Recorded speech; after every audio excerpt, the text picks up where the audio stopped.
Okay, hello everybody. How are you guys doing today? Hope you've had a great couple of days.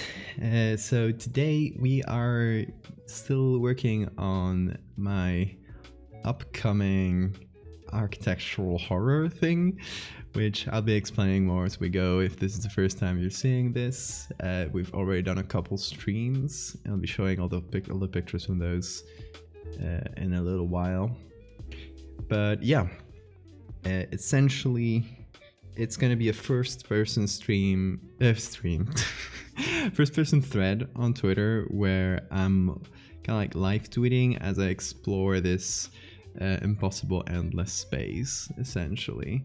So it's gonna get weird. It's gonna be fun. I think I'm gonna do a lot of pictures for it, which is why, if you saw me mention that on Twitter earlier. It's one of the reasons I'm not getting as much like regular one-off content lately. It's because I've been working on this, and it's taken a fair bit of my time. But let's see how long it takes us to get all the pictures we need. I'm also thinking of going like in real life, take some actual pictures at some abandoned factories and stuff, especially for video stuff, because I would like to have some video. And to hopefully complement everything. I don't know, we'll see. This is still very much a growing project, and I still don't know exactly how big it'll be, but so far we have, I think, 9 pictures, which is quite decent. So still growing, still going. And yeah, let me show you guys what we have so far. Just in the order we made them. These are not necessarily in the other order we'll be seeing them in the thread. This one is probably like one of the last ones we'll see, actually. So it's gonna... The order is a bit mixed. So this would be from the end, like when the structure, this infinite structure essentially gets very silly. Like, it stops making any sense. And this would be more from the beginning, where it's still makes some sense. So this would be more for the end, more from the beginning. So we're alternating a bit. This is from the middle. Again, a bit from the middle, but towards the end. More towards the beginning, so it makes more sense towards the beginning, and then it just gets larger and more abstract and weirder as we go.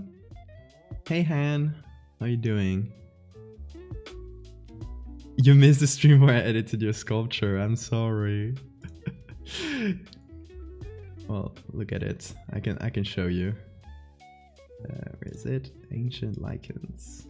Let me open the PSB so you can see. I'm sorry for destroying it. So Bad Dog, or Han here in chat, is the one who, I will say it in a second once this opens, is the one who created this beautiful sculpture, beautiful statuette in clay that we then tried to turn into, I believe it's limestone. Yeah, we tried to turn it into stone, basically. And we completely broke it to do that. Yonai, thank you for the follow.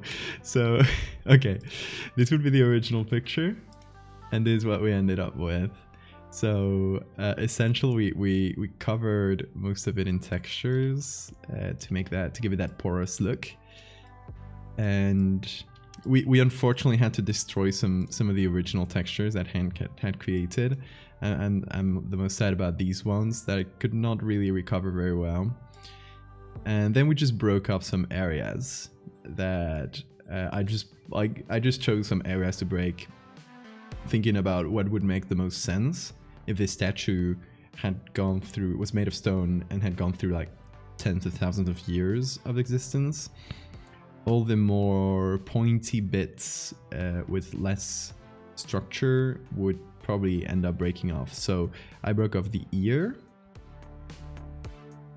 As you can see here, the arm, one of the arms, it's kind of separated there, so I broke off that area and just left like the 2 bits so we can see how they connect. And then the 2 legs, I broke one off pretty far down, like close to the foot, and the other one more in the middle. So yeah, that was essentially that, plus some textures and some lighting to give it a bit more of a dramatic lighting. The idea was to sort of imitate the vibe of the Venus statues. So it's essentially this with a bit more of dramatic lighting. Thank you, Han. But that's what we did last stream. And today we're still working on what I call the ziggurats. So just to give you like a general overview of this project, what the story and the exploration is gonna be like. Essentially, it starts in the basement of my parents' house. That's the initial conceit, right? There's this weird door that nobody's ever been able to open, and I just decide I'm gonna try to open it and see what's behind, because I have like too much curiosity. So I end up breaking in, and it leads to a corridor. But it looks like some sort of service corridor with some pipes and stuff. So I figure like it must be a you know, electricity and water like service tunnel of some sort. I still figure it's pretty weird, like why is it connected to that house? So I decide I'm gonna go in and explore. I don't know if I'm trespassing into not my property, but I'm gonna explore and see what's on the other side of the tunnel. So it starts like that, like pretty regular. And what starts with just a corridor then goes down into a pretty big room, which I still don't know which one that will be, but if that's one of the ones we've done already or something else. It goes down into a pretty big room, and from there another corridor, another bigger room, and it just kind of keeps doing this over and over into more and more nonsensical ways. So at first it seems like a place that has a use, but as you progress down it just stops making sense. What's horror art? Well, it's art that you made for the purpose of horror.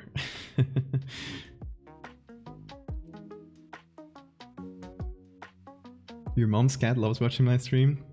Oh, hi cat. I'm doing this stream specifically for Hans' mom's cat. So essentially it kind of starts like this, and it's just going to start having a weird structure where it keeps going down large steps like this. Thank you, Nin Blue. Hello, how are you doing? Tilly, hey Tilly. So it's gonna start having this structure, and I'm gonna try to rationalize it, of course, because, you know, that's what humans do when we are confronted with nonsensical things, is try to rationalize them. So I'm gonna start calling it the ziggurats. If you know, ziggurats are these Babylonian kind of castle/pyramids, which have these kind of steps like this. It's like a pyramid built with steps. So it's a name. This is still provisional, right? I might change my mind on that. But it's essentially gonna go through levels like this, with each level being more nonsensical, and then like a big drop. And every time you go a big drop, you drop into a kind of another level of weirdness. And my assumption is, I want to explore this, of course. My assumption is that it'll just end up at some level and then start going up again, and it's this like ziggurat-like structure but inverted. So my intention is to travel the whole thing, right, and see what's on the other side. But I'm wrong. I'm gonna become cocky and think that I have all this figured out, but no, it just keeps going down, and I'm gonna get lost. And this is a first-person thread, right? This is like me explaining this in first person on Twitter, as if I was going through it at the time. So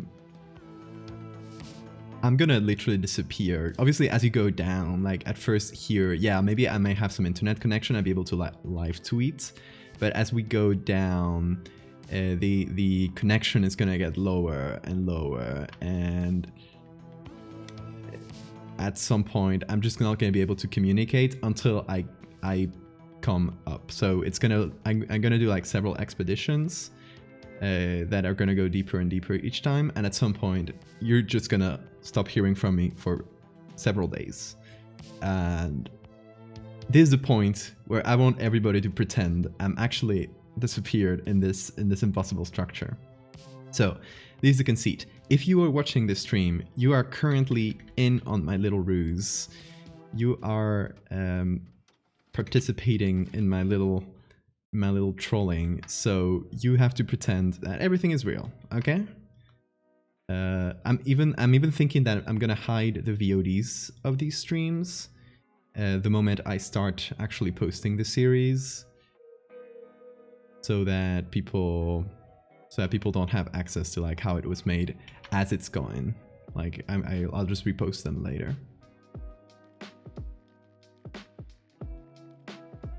No, I'm just a visual artist and short story writer, I guess.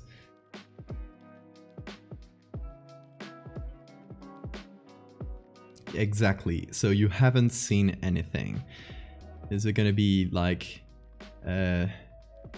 riding the edge between fiction and non-fiction, and to maintain that appearance, folks need to play along.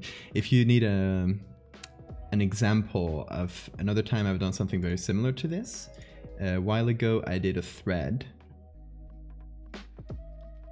Let me pull it up. A while ago I did a thread that was in first person, much like this one, where my family, I started digging through my family's photo archives and realized that a ghost is hunting us. So I tend to call it a family ghost thread because it doesn't have a specific name, but you can see that thread there if you want an example of what it's going to look like, right? So obviously, as you are being recruited into this ruse and playing along with me, once you start seeing this going live, I encourage all of you to like take it very seriously and like start asking questions and stuff, because that's going to add to the story.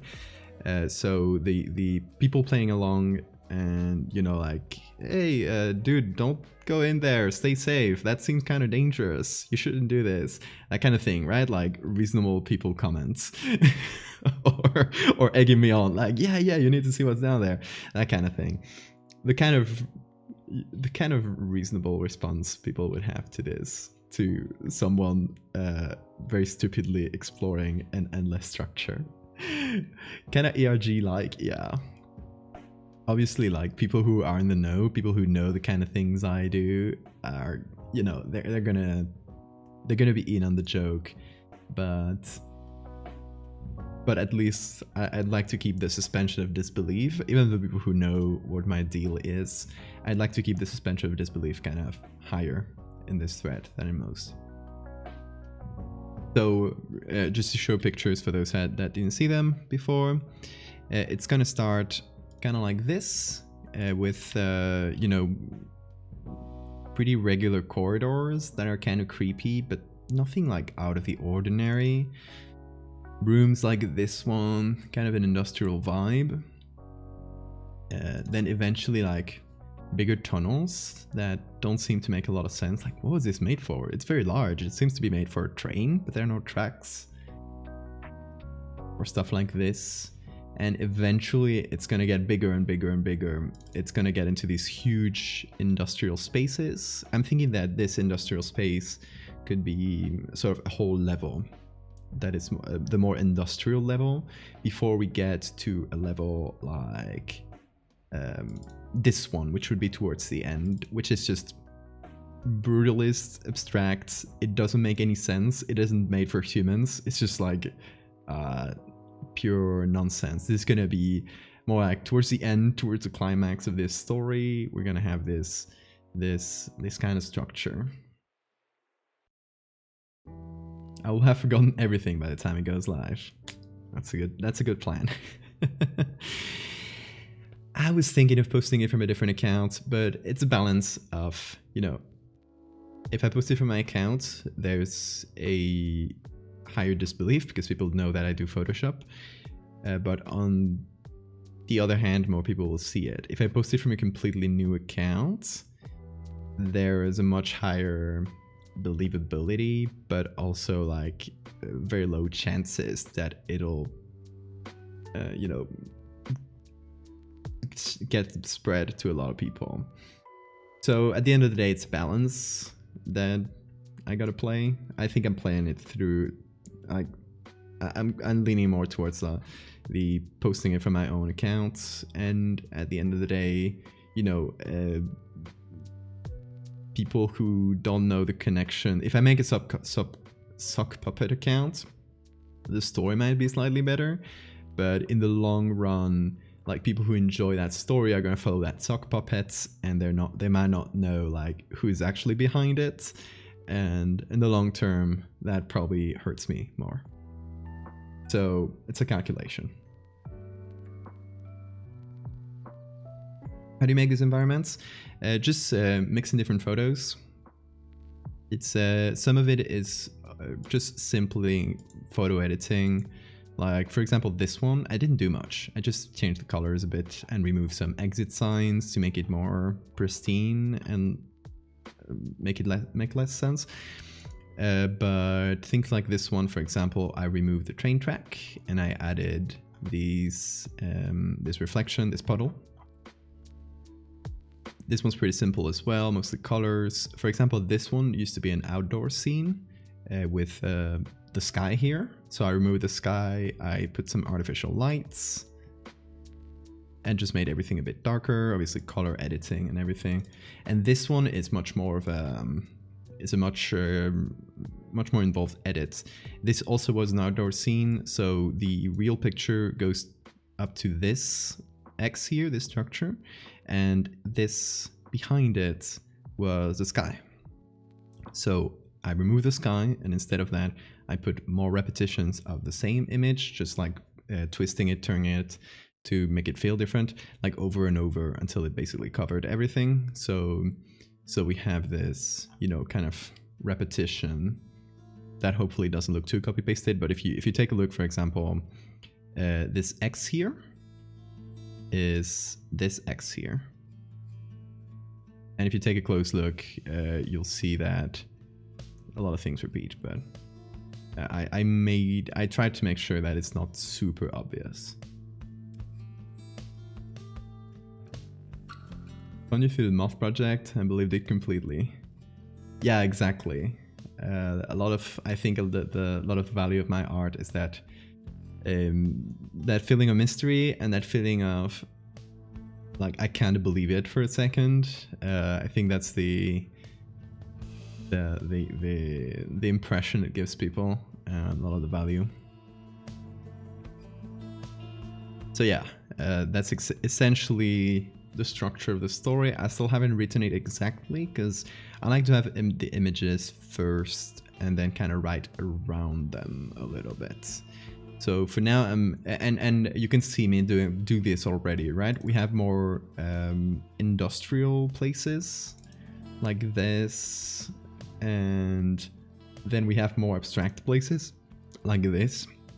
So in my mind, I'm already separating those and trying to fit them into levels. So that maybe goes from more industrial to more abstract. And then towards the end, we'll have a, hold on.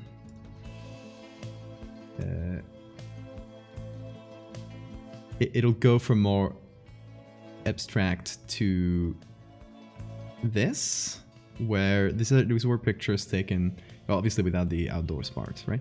But these were pictures taken at a quarry in Menorca, in Spain. And this is like a mechanical quarry that was, these are the edges of the blades as they hit the end. And this quarry had like older and newer parts. This would be the newer part. And this here would be the older part, colliding with the new one. So we'd go from that transition where it goes from very abstract to slowly it starts deteriorating and getting like more unpolished with these kind of this strange out of line squares. And at some point that kind of breaks, just like this. I'm probably going to use this picture or a similar one. And this is the limits between the old quarry that was dug by hand. So this part here, which is dug with picks, and the stairs are made by hand. You can see like clearly more handmade structure, to the one that's machine cut. So we're gonna kind of go through it in reverse, where it goes from this abstract concrete space slowly into this weirder, like as I start going up again, I'm starting to leave it through these like place that seems like it's still being formed somehow, or it's much older, and eventually goes into this hand cut stairs that go up, and you finally leave through this cave in the middle of the forest or something. So I'm gonna disappear for days, and then I'm just gonna pop up kind of in the middle of nowhere, like kilometers or miles away from the house I started at. That's the plan, at least. That's a plan for the end, which I still haven't done any edits for, so this it's still a bit tenuous. But I have many pictures to use. We'll see how many we can go through. I still don't know exactly how many pictures I want to do for the whole thing, but there are many. Like this one's great for the more industrial space. So I'm gonna open that one.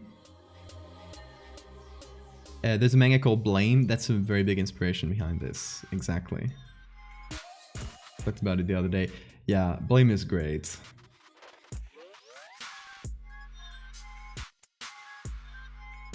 If you guys haven't seen the manga Blame, just to show you. Blame panels. It has structures very much like the ones I'm talking about. That are, like, I think that's a highlight of that manga, is the backgrounds and those big panels where you can see these, you know, basically endless spaces. This one, oh, this one is so good. I'd love to have something like this. Quiet list links into chat. Hello. So yeah, Blame, great inspiration. So we have this. Obviously, stuff to remove, like the everything that looks a bit too human. I'll remove it. So everything from writing, stickers, things that look too clearly human operated, like a light switch, for example, I would remove that. So a lot of things to remove here, but mostly pretty straightforward, it seems. What I could do potentially in this one is everything that's further away than this level here. So all this wall, I could remove it and substitute it by more copies of this to make it feel like it goes deeper and deeper inside.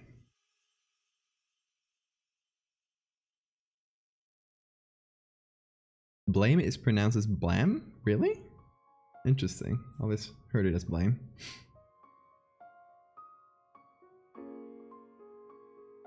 Can't stay long, but I had to stop by and see what's happening. As you can see, we're making more architectural things.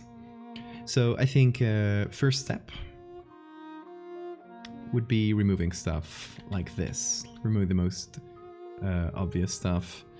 Since we're probably going to remove the background, anything that goes over the background here, I don't care much. Or this part here, I don't care much either, because it's mostly just over this wall. So I'll just create a new layer and do some copies.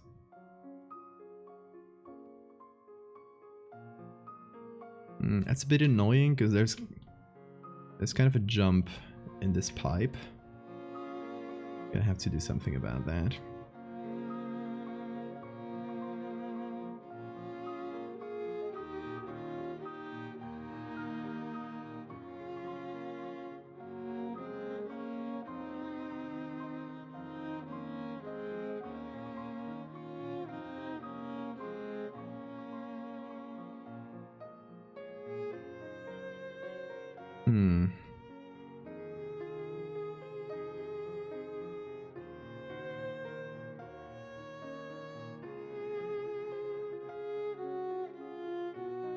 Reads Buramu, but it's meant to be the English word blame, or is it just a coincidence?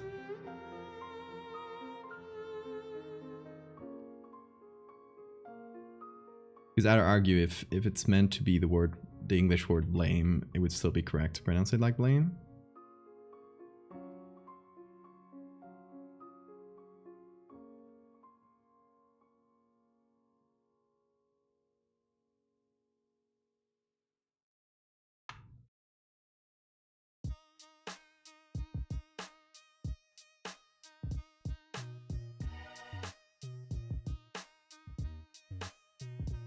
Okay, it connects. It's not the best, but at least it makes one amount of sense.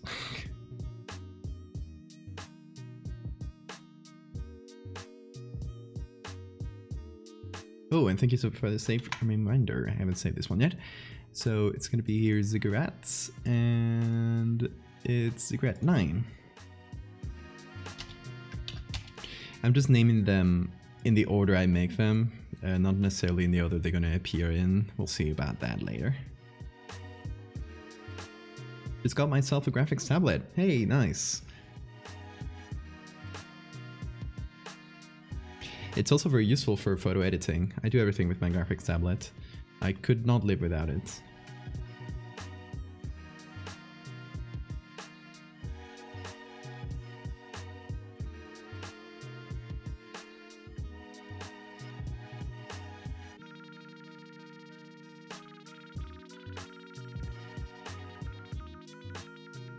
Yeah, you're right, sorry. That might be the case.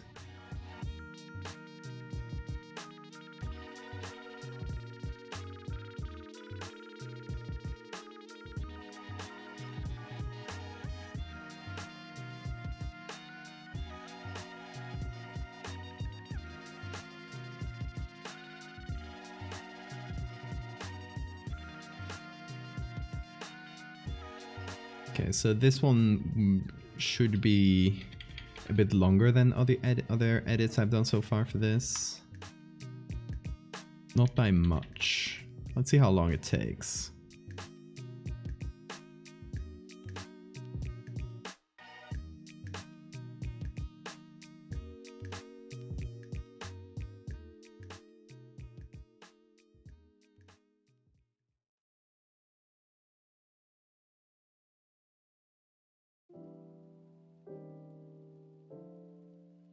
Oh, there's a mosquito of the day. Just one though. I'll see if I can catch it during the stream. Make your bets. Will I be able to catch the mosquito that's attacking me? I have a theory that mosquitoes hate me because I've been giving bugs a bad rep in my series. They're just taking vengeance in the name of insects in general. Here's my theory though.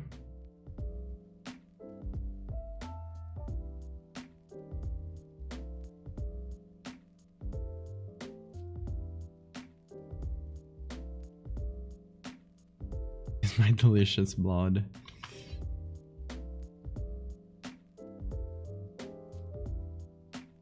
They are stealing my blood live on air. Can you believe that? The gall to do that.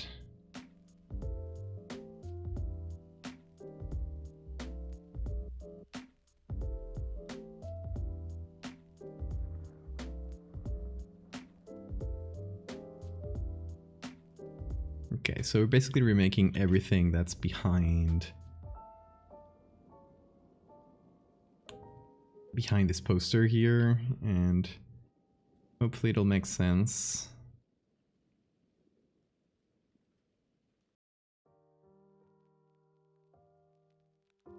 We don't get the best connection here, but let's hope that people don't really notice that.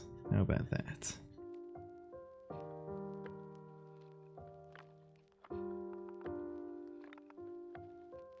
Everything that's outside of the pipes, don't worry about it, because we will ignore it, because we'll cut it later.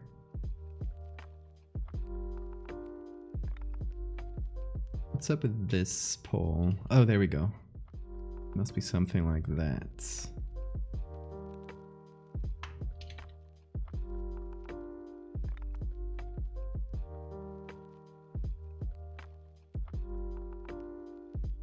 There we go.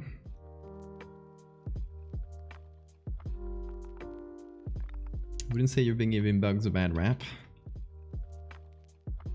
I mean, I'm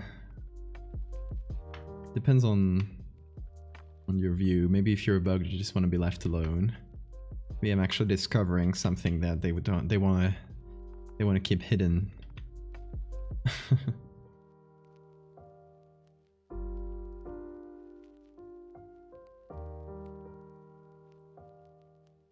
The most digital artist phrase, don't worry about it, we'll do it later. Exactly.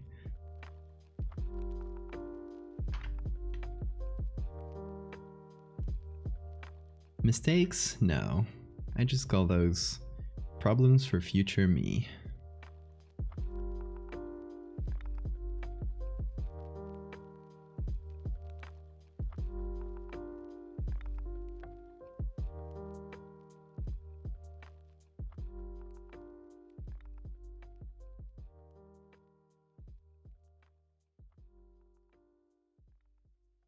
Okay, a little bit more here, it seems.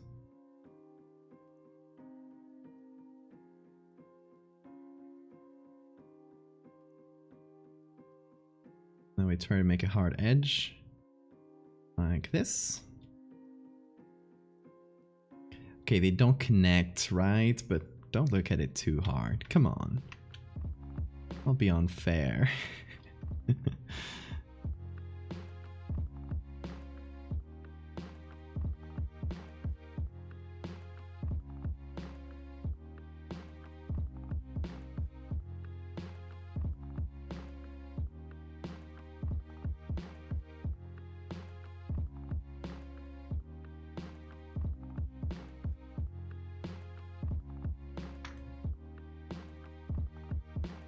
Oh. Go.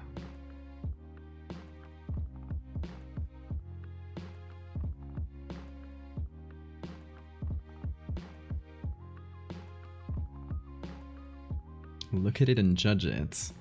That's rude. That's rude.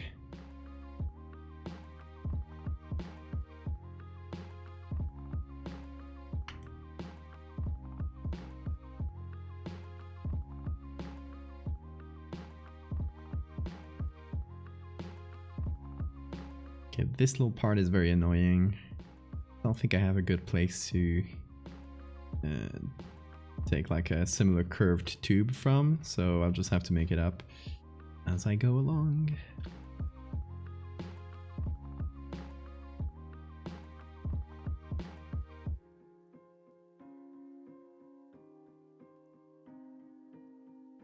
As usual, it doesn't have to look perfect. Just good enough that people won't look at it.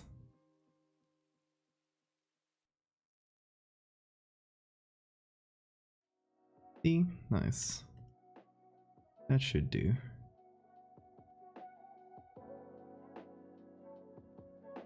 You are evil. You are.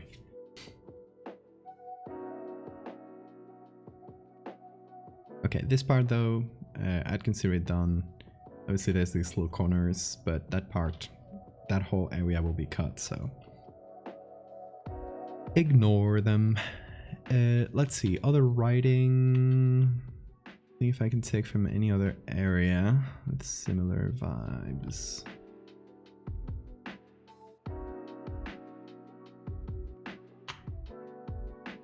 What I'll do is very simply a patch tool, I think.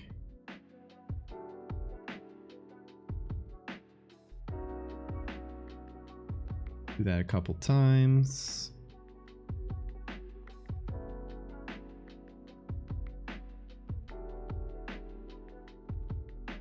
Okay, good.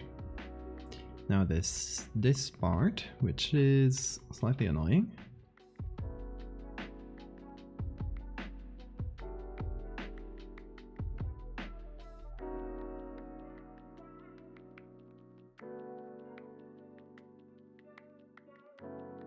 Mostly annoying because it's just between a bunch of little cables. So we'll have to cut around them. Otherwise the texture is pretty simple.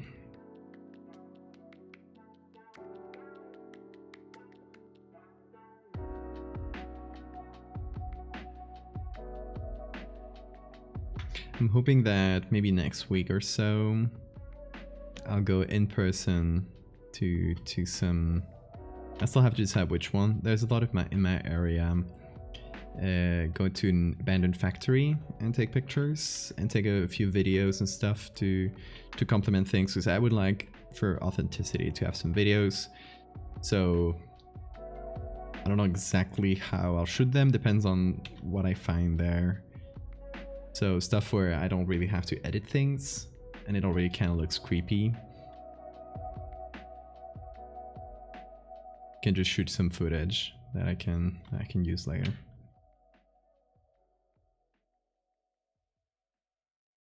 Think back to the days of Photoshop when I didn't use content aware tool. Yeah, content aware is very nice.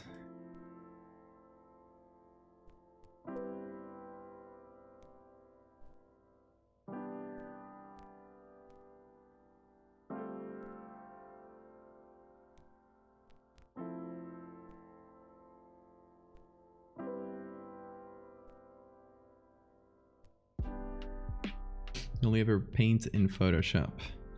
Very different tool sets there. I mean, Photoshop, the good thing about it is that it's such a wide program. Like, you can do things from painting to retouching to compositing. It has a huge variety of purposes.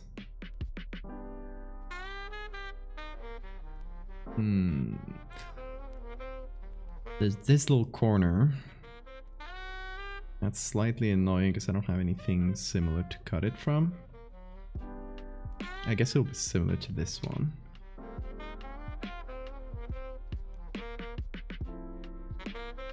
And then there's a little edge.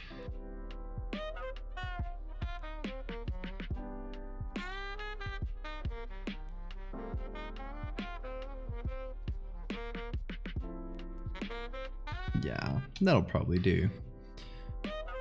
Okay, any other writing to yeet out? Writing or things that are too human. Security cameras, that kind of thing. Oh, here. Let me use a patch.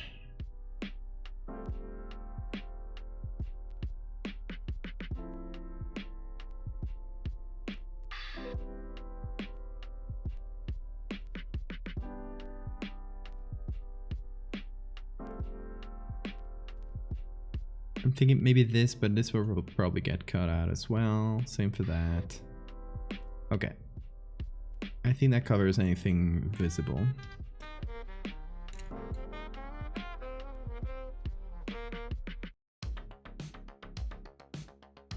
Okay, now I put everything into a group.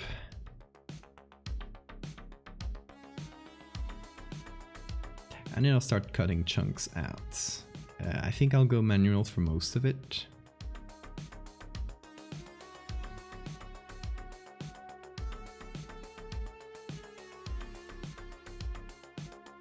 And use these tools because there's just a lot of simple geometry and angles.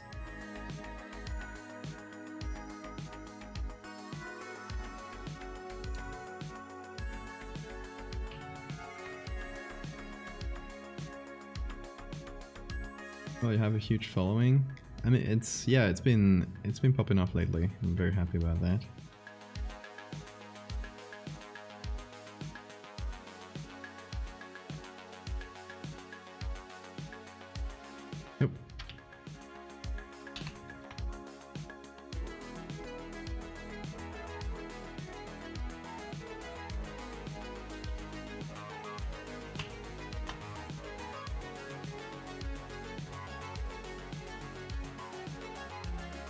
But yeah, like Sora says, numbers are funny and don't mean much.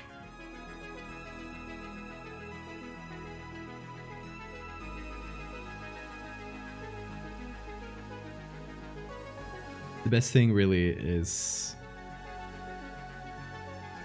that those extra numbers are also like extra eyes and can mean like more commissions and things that are actually like, you know, makes it viable to work as an artist online, which is not an easy thing at all. Also, hey, support me on Patreon. I never say this. Or not enough. Always we plug in.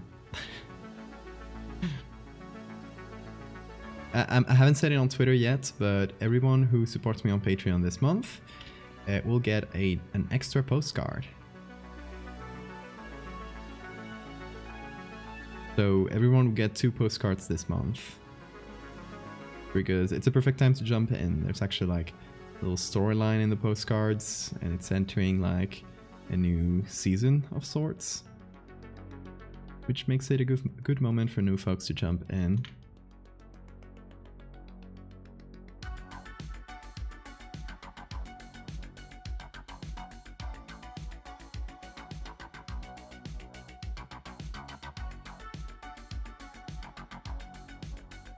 Have you seen that new indie horror game called Iron Lung? Oh, interesting. No, I haven't.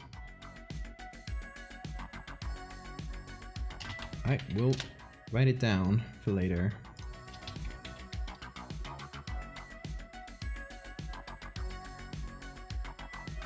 Thank you.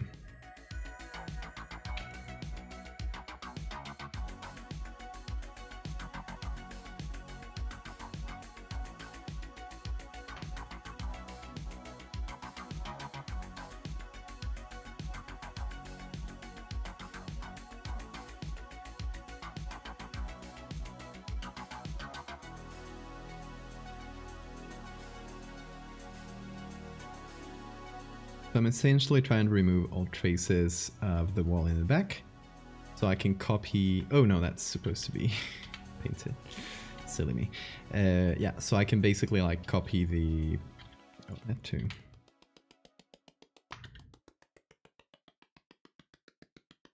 I overdid it.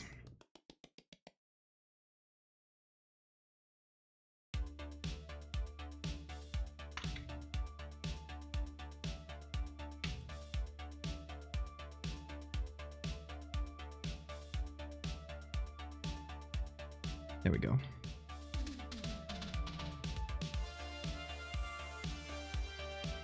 Keep having nightmares about this image. Oh. Crash report.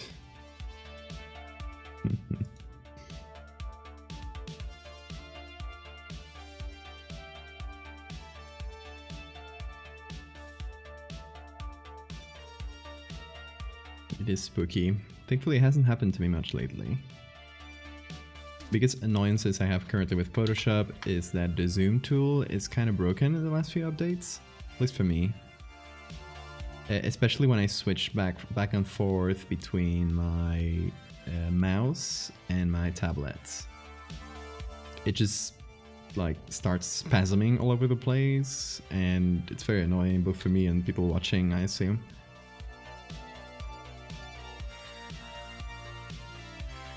Oh, that's also a very niche annoyance I have with Photoshop, is that the new AI tools are fantastic. The new AI selection tools. And I love to use them, obviously not for things like this, because it's not selecting a subject or anything.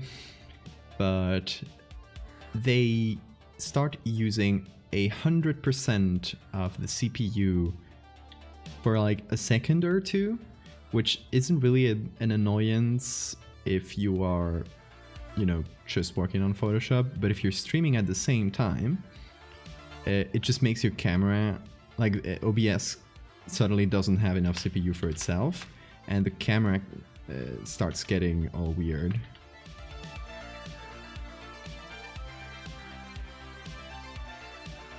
And it's just an optimization thing, right? They just put out this new tool and they basically tell it, use 100% of the CPU for a few seconds to make it faster. But it doesn't let you limit, like, please just leave like a 2% of the CPU, which is all OBS needs to do its thing. You don't need 100%. I don't care if it takes a second longer. They give with one hand, they take with the other. Yeah, I do really love those AI tools though. They make life easier. Despite my grievances. It's a niche thing. Like I don't know. I don't think anybody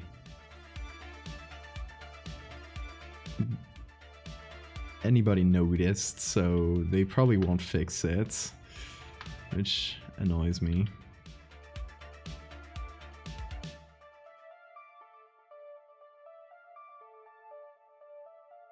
It was very funny because I posted about it on the forums, the Adobe forums, and they were like, "Hey, have you tried, you know, having a faster CPU?" And I'm like, "No, I literally have a very good CPU.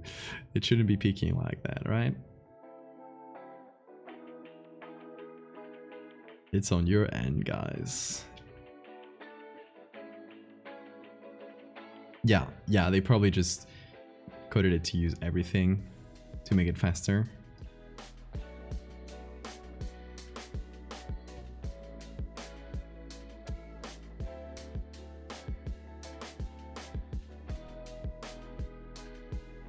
And for example, they let you limit the amount of RAM that Photoshop uses. I would love an option like that, but for CPU. Because I would like to keep like just a 5% for streaming. They don't want that though.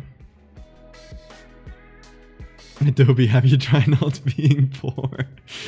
Yeah, exactly.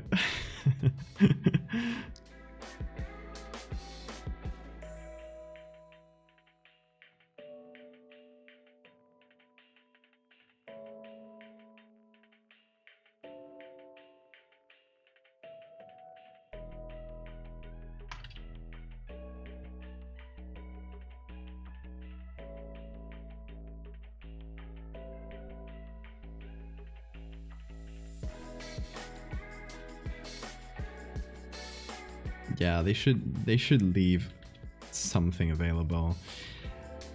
I guess the problem is that AI is very CPU intensive.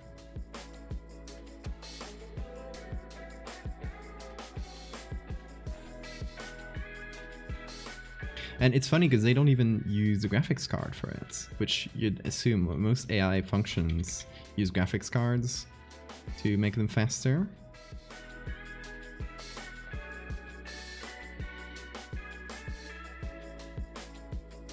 But they don't seem to want to.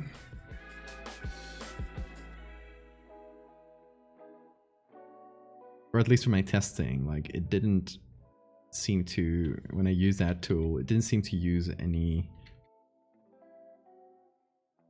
extra percentage of my graphics card. So weird. Adobe is a great company.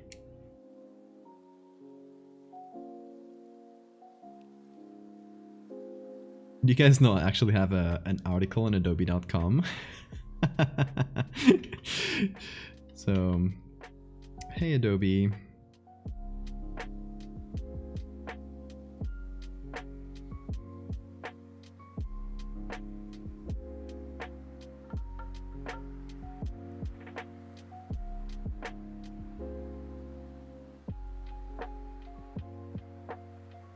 I don't have an article myself, but I was interviewed for an article about compositing basics.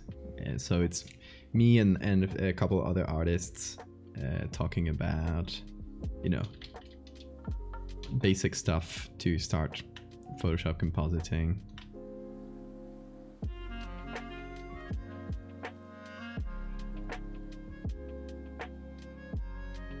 I get reminded of it from time to time because every so often I see on the, you know, I see the stats on my website, and there's a link to my website in the article, and I see links or people coming from adobe.com.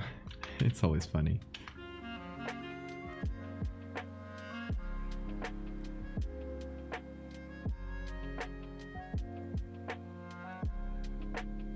Maybe with the publicity you can afford a better CPU. No, they paid me for it.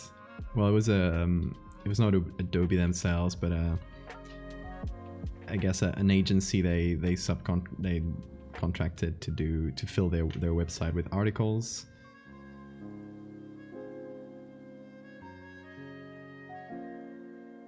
They paid me for my time.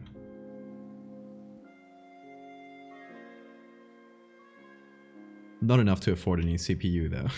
I don't recall how much it was, but it wasn't a ton. It was for a short interview, so.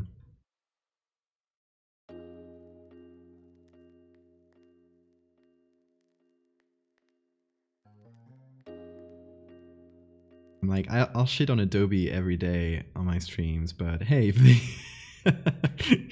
if they want to pay me, I'm not gonna say no to that. One needs to survive as an artist.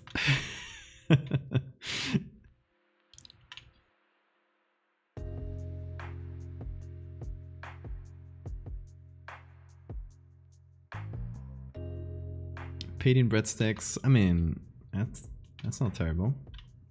I think that's better than most clients will pay you on the internet.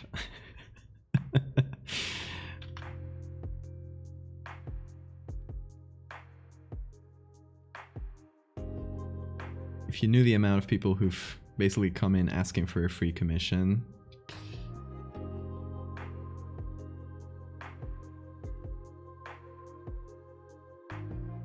It's not so much nowadays, because I feel like people tend to want to take advantage of artists like that when they don't have a bigger following. So they probably don't bother with me now as much. I think it's rare that I get these types of messages nowadays, but especially back when I was on Instagram mainly, and I wasn't really on Twitter. Before I did horror, it was something. I got so many horrible clients or prospective clients on Instagram that I essentially say no by default to anyone asking me for commissions on Instagram. It's a silly place.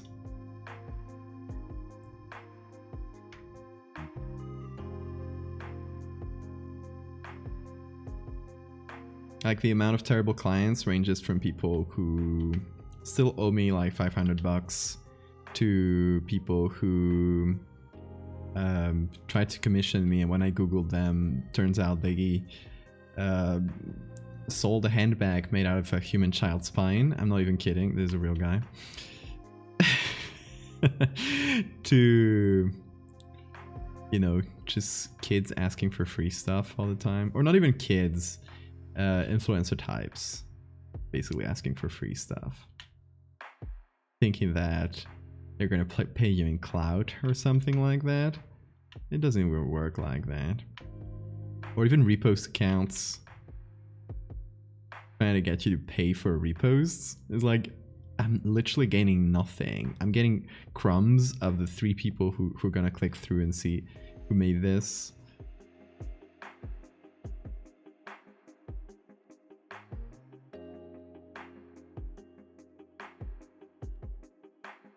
I should just become an NSFW furry artist.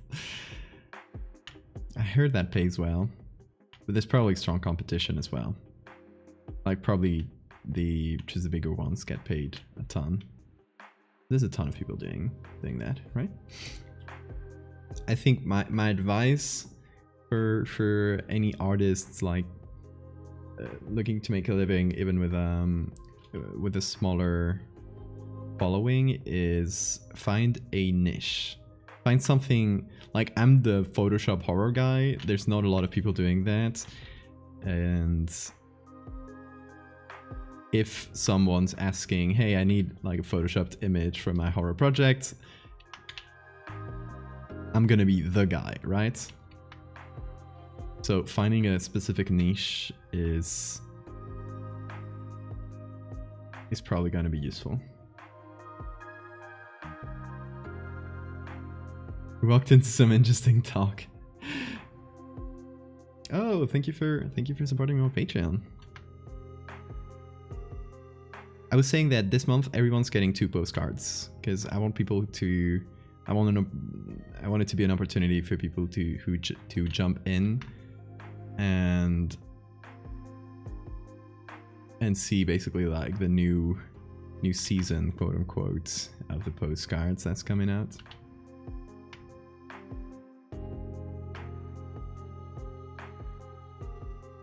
Yeah, not only new Patreons, but also the current ones. Everyone gets a new it's second postcard this month.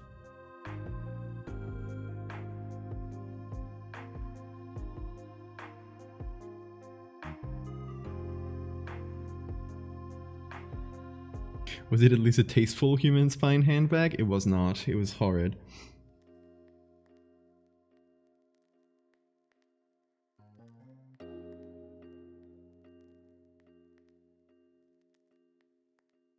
Scribbles on paper, do Photoshop horror. Hey, that's my niche. I'm kidding. I'm kidding. I'd love for more people to jump into this.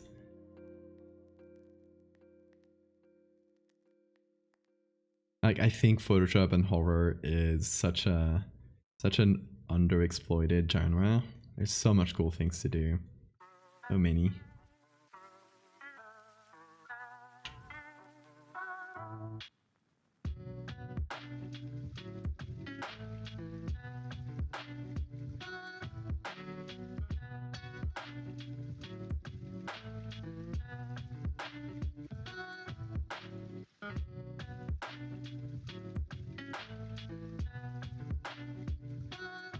Also, you can do it in many different ways.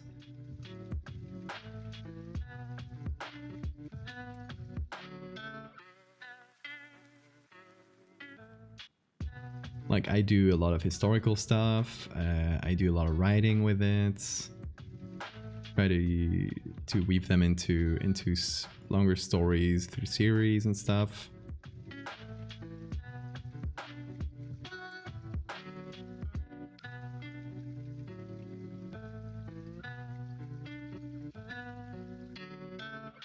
This is probably the most annoying part because we have the rail there.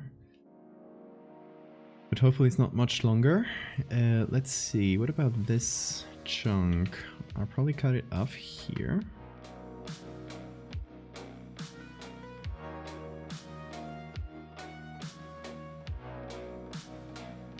Gonna start charging people $40 to trace their family photos, you just block color shapes. I mean, if you that could be cool if you do that well.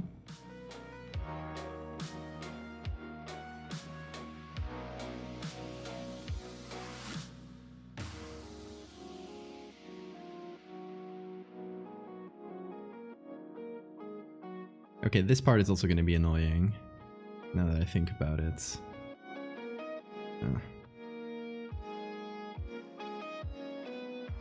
Gonna make that into a gray. Add the black contrasts against it.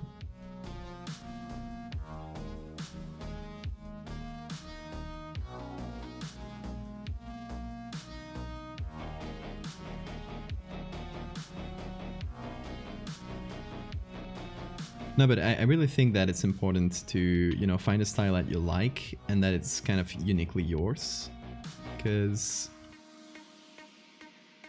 that's what people are gonna seek, right?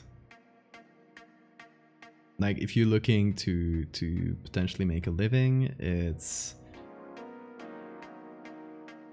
good to have like a specific niche or style. There's no need to like block yourself into doing something that you might start hating in the future. Like, leave yourself enough range within that style to do a bunch of things.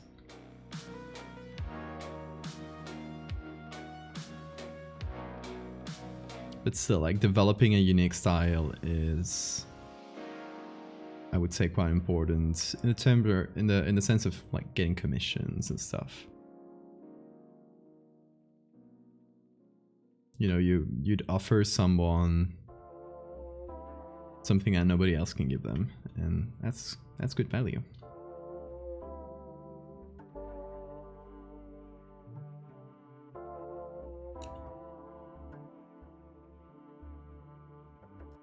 Like, for example, when I do commissions, one of the things I usually offer is turning people's pets into monsters, which is a silly thing, but it sells very well because, you know, people would just send me a picture of their cats and I'll turn it into a random monster, and it's quite funny.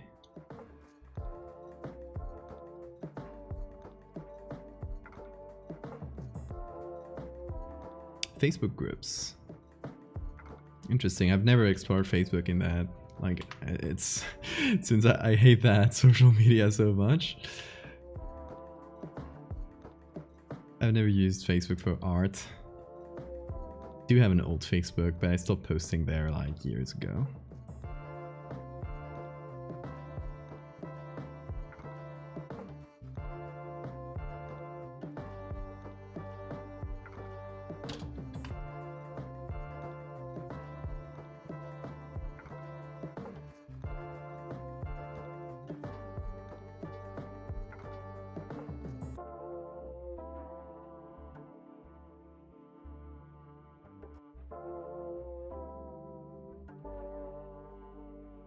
I'm trying to pursue art full time currently. So between Patreon and commissions and stuff.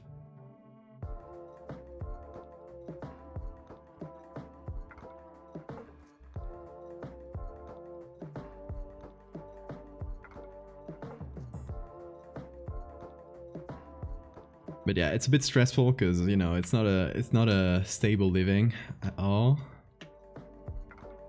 So as usual, as I love to say, I always appreciate your support anyway, from sharing to Twitch subs to especially Patreon, because that's where you get the most like percentage as an artist. But yeah, it has to be a combination of everything. I've found, like, quite hard to just make a living only from commissions, because one month you might get a decent amount and then the next month you barely get anything. So it's important to have like different avenues if you're trying to make a living like on the internet. So Twitch, for example, it's a little help. It's not a huge amount. It's definitely not enough. Not like Patreon, especially because the greedy Jeff Bezos takes 50% off of every sub. If you guys didn't know, if you pay $5 to Twitch, I get half of that, which is ridiculous. But it's still some help, right? And you get like cool emotes and stuff, which is still value.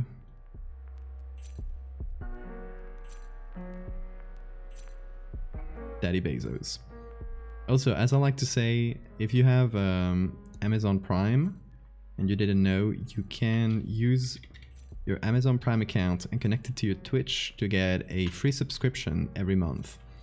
It's not auto-renewing, so you can every month you can subscribe for free to a streamer, and they will get the same amount as a full paid subscription. So you get those $2.50, and that's essentially just taking $2.50 away from Jeff Bezos, who doesn't need them.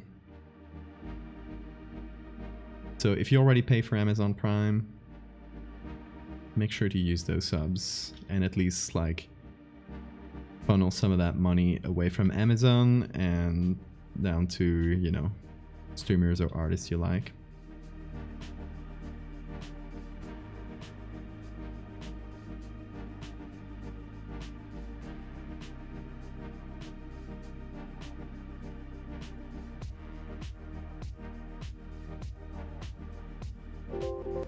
Hey, cup of noodles. Thank you.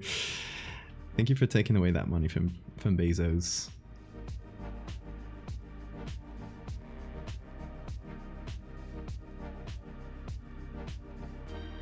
And welcome to the endless maze. Every subscription today is guaranteed to get lost in this endless maze with me.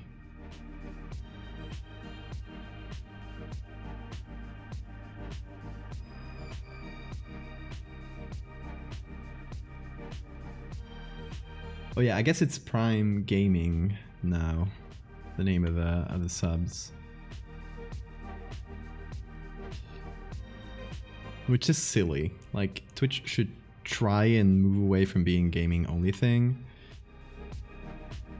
And yet they call their free subs Prime Gaming.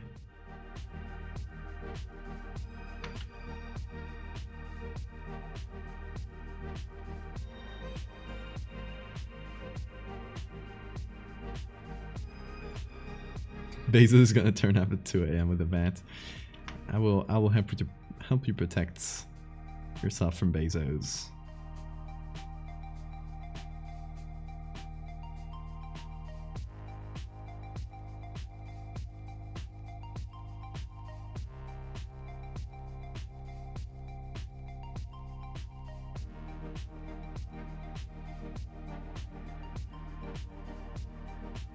I can't do much as a horror artist, but I'm sure we could scare him. We could kind of creep him out a little bit. I'm sure that would help.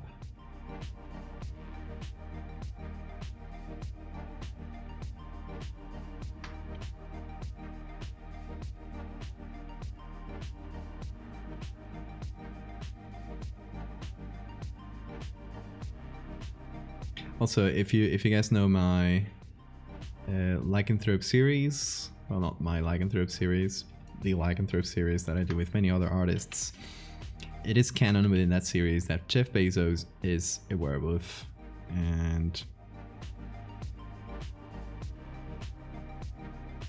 if you go to a secret room in his billion-dollar mansion, that's where he eats other humans, as werewolves do.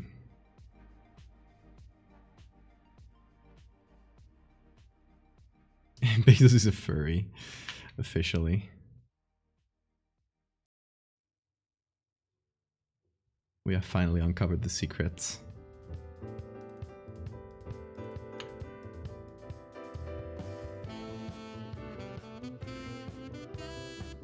One day someone will find the Jeff Bezos fursuit. Someone will remove the head of a fursuit and it will be him.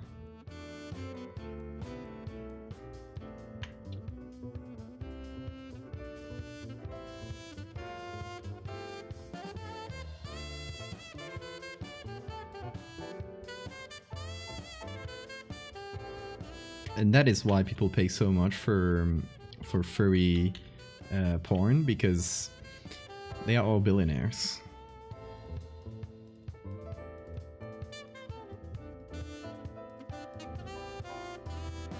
And this is canon.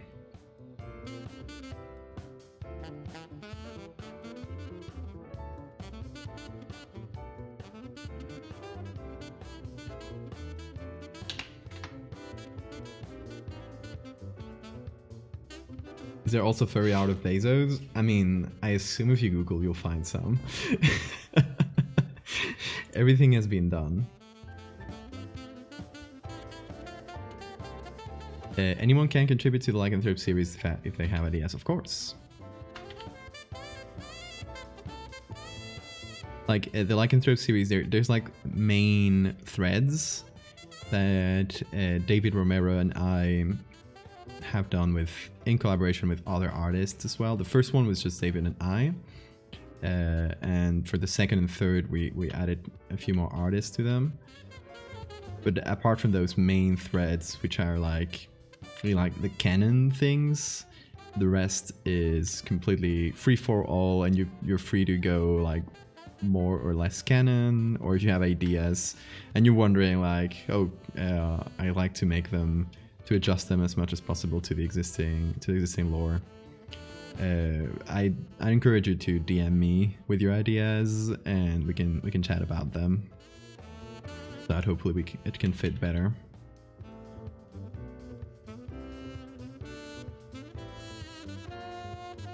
But you're free to go off canon as much as you want.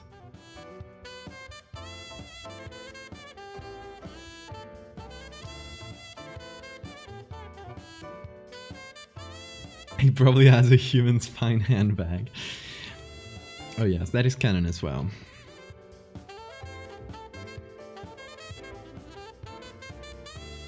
That is part of the Valdevia verse.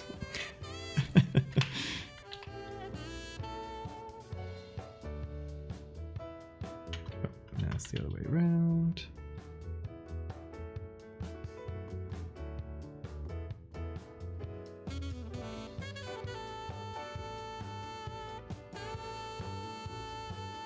Why did I have this idea of cutting out this terribly complicated background full of cables?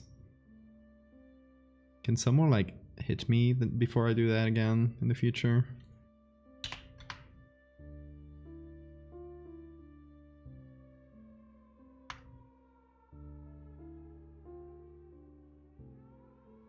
It's fine, it's fine. It's all for a better image. So it is justified.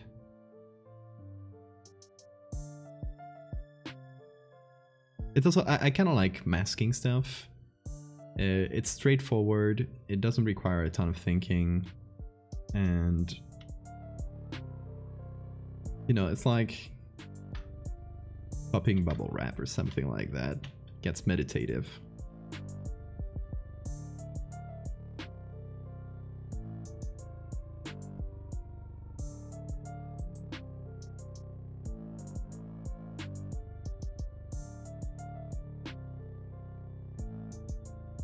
If we can do what? No, I was just joking. That if I decide to get myself into cutting something as complicated as this again, you should hit me. Stop me from doing it.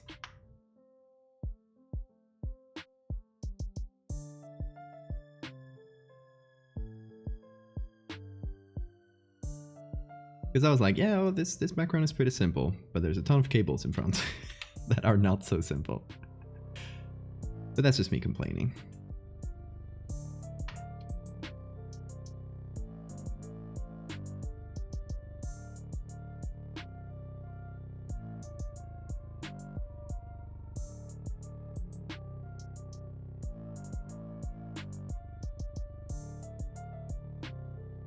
Oh god, even very, very small cables.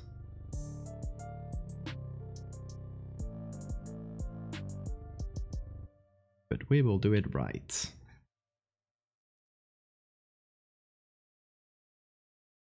And I'm just cutting the edge, and everything inside I'll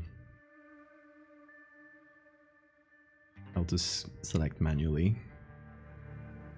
Or automatically, sorry. So I'm kind of changing methods from section to section.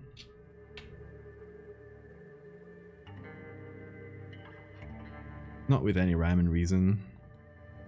I'm just going with the flow. Play the bonk sound on stream. I should. I have the setup to have rewards play sounds, but I've never used it.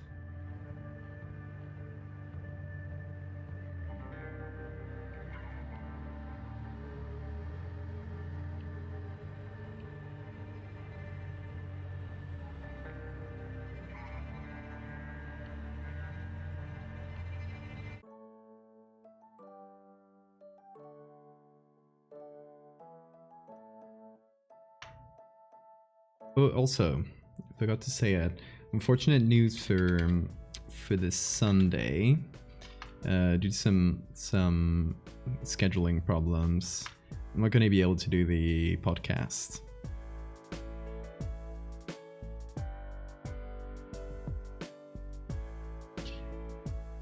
So I'm gonna try and do it next week instead.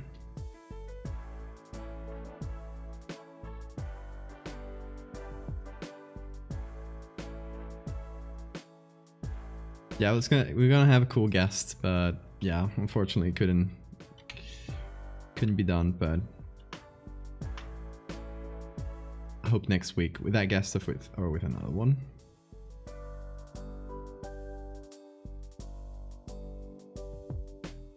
Now just select this automatically, and then selection, expand a little bit, like 10 pixels.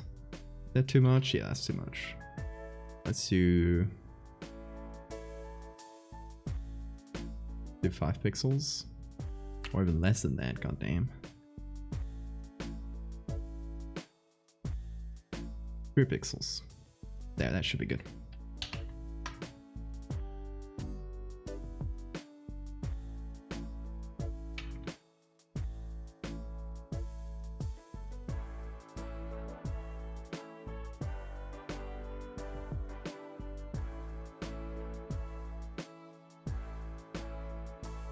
Don't worry, sorry, you're not obligated to be there.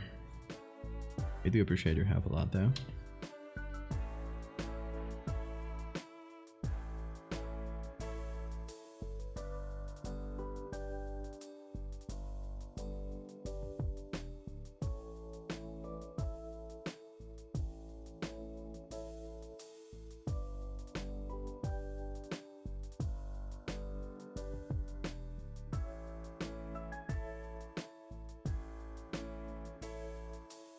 No, for now the podcast is just here on this Twitch channel.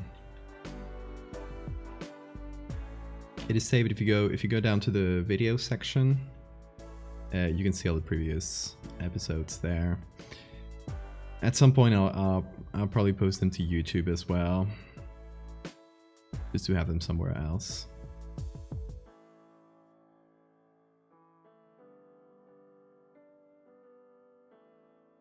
But I'd rather keep them on video formats because, you know, at the end of the day, we're artists and we're showing like images, and some of the segments of the podcast involve us showing off images or creating them.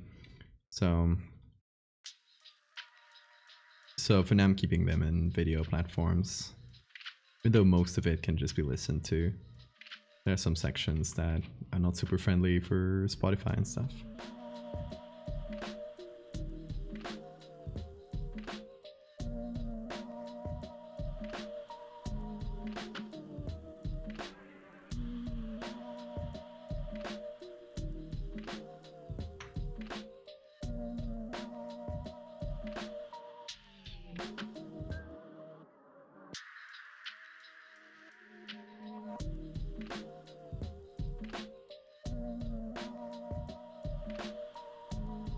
Currently, it's just like a little thing I like to do to make something more out of this Twitch channel.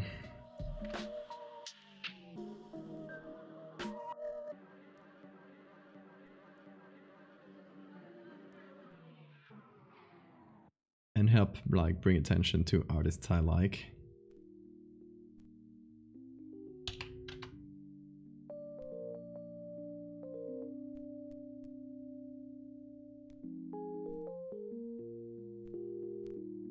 I had an Among Us.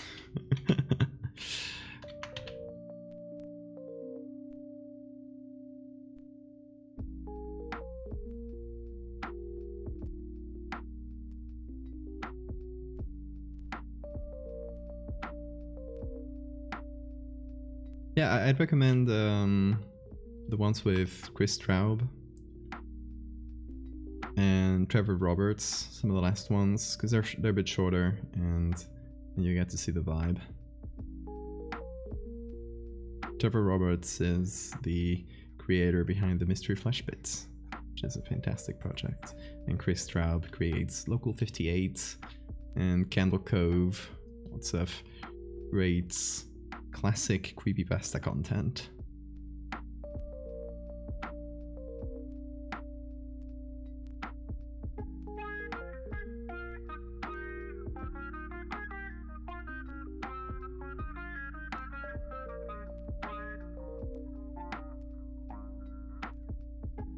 Oh, thanks for the follow, Neat Squid.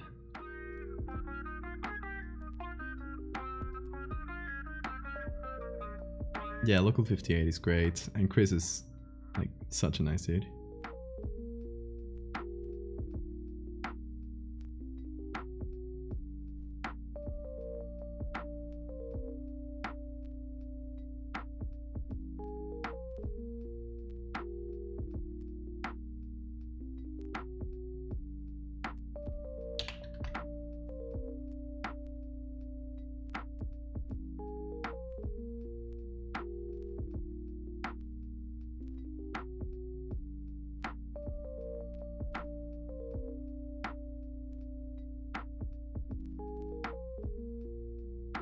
I think it's cool to bring attention to the artists behind things as well, because a lot of people tend to know the projects and not necessarily the artists behind them.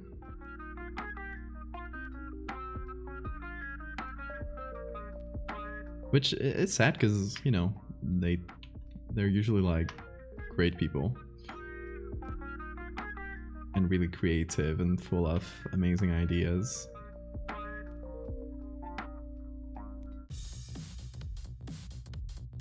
Hey Varner, you're not late.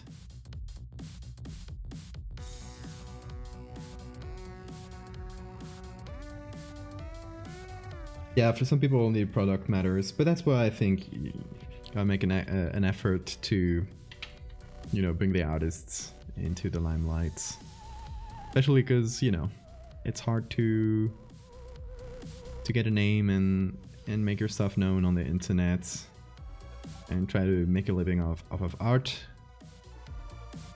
I was chatting about it with, who was it? I think it was with Trevor Roberts from the Mr. Flash Pit, that it's a very silly idea, the thing we do of just posting our stuff online for free for everyone.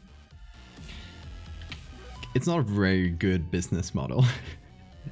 So we essentially like depend on the few more charitable people that are willing to support that economically and put money in Patreons, buy merch, that kind of thing.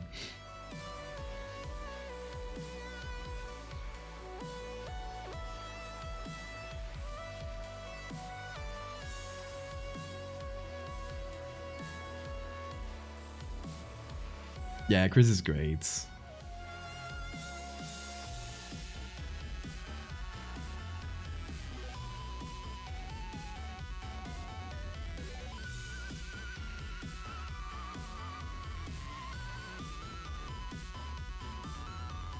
So select.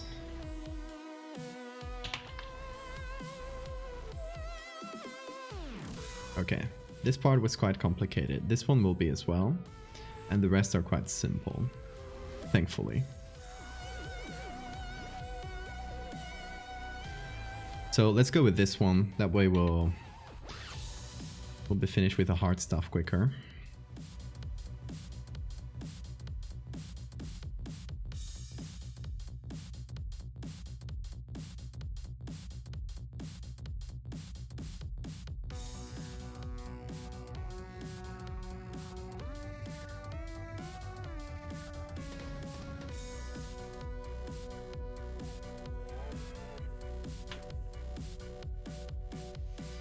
The work in the basement, yes, exactly.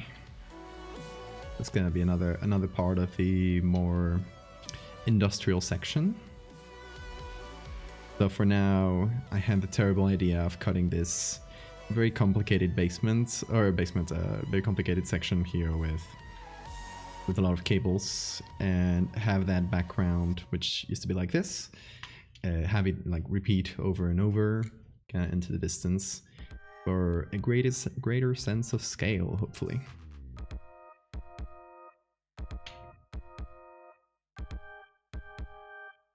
Yes, I do have a command for merch. I didn't forget about that one, sorry. I would like to update how I do my merch, instead of doing it through TeePublic, which is not the best, like not in quality wise, but in terms of what you get back as the artist. So I would like to use a similar system to, for example, the merch for the Mystery Flesh Pits. Has some very good stuff and is sold directly from his website. I'd like to do something similar to that, but it's gonna take a while. So for now it's TeePublic and it works good.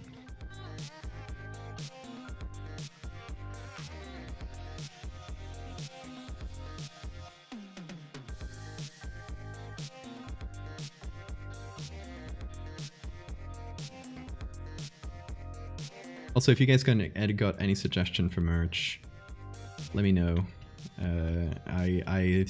It's been a while since I've done new merch. So anything using any recent piece.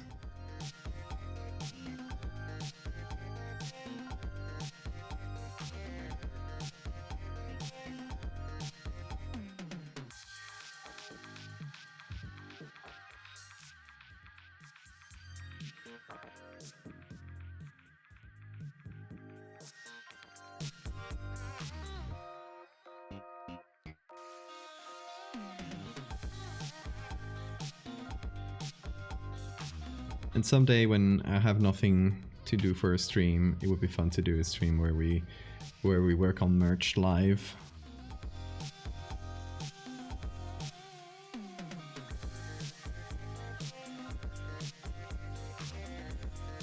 I draw everything?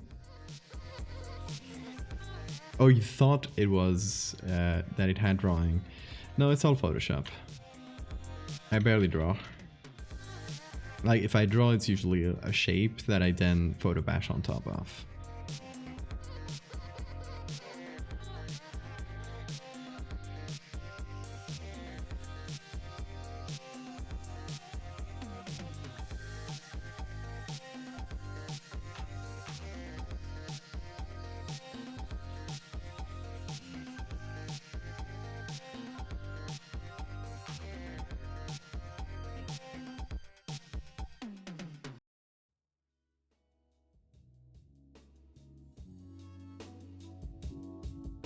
I did some university work inspired by the UCR and your Photoshops. Oh, nice.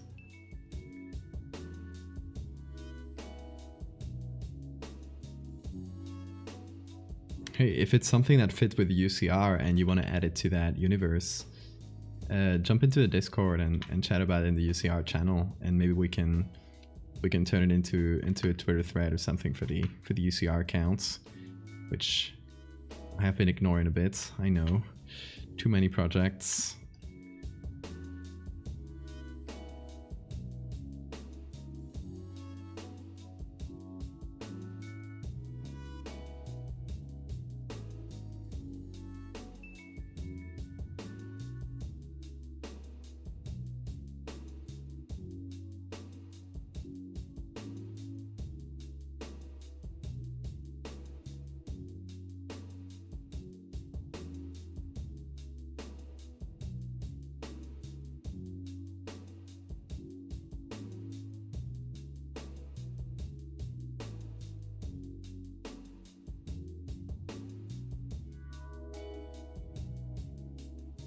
Postcards I already have in the Patreon, and I like to make them exclusive to that. Like I'll only print them once a month, and then they're gone forever.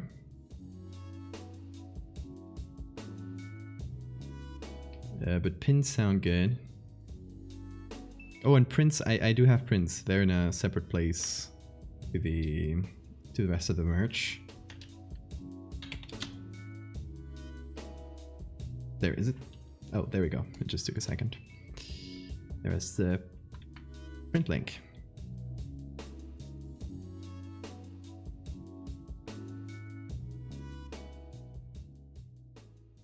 Imprint is great for prints. It works very well. And they're good quality.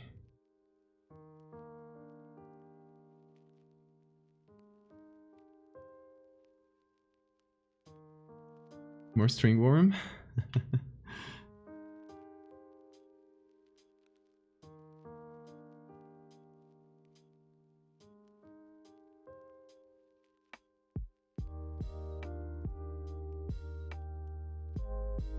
think at least with the current design for the string worm, you can get pretty much anything, any option on that website.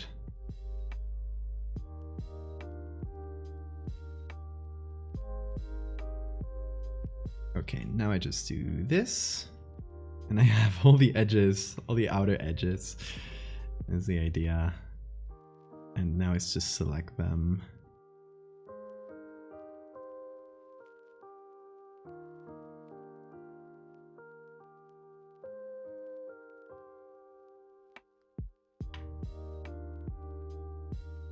I just do that. And then we select, modify, expand a couple pixels.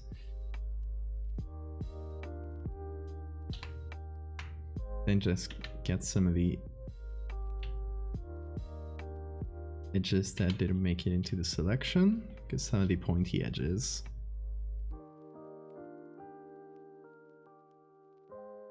There we go.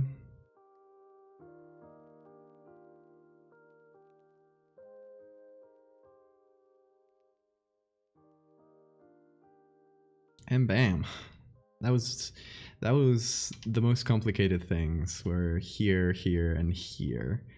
So with that done, the rest should be quite simpler in comparison. Here we just have to cut around the ceiling.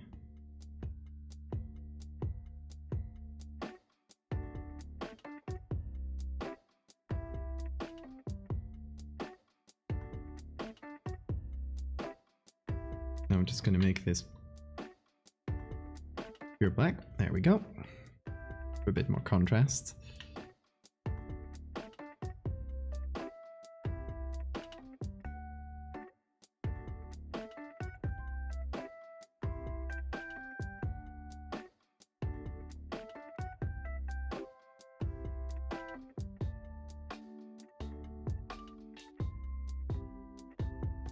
No.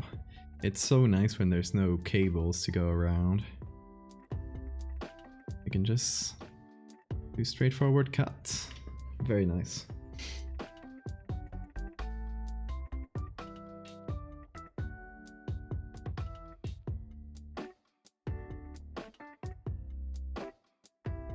God, I wish I could talk to you about the new project that's coming in. It might be a while before I can announce it. It's gonna be very fun, I think. Just had an amazing idea. Tell me. Is it string worm related? It is unfortunately not. It is gonna be related, at least thematically, to especially one previous story from a while ago, but not directly.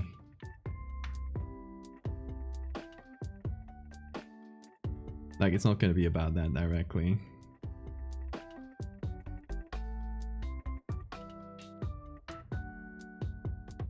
Keeping it vague. I'm only interested in string worm related content. Understandable. As we all should, to be honest. I have a bulletin board in my room. Bunch of all merch, some red string, and make a fake conspiracy board. That's such a good idea.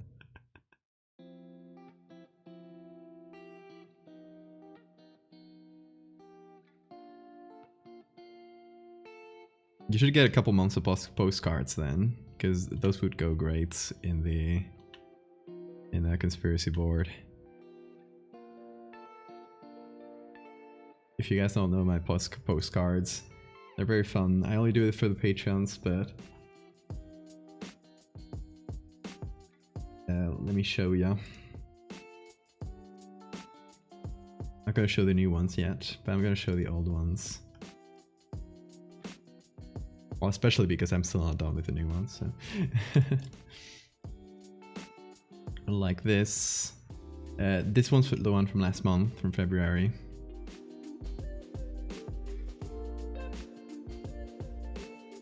So it's like I take one of my edits and I modify it, add some, give it that halftone look, add some lettering.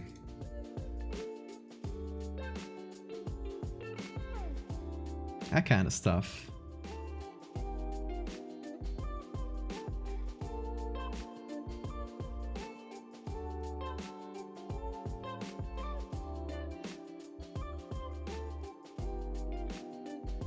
Sitting on so many channel points because there's nothing to put googly eyes on. Fair, fair. Yeah, this series is not very googly eyes friendly. Might have to find something, some substitute for googly eyes.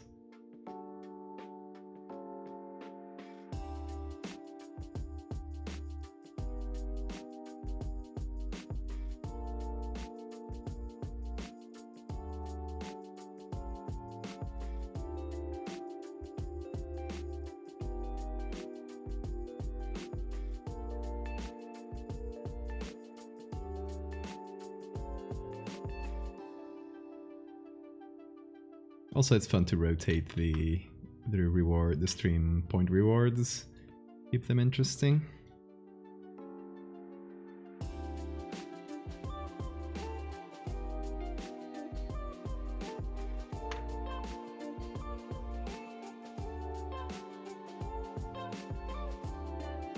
Podcast with Chris Trav is really fun. Can listen to the whole thing. Hell yeah! Glad you enjoy it.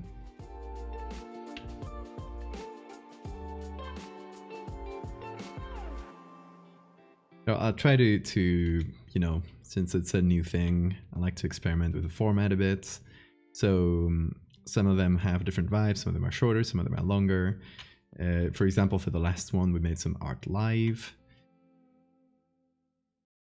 And thus it was quite longer and more chill.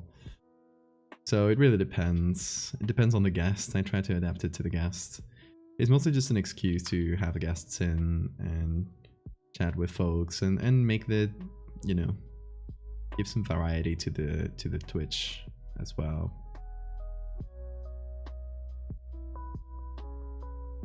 Googly Owl the movie. I would like to play Googly Owl. Just flap some wings and have a bunch of googly eyes pasted all around that turn.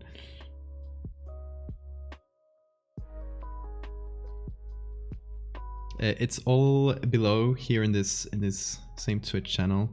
You go to the videos tab and you'll see like you'll see them separated in collections. The second one you'll see is House of Horrors, which is the name of the podcast.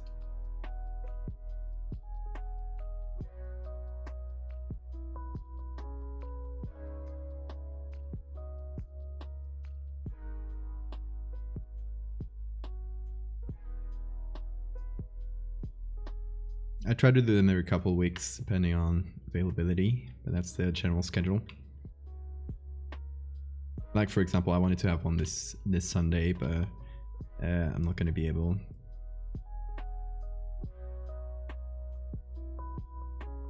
Because scheduling is hard, turns out.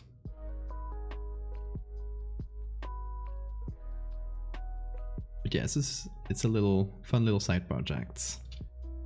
No high stakes or anything.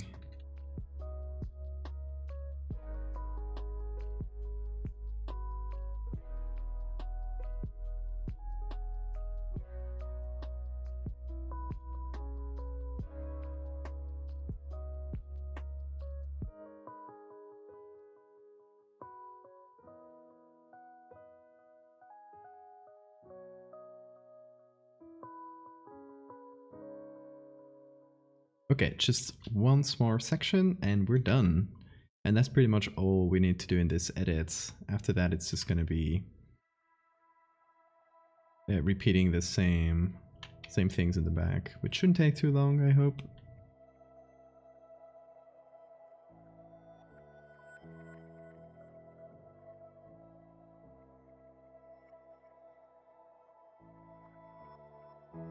And that'll be the 10th picture in this little series. I know it's called 9, but there's one that has A and B, so 10th picture.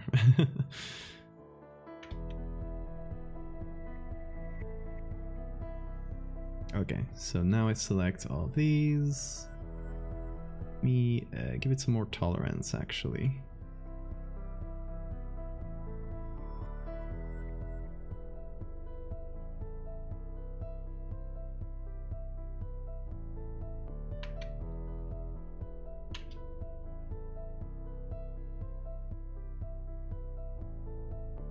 Okay, oh, that's these three. And now I select, expand.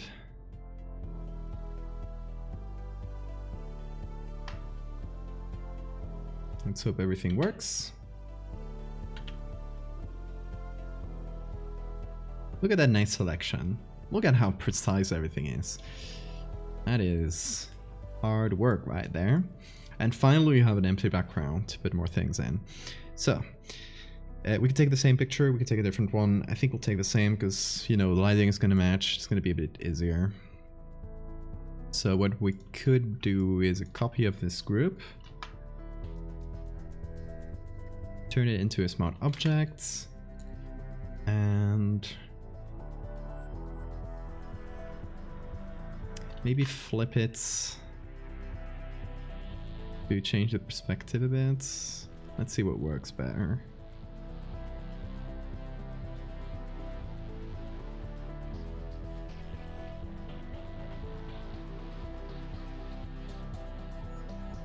What we can do is trick things and have like two little sections that are cut off between columns like that. Yeah, vertically might introduce some problems of perspective. It might be like I've done that before on the more nonsensical parts, but I don't know if that would work very well here.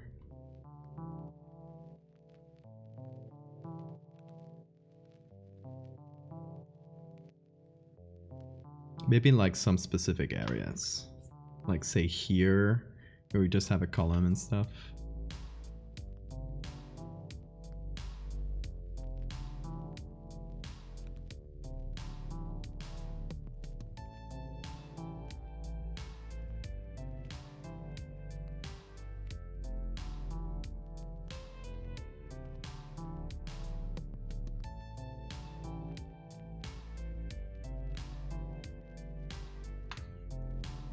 Say for example I do this.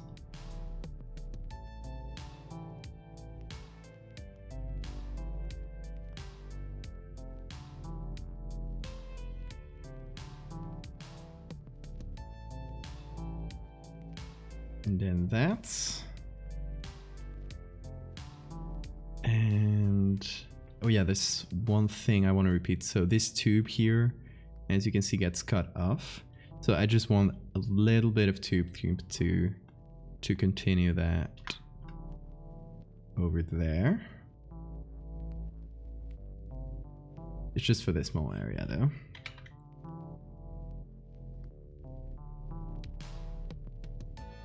Just for that extra continuity.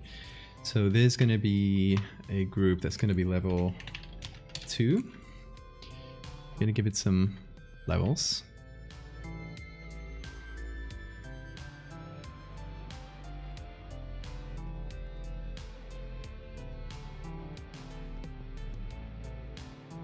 Maybe I'll make them darker but a bit hazy. Kind of like there's atmosphere in the middle.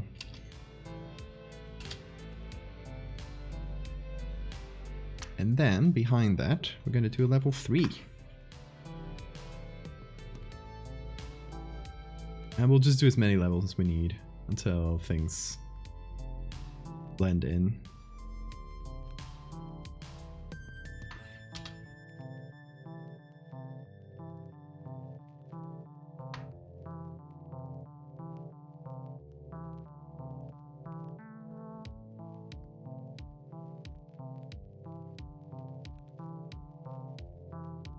So it's going to be level 3.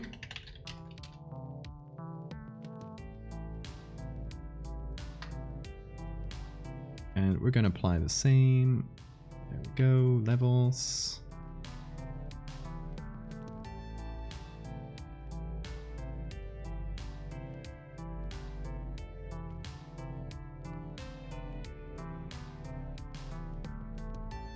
make it even hazier.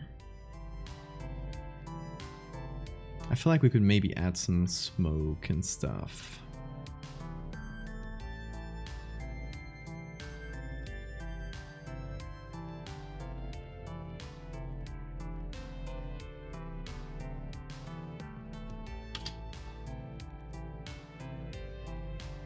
Okay, let me do a level 4 then. Just to hopefully leave as few blank spaces like these as possible. Oh, we got new spam bots. They're even showing a different website. Bye.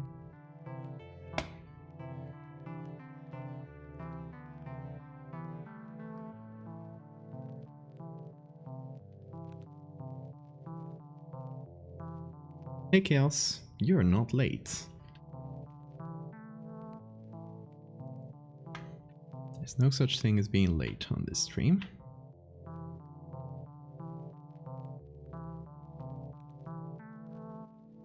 As you can see, we're doing more infinite spaces.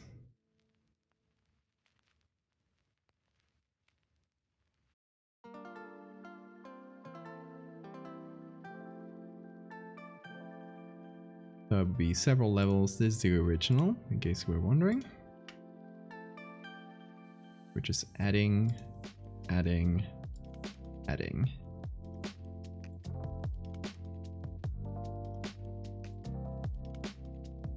I feel like we could also add some bigger and bigger blurs as we go. So start with maybe 2.5. Copy that to all the layers in the same level. God. Then it was 2.5, so maybe 4.5. Next one, that's just the very end, so we can have 8.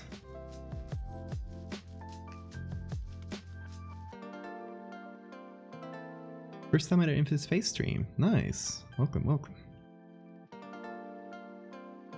So this is going to be a series that's gonna explain a bit again for new folks who haven't been to the last few streams or they're new here.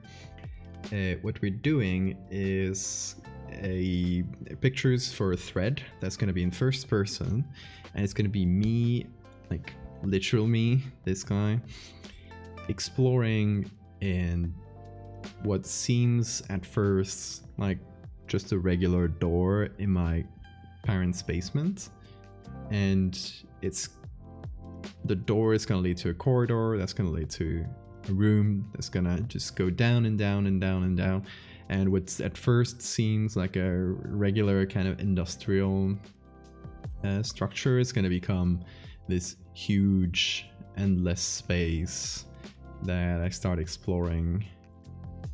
That's the idea, at least.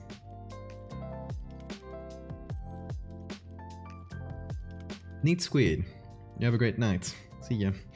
Thanks for coming in.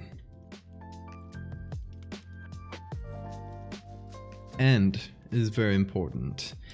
If you're watching this stream, you are currently in on the ruse. So whenever you see this go live on Twitter, you have to play along with me. So I am sorry, you're currently in on the joke. I don't want you guys going, I saw this on Twitch. No, you have to act worried about me, okay? Because as this thread is going on, I'm gonna, it's gonna get to a point where I'm gonna disappear for days and that kind of thing. Like, fully disappear. I'm not gonna do streams on Twitch, I'm not gonna appear on Twitter. It's gonna be full immersion, I'm stuck in this place. Not even gonna be on Discord myself. I'd have an alt account or something.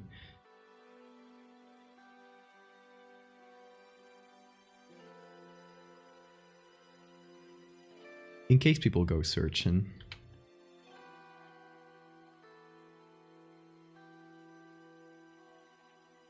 No Twitter spoilers. It is the law now. Exactly.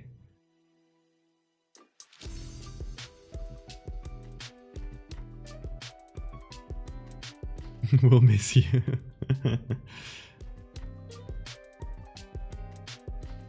Yes. Snitches get twitches. Or get banned from Twitch. I'm kidding. I'm not gonna ban anyone from Twitch. But...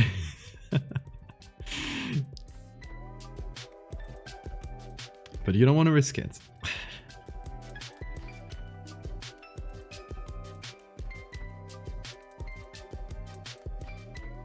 Exactly. By watching this stream, you have automatically accepted the terms. You won't be able to talk about it. You will be able to talk about it before it starts, but once the thread starts, it's full immersion time.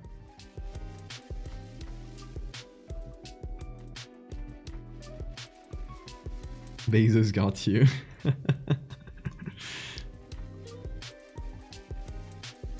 Yeah, either Bezos or Adobe.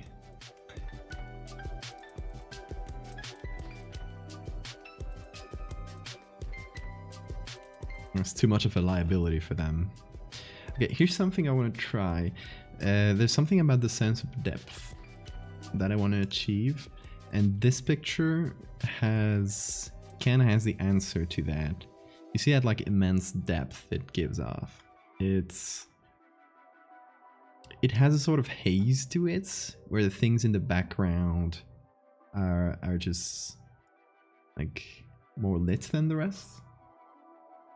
Let me see the original, because maybe we can see it better here.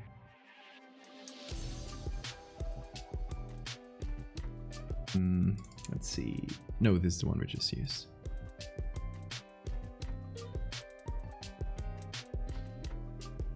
Did this? No. See, I got so many pictures that I end up losing them. Or not finding them. There we go. There you can see that sense of depth. That's what I'm trying to achieve there by adding these levels layers.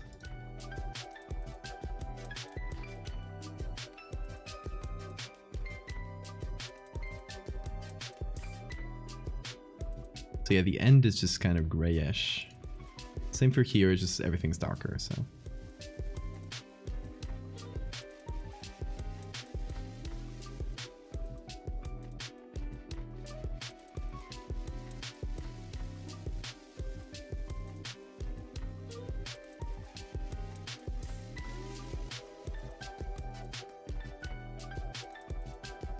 Will be so disappointed in whoever snitches, exactly.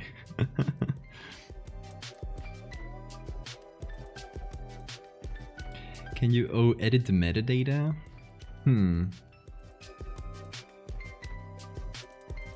That's a good idea, yeah.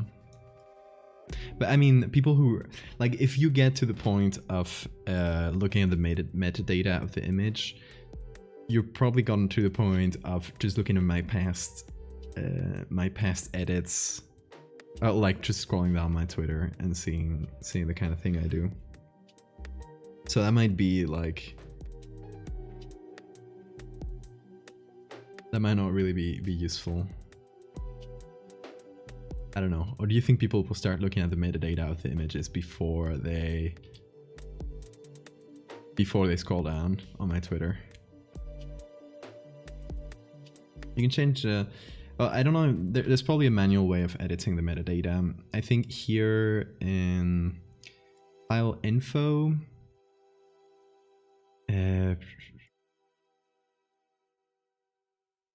see that they let you change some stuff, but they don't really. Oh, maybe you can change the raw data directly. I don't know how to do it. I would look it up. Though I don't know if posting an image to Twitter, I think, might erase the metadata. A lot of social media stuff does that.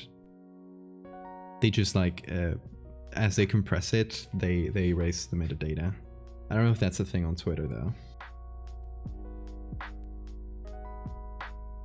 Oh yeah, you can add info, that's true. Yeah, I don't know if Twitter deletes it.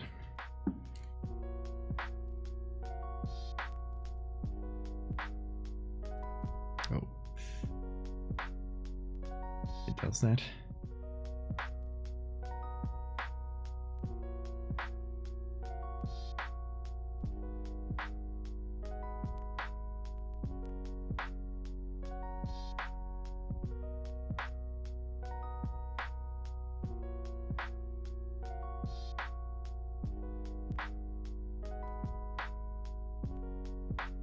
Does this give off a decent sense of depth?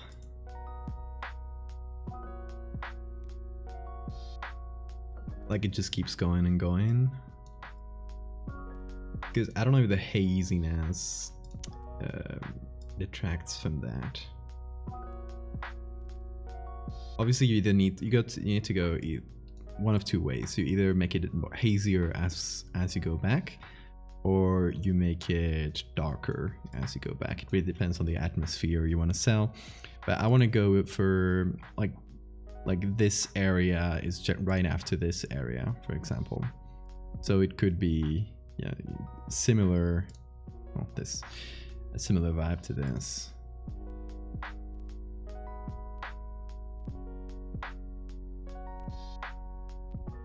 Okay, let's see. Let's figure out the colors and stuff.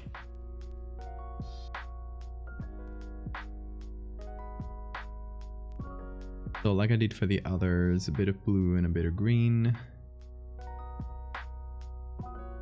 And reduce the reds. And in general, go for high contrast and pretty dark.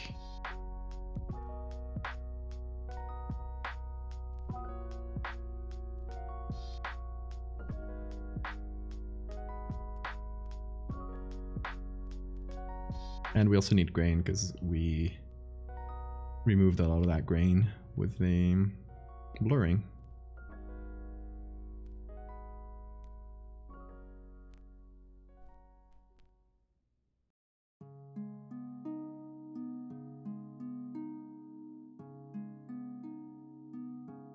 Okay, similar to this. The lighting from here, I would like it to feel more like neon instead of exterior lighting, which it is currently. So I'm thinking maybe in the color mixer, I can take the reds.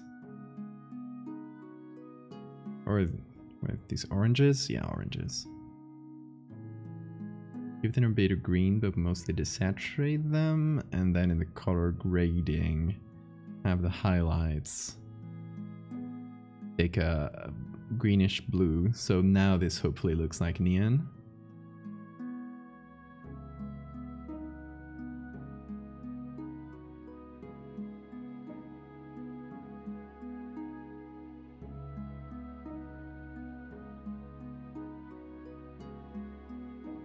Oh, thank you. Glad you enjoyed the postcard.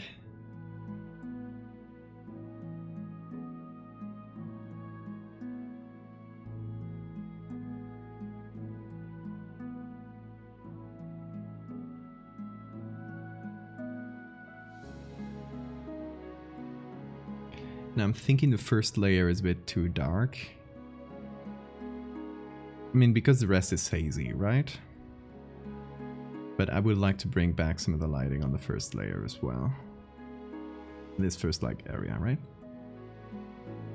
So I think this is the right direction, but before I keep going with it, here in the first group, which is our main layer, I would like to add some levels to hopefully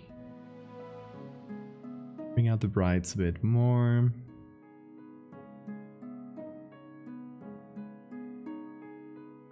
But reducing them in the areas where they're going too bright, like here.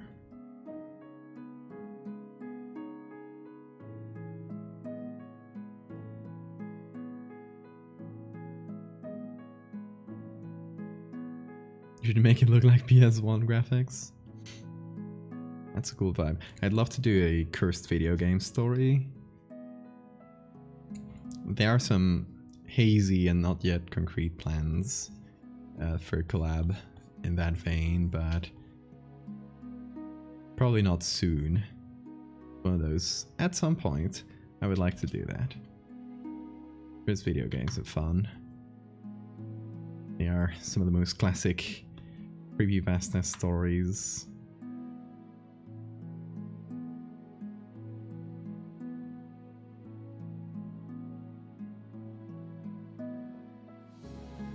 Aggressive halogen bulb, yes.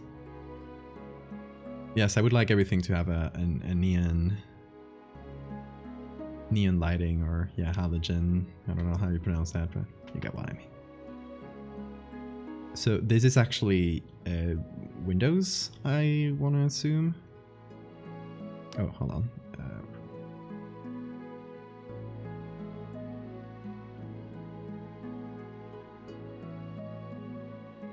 They're just like panes in the ceiling, or maybe they are lights. I don't know exactly what they are, but they will work.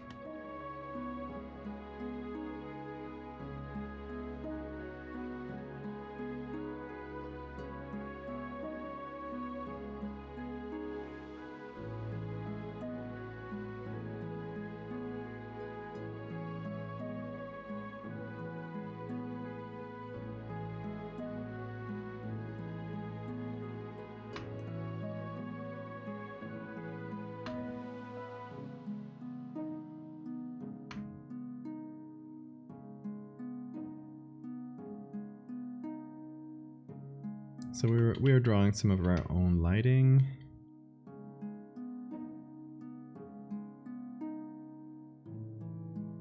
Did someone say Petscop? I don't think so, but Petscop is great.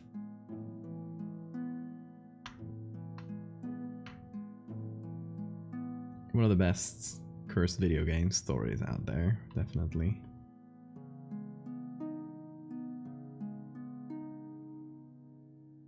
Wavy plastic, yeah, exactly. I don't know the exact name in English, but that's the right idea. I think that's what it is. But with a bit of editing, it can easily look like some halogen lights. Also, this is too orange at a base, so we're giving it some blue.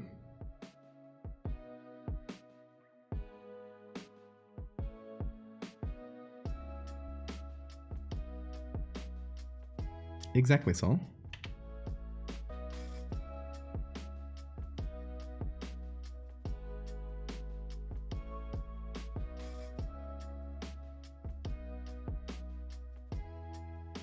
Just editing these very real pictures that I took in that weird basement.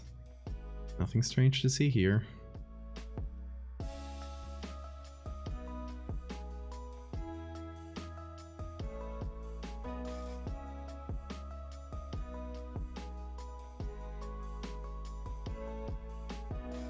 Is exactly, I don't know what area this is exactly, but I would like to have this sort of like big industrial area that's like full of cables and pipes and stuff. This kind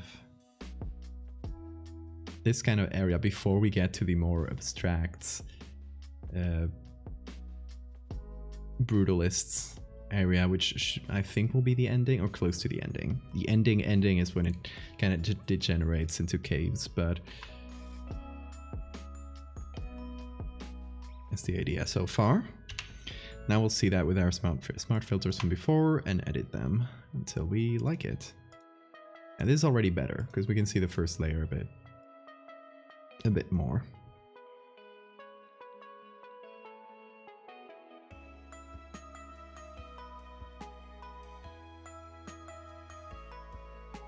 Are you gonna think of one of the episodes of Magnus Archives? Which one?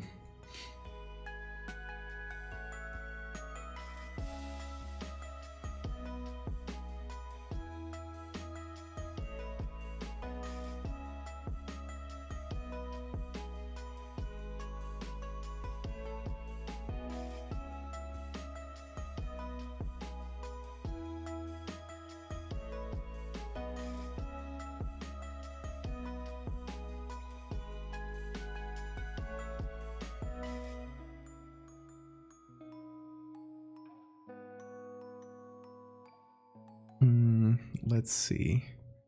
Okay, the oranges already don't do a lot.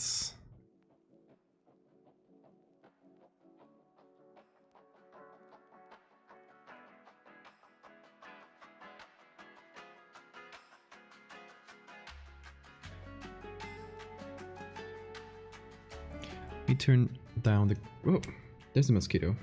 Didn't get it. It escaped between my fingers once again. But it is somewhere. I see it.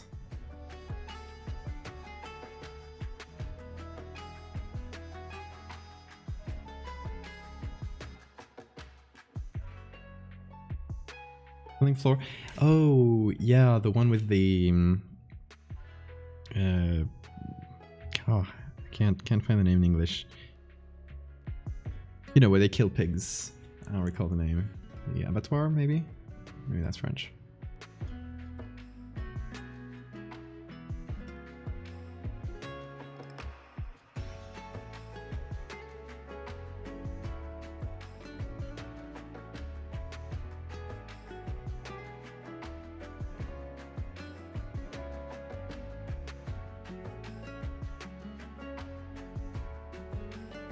Yeah, I remember. I enjoyed that one. That was a good one. This is bothering me a bit. I think it's calling attention too much. Like it's the first thing that calls my eyes. It's because it's the only... Oh. Photoshop being Photoshop. It's the brightest thing in the image, so it just jumps out at me. So I think we need to do something about that.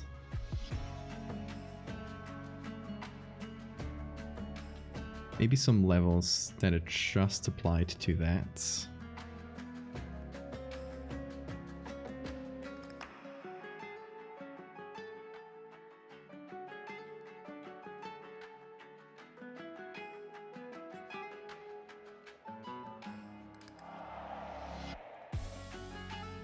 Or,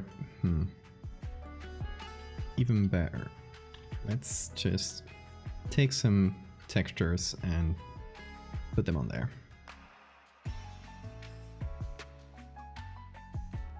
Right, something like this.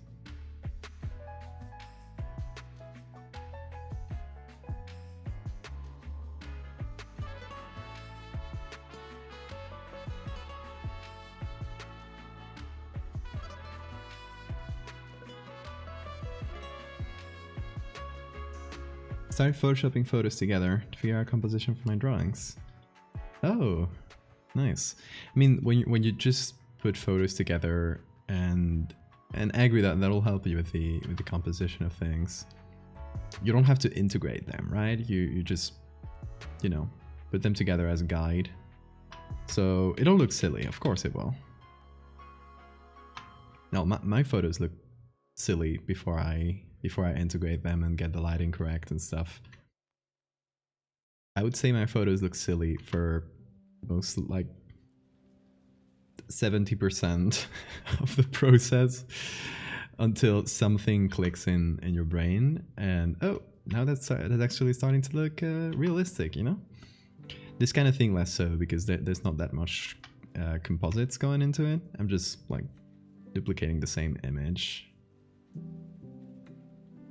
So it'll look a bit better from the start, but yeah, the general experience is it just looks silly until it doesn't.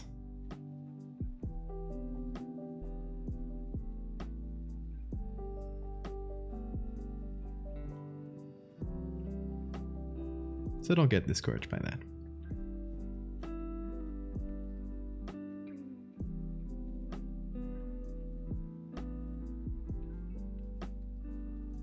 Yeah, and if you ever want to try compositing as an art form itself, I'm always happy to help folks get started, got some resources and stuff.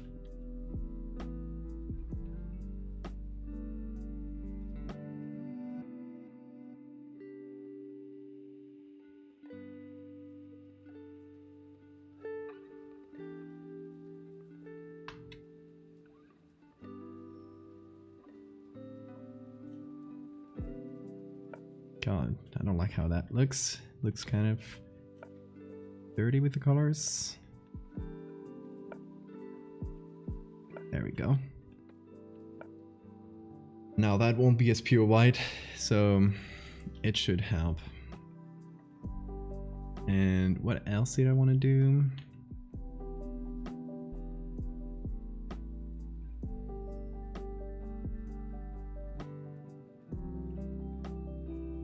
Favorite from Magnus Archives? It's very hard for me to choose favorites in general.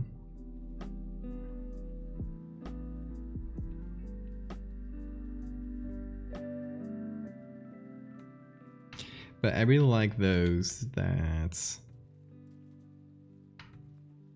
the kind of things that will always be better represented by writing than by image stuff. So, you know, the one about someone getting lost in a city that's completely like in some sort of fake city, which I did an edit based on. You know, those kinds of weird, nonsensical spaces.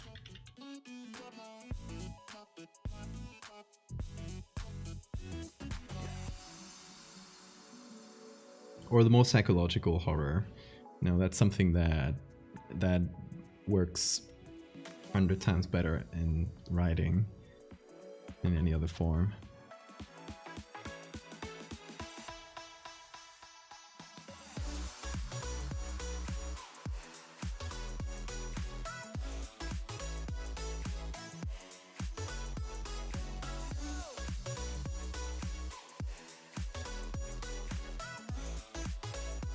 Okay, let's see now.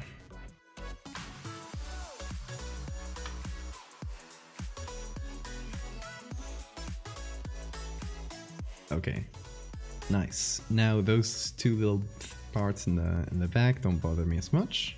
They blend it in. What I would like is to add some soft light.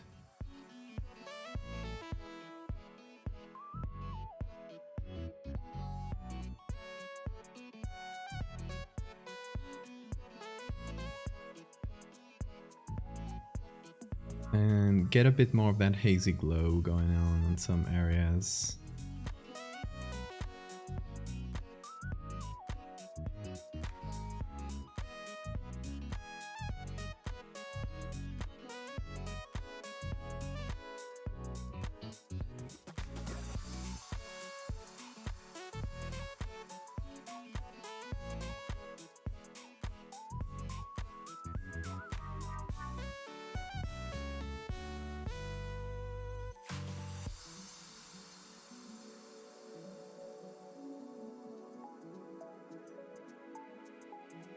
Yeah, those that are on the Discord.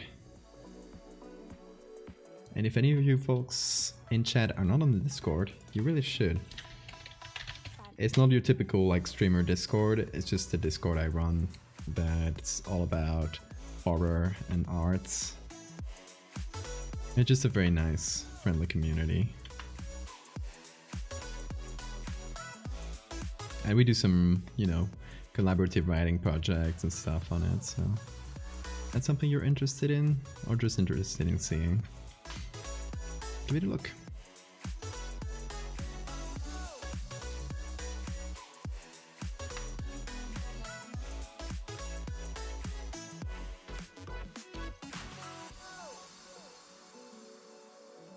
Zooming in, seeing if everything meshes together. I think the noise really helps in this case, because I don't see any weird edges or edges that are too clean. I think it feels well blended. So let's give that a look compared to the original photo, which is here. Wait, hold on. There we go. This is what it used to look like. And this is what it looks like now.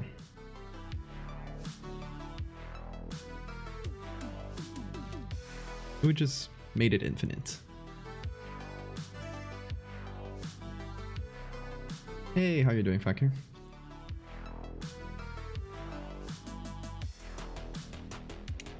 Yeah, we got one bigger collaborative writing thing called the UCR, which is a secret government agency, US government agency, looking into the paranormal, but with a more, historical tint than things like SCP, and like way less heroic than SCP. They're basically like, imagine if the CIA and all the terrible things they did were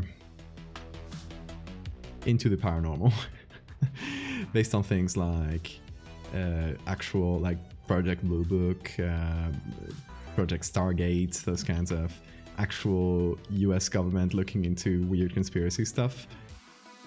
But if it were all real, that's the idea.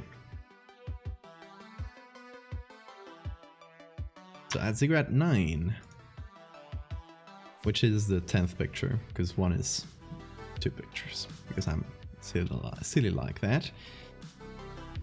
So yeah, that is 10 pictures in already, which is quite nice.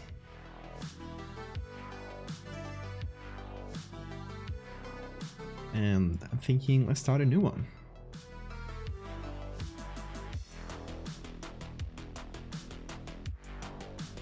Let's see. Of the other pictures we had, I had another one that looked very industrial. It's the one I used in the announcement tweets. So that one. Let me see if I can find it again. I got this big collection of pictures, so sometimes finding stuff can get silly. Yeah, there it is. So this one is from the same, I assume the same place as this one. It's taken by the same photographer. It has the same style, same colors and everything. So just an assumption. I don't know if there's a lot to do here. Like, it'll just go well with this one. So the good thing about this one is that we don't see the ground. So doing the whole, like, we don't have to do the whole abyss thing that we did in this one, where we deleted the ground. It kind of already looks like there's nothing below.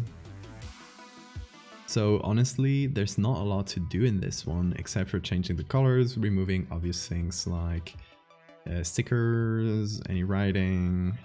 Let's just do a tour around the image and remove little things like, say, this little sticker.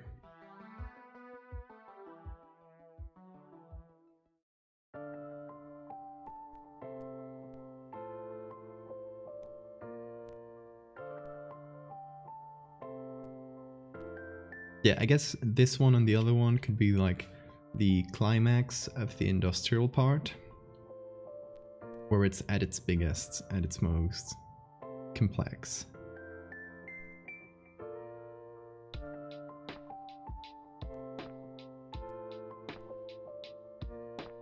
But there's honestly not a lot to do in this one. After the industrial part is the more like abstract, brutalist part that, like, it stops looking like it has any purpose. It stops looking like it's made for humans. You know, the camera is annoying today. There we go. So it's more like this. And this one.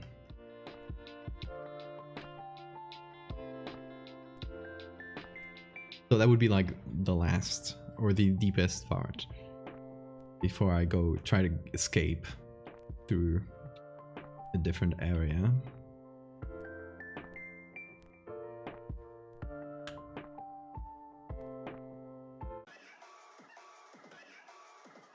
Concrete is getting scary.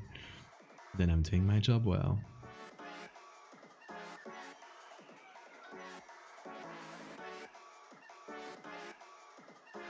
Yeah, infinite architecture is very creepy. And this one already, like, it goes out into nothingness, so it already feels infinite. Already has artificial lighting. But what I could is trying to remove this part, which looks more like natural than artificial lighting. So what I could do is maybe repeat this.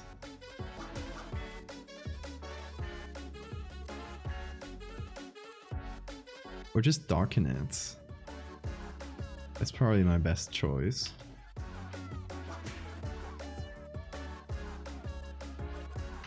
Yeah.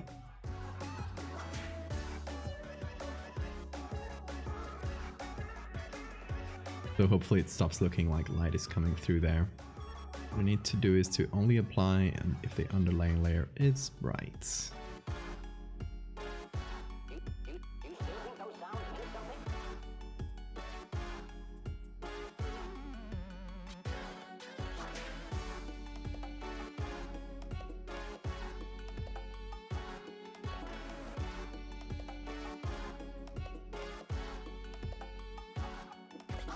So instead of having to rebuild it, I'm just changed, since it's far away enough, just change it a bit in a way that hopefully it stops looking like light is coming through there.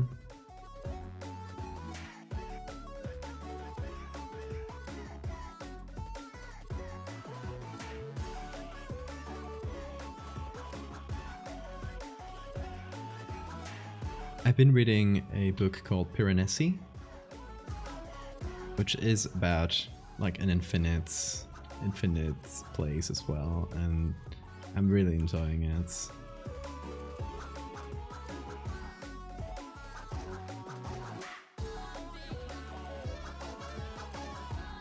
nothing big here, just removing some of the more natural looking light sources. And then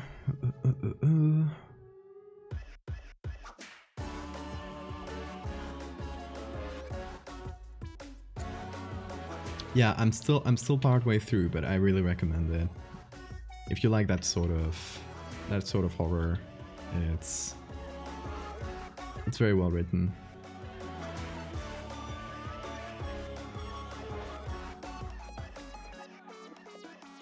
So give it a go, definitely.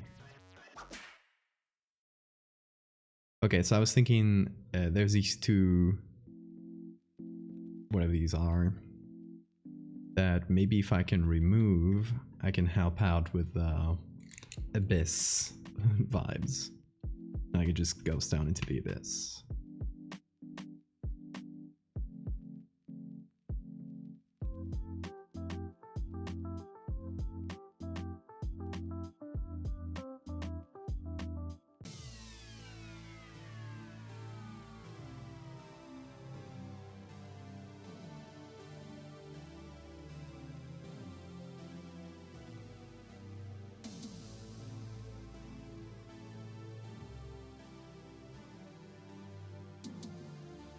Okay, I'm carrying strange textures.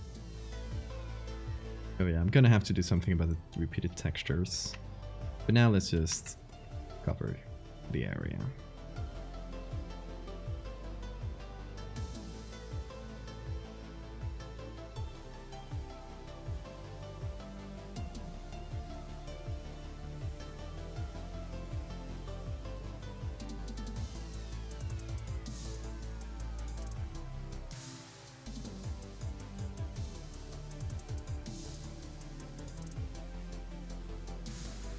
Yeah, if you guys got any good recommendations for books or media about architectural horror and weird spaces like that, I would love to hear your recommendations, because it should help with writing this series.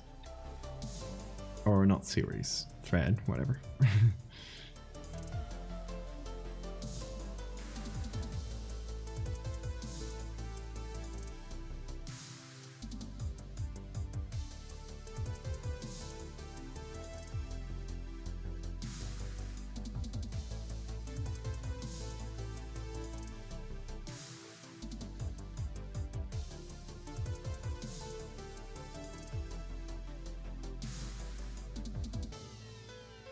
Obviously there's House of Leaves, which I've heard a lot about, still haven't read it.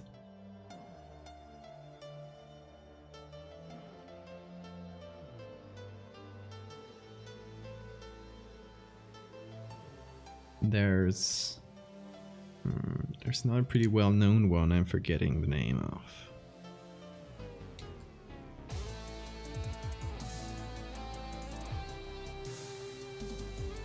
There's of course the movies, and it's schlocky cinema, but it's very good. I love those movies. The movies Cube and Hypercube are fantastic pieces of horror, and I mean this. They're actually very good. Have you guys seen Cube? Especially, my favorite is the first one. It just has a simplicity to, I don't know, it's very, I love the concept. If you haven't seen Cube, it's a movie, I want to say it's Canadian? I don't know, it's a very low budget movie about a group of people getting stuck in, they just wake up in this cube. The cube has 6 exits on each of its sides, and it just leads to a cube that is exactly the same, but some of them have death traps in them. So like very gory death traps that will like cut you in little dice and like little cubes, or burn you to a crisp, or that kind of thing. And this group of people, they're slowly finding each other, and they're trying to find a strategy to get out of this cube, and trying to find little clues and stuff throughout, and like interpersonal drama and stuff. It's an honestly very good movie. Just the concept itself, and the cube is like futuristic, and I don't know. It's just that like the strange claustrophobia of it is very good.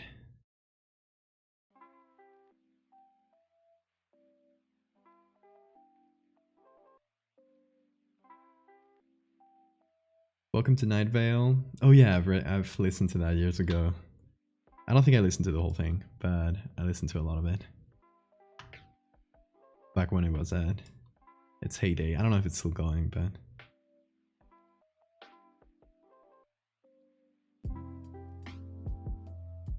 Hypercube had good traps, yes.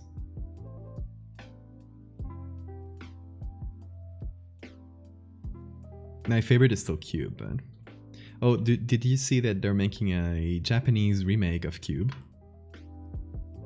Which I think it makes sense. Like, there's a lot of these kinds of death trap media in Japan, so it makes sense. It's like a good fit. I don't know what kind of budget they have or anything, so I'm kind of cautiously looking forward to it. See if they can recapture the vibe of the original Cube, or if they're going in a fun direction with it. I don't know how close they'll stay to the original. We'll see.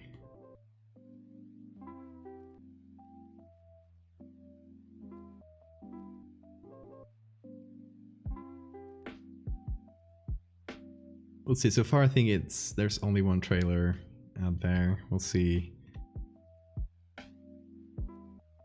We'll see when it's out, or when there's more. So far, just speculation.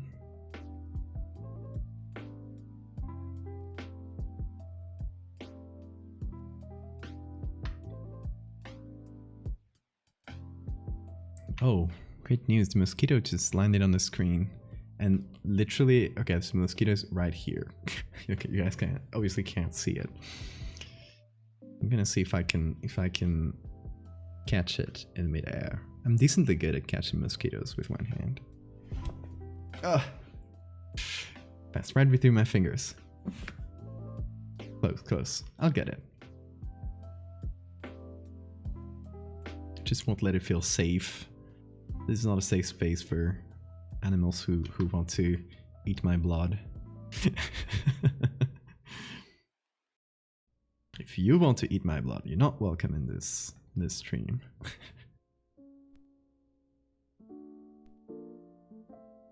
Sorry if this is controversial.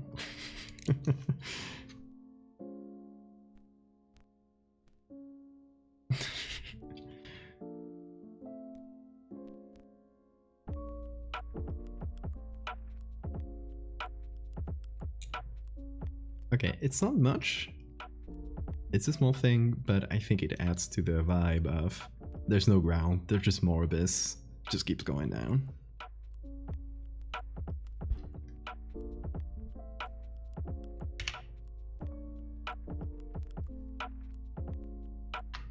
Vampires be gone. Exactly. I don't know where the mosquito went. It escaped for now, but it will be back for vengeance. Now that I've tried to kill it. Okay, so we want to go for a vibe similar to this one. I'm just gonna keep this. I mean, you won't be able to see it because it's gonna be on my other screen, but I'm just keeping it to the side to try to replicate that.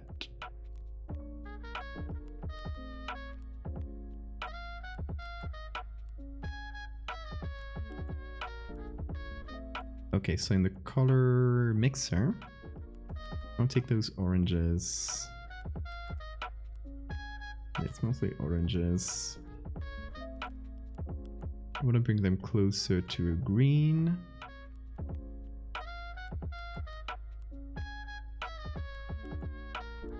Then desaturate them.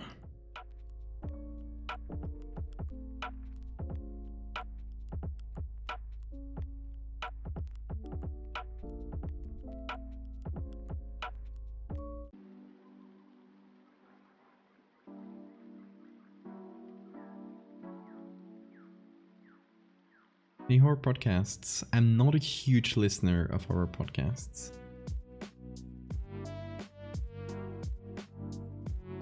I think Magnus is the only big one I've listened to. I've started Old Gods of Appalachia. I didn't get too far, but I'm liking it so far.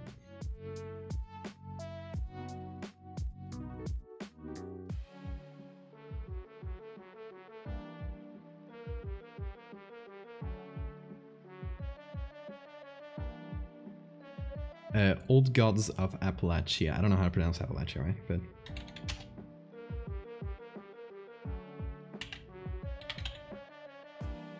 I did. Hold on.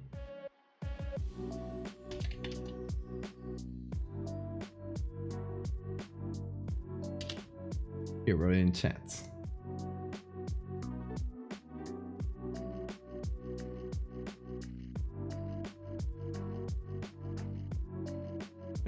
The other one. There we go. Okay, I beat a bit of this color. More veering towards blue.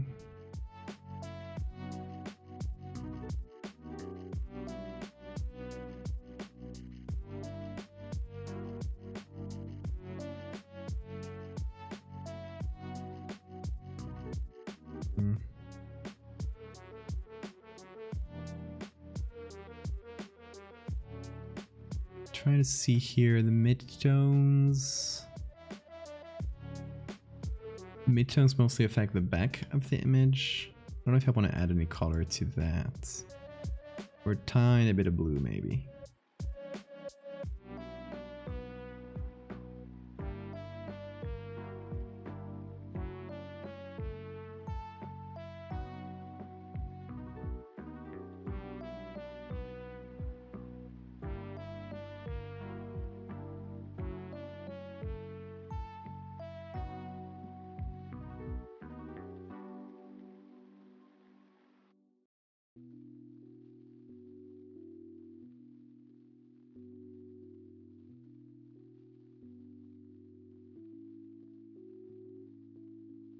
Something like that.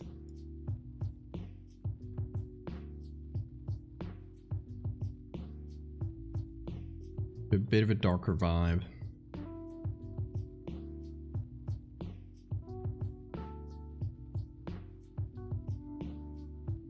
Posting Channel Zero Season 2 for my friends each week. Nice, enjoy that. I love Channel Zero.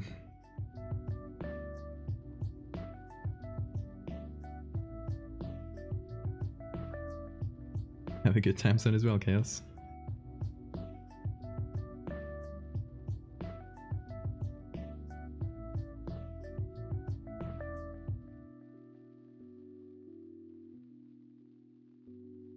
I was thinking that for the Abyss vibes,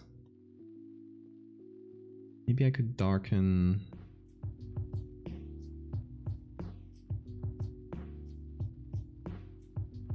this lower area a little bit. Maybe on top of that, yeah.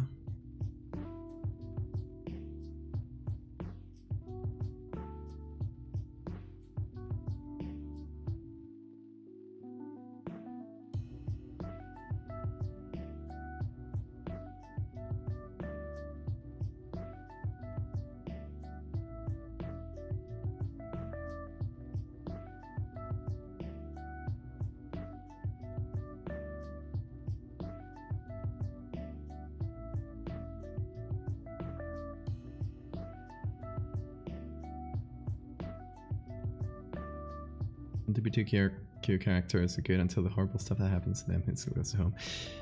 Yeah, I'm tired of LGBT characters with like tragic stories. It's a touch overplayed.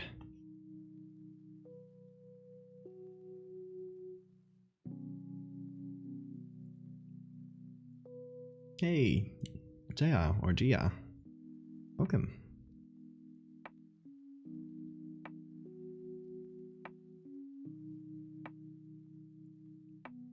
Let's see if a bit of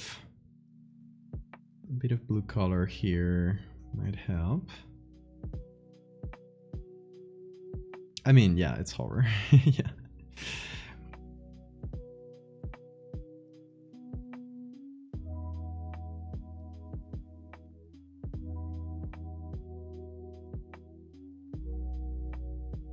Again with that.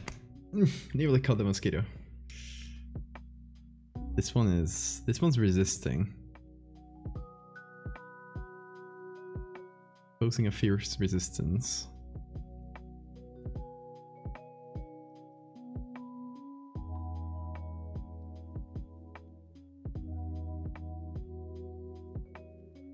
Okay, anything else? Maybe a little bit of noise to just bring all these areas together where I might have messed up the grain.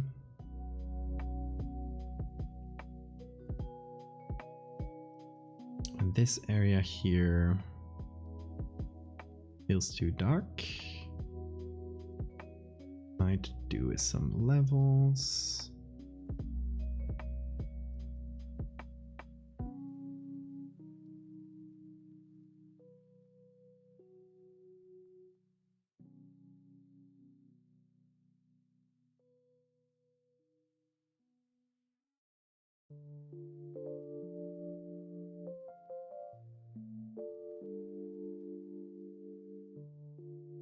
Okay, so that should help for later for the lighting there.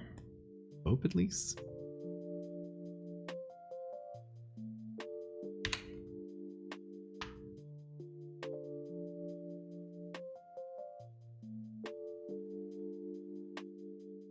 Okay, nice.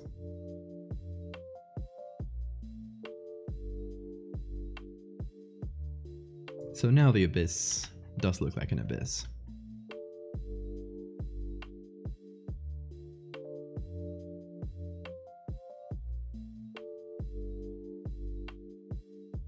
Okay, and this would be... Oh, I didn't even save the PSD here. This would be Ziggurat 10, which is the 11th picture. Because silly naming conventions.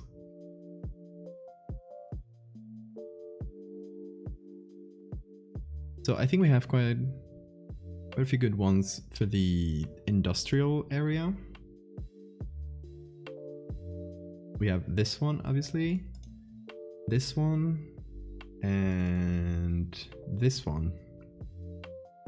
This one I think should be from the start of that industrial area.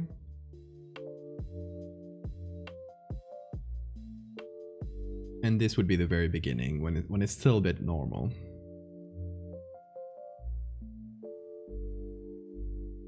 So for now, what we have is just to put it here in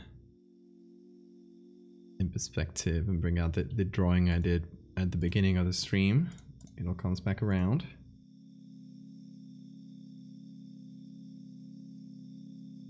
There are several levels that we'll go through in this ziggurat, and they'll all have a different vibe, I guess. It's just the internet connection as I go along. Like at first, I'll be able to just live tweet through it, and at some point, it's just gonna be impossible because it's too deep.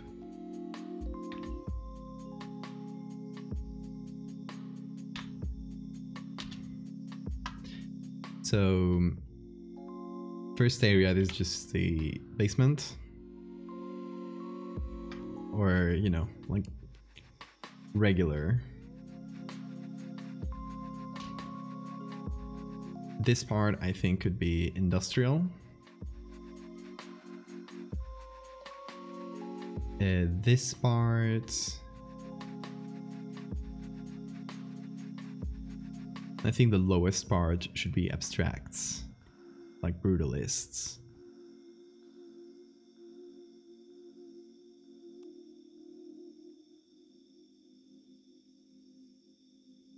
Do we need another step between them, or should we just go from industrial to abstract? And then I'm gonna try and go up through a different place, and it's gonna go to the quarry, and from the quarry to the caves, and then I finally escape. I think that's gonna be like the general gist of it. Do a philosophy essay about what? Do you have any topic?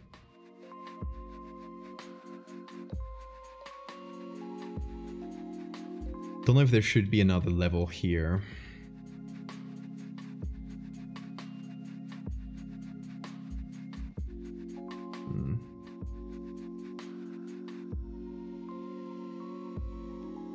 Here or here, right? We could exchange and have the industrial one go right before the abstract and have something there. It's not like it's gonna jump directly from one to the other. I feel like it's a smoother. There's gonna be some big stairs going down. Like for example, the chasm that we can see here. That is the descent into the next level, from the industrial to the next level. So this is like the end of the industrial thing. We can already see like the where it goes down. Compare philosophies. I used to enjoy philosophy class, especially the more modern stuff. They love to just talk about old philosophers all the time. Like, I understand it's important for the history to know Plato, but it's not like Plato is super relevant nowadays.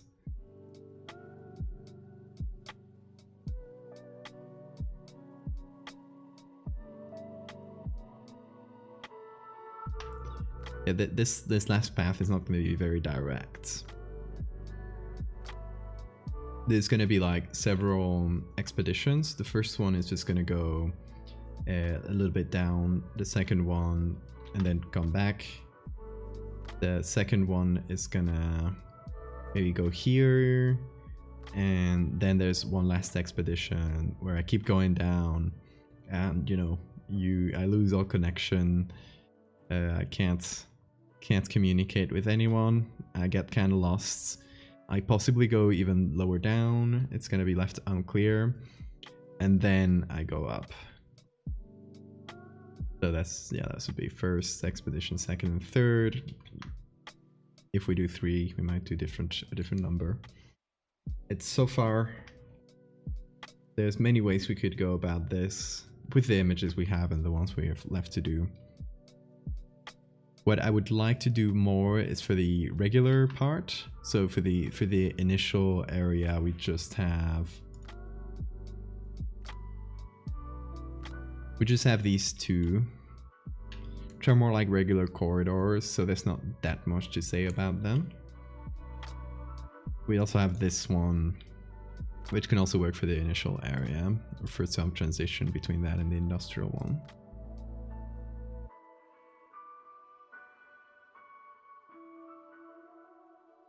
I have to the topic I'm making about this project and how it reflects Plato's cave. I love that. Maybe we could do some reference to Plato's cave. Just for fun, just like in the bottom. That would be fun actually. Hold on. So in this lower super deep area, the moment I get lost, okay, I'm gonna disappear, and at some point there might be like brief moments where like one post goes through and there's no text or anything, it's just like images. Like I'm down there and I'm literally like lost my mind. There could be a picture of a wall, and you know, just thinking about it right on the spot, but imagine for example wall 1 and wall number 2, and there are some shadows, like a you know, I don't know what's typically represented in Plato's shadows, but imagine like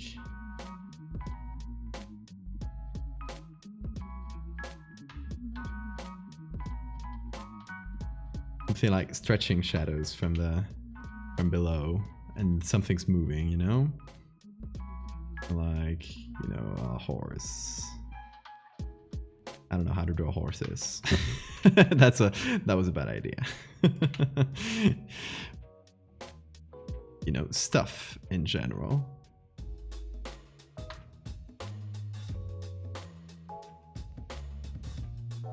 Yeah. It's like a strange light show going on. And no explanation at all to it. Like it could just be at the deepest moment where it just goes weird. I just start posting pictures and say nothing. It's just like, you know, is this guy going insane? How deep has he gone? That kind of vibe. So it'd be fun to add a reference to Plato's cave. Like the literal Plato's cave is right there. Plato is actually referring to this place down below the earth. It was a very literal story. It's a good idea. Also, there's a mosquito again.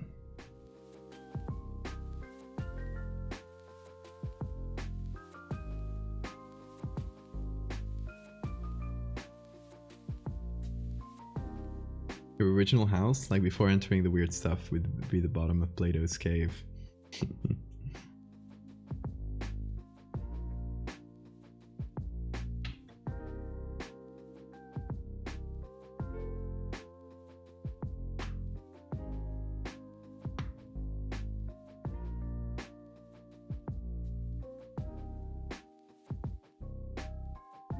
Yeah, it's just one long descent into madness. But I like that. I like introducing a little psychological touch to things. My idea at first that like that one moment where I get lost and disappear for several days, I'm just gonna like go slowly insane. Now even before then, right? You can see like first steps of the messages start being shorter and less coherent, and it's just starts becoming just images and maybe like cryptic messages where you don't really know what the hell I mean. It starts going crazier and crazier as I go deeper into this expedition, and at that moment is where suddenly you lose all contact. Obviously, in terms of realism, if I actually went deep in below the earth, I would probably stop having internet like at the first moment. but for the sake of the story, I think we'll pretend there's internet until pretty deep down. Like I gotta lose it at some point because I'm gonna get lost in this place and go silent for a few days. So I definitely gotta preface that, saying like, oh, as I go lower into these expeditions, I'm like, oh, internet is starting to be patchy. Maybe I set up a different system.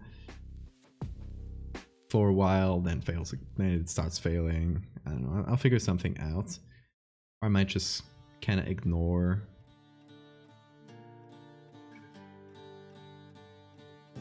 the whole internet issue and the realism of it, because it's in service of the story, so.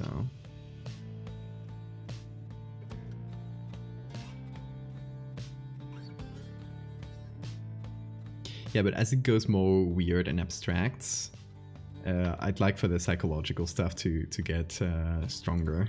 You're just slowly losing your mind. At some point, you start asking yourself, like, is this guy actually seeing these things? Are we all, like, seeing figments of his imagination at this point? That kind of stuff. I like psychological horror, if you guys didn't notice. I do enjoy that. But yeah, that's for the general idea of the story. There's still a lot I have to figure out. I still, like, in terms of main things, I would like to go in person and get some video footage, so I can complement all this.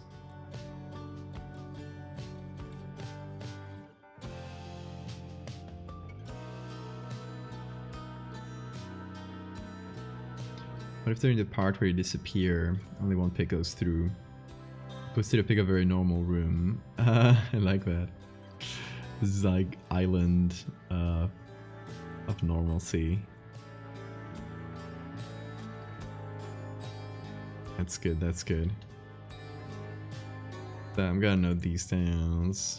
Plato's cave?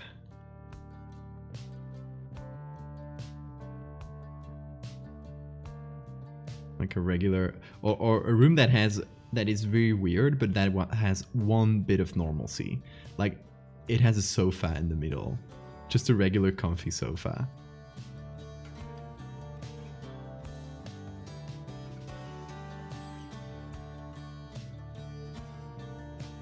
In the middle of this brutalist room.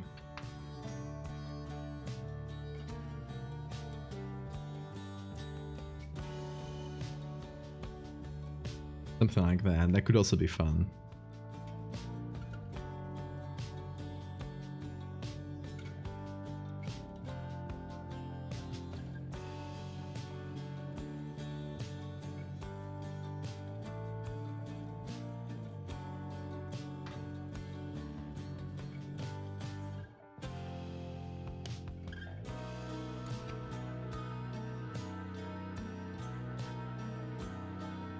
But I like that because at that point where things are starting to be very, very abstract, suddenly like breaking that with something pretty normal would feel jarring and would suddenly like pull all the rest into perspective, which I like.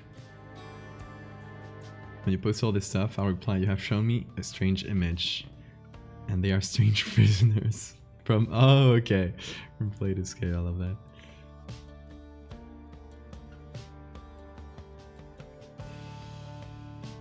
Maybe instead of having a wall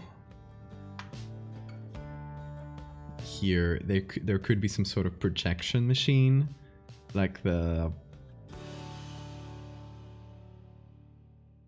just automatic, right? Like you can see all the little objects and some kind of light shining at them. Like a little machine of sorts. I would have to build that, so I might just cover that with a wall. That would be easier.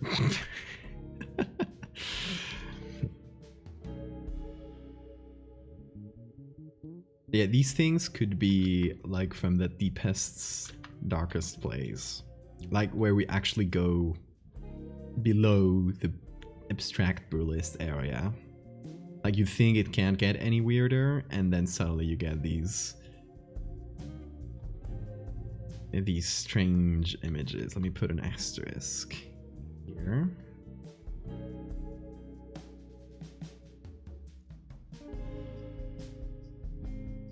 Like you just go wild for a little bit and then finally you're able to get out.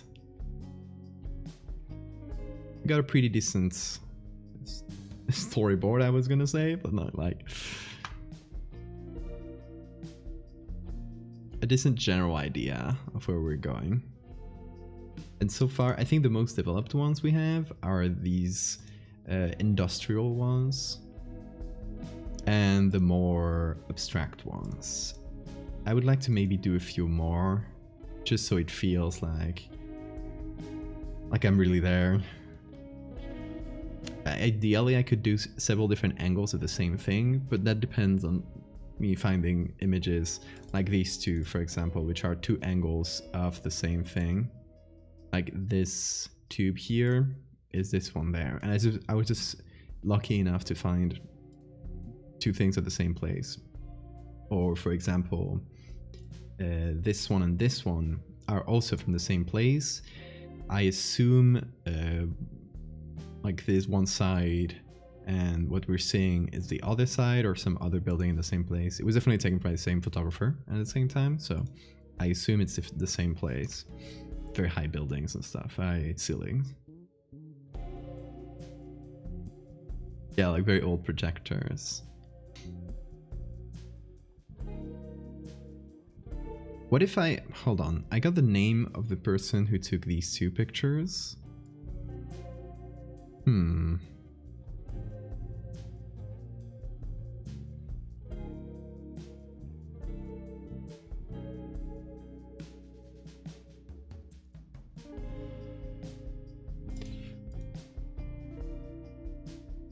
Maybe I can find more. Over here. That. Oh yeah, that's kinds of projectors. You got that. Testemutter. Yeah, these are quite quick edits to make, all things considered, because I'm just doing small-ish edits to pre-existing images instead of starting things from scratch. So they each take a shorter time relatively. God, I wish I could have something with this sense of scale. I love this sense of scale in this manga. In any case, we are gonna try and find images from the same person who did those like big industrial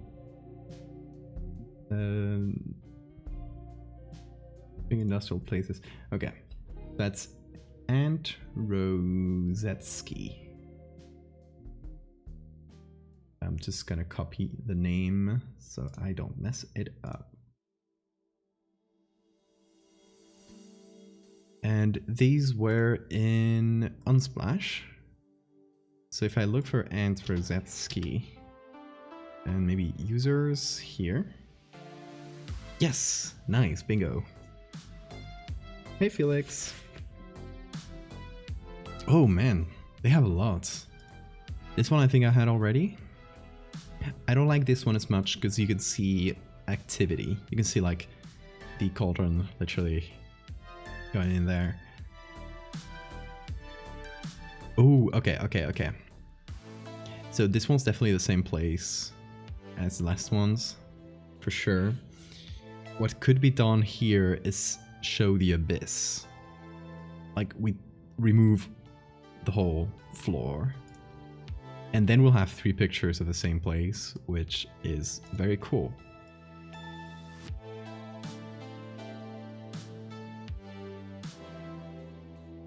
I really like that. This one we already did, of course. Let's see what else Ant has got for us. This one's good, but I feel like the cauldron, like so up close, I don't like it as much. It's like that other one. You can see the signs of use a bit too much. The first 2 rules are respect the rules. I love that.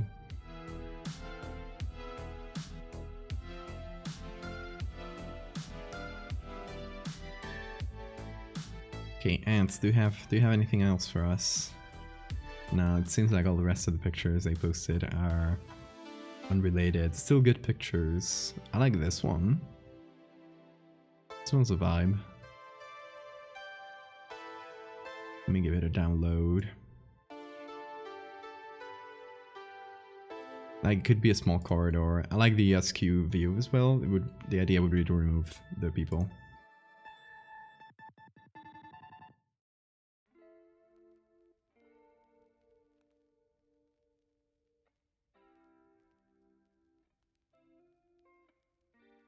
Let's see what else we can find.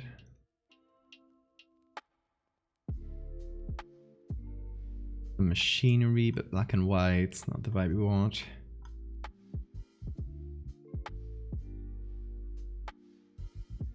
Oh, here's another one from that same place.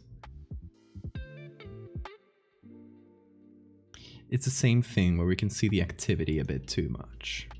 I still like it, but I'll save it in a little program I have, but won't use it for now.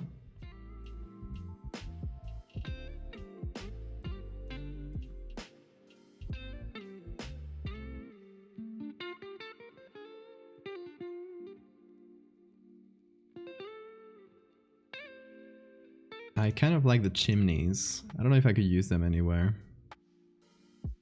I'll save them anyway.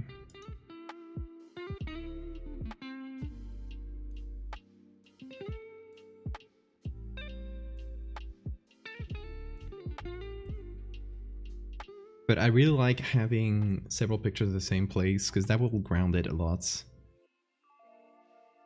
that the same picture again? I feel like it's a different crop from before. What if I took just the area on the right as a vertical picture and crop the rest out? Because I still like that. Let me give that a try. Okay, that's downloaded. We might lose a lot of quality if we just like make that one corner much bigger. One of them is literally, what is the meaning of life? God, what a question to pose. Like, you tell me. Okay, here there were it's a collection called Factory, so I'm just giving it a check, see if we find anything good. Oh, I hadn't seen that one. It is from the same person, so I must have skipped it. But it's again from the same Steelworks, as it says in the description, so now I know what it is. I mean, I assumed, but...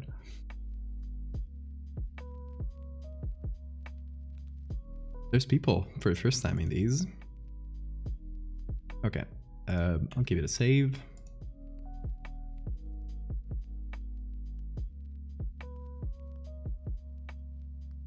I like these tunnels. They're kind of creepy. We already have a train tunnel though. Okay, so let's try some of these.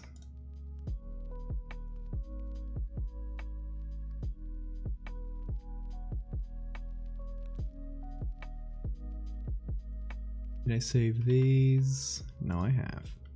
Okay, let's see. From the ones we just downloaded.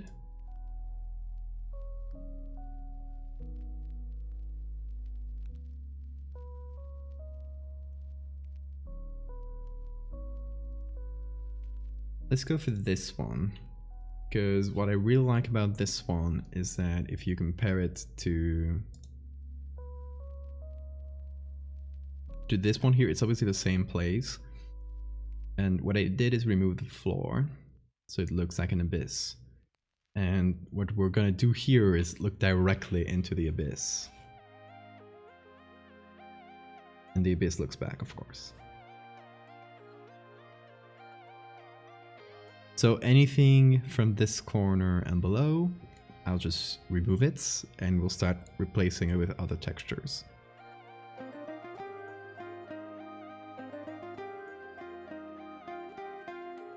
So, first, a quick selection.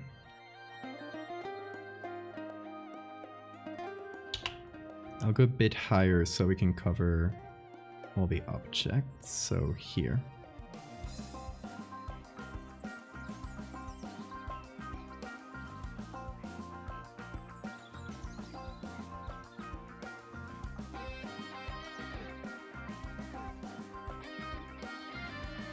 Then that's...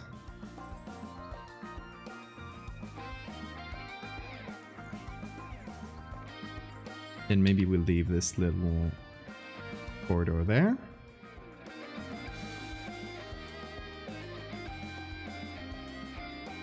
Boom, abyss.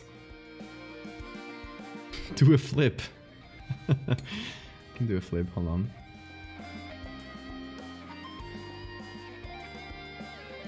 Flip.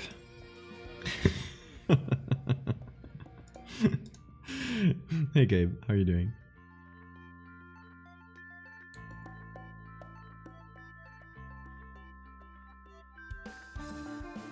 See, anything for you, Gabe.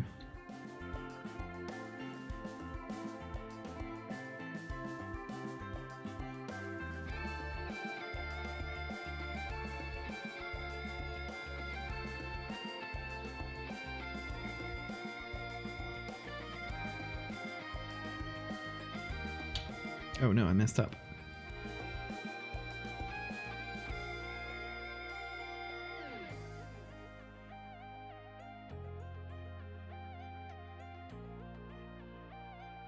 There we go. You're sick? What do you have? Fill the beans.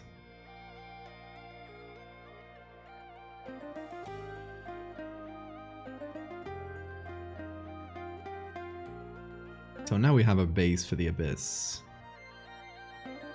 I don't really love this. In any case, here this works as could work as an abyss as well. We just need to darken it a bit. Hey, Louis here. What if I was bald? Good questions. Can you tell me?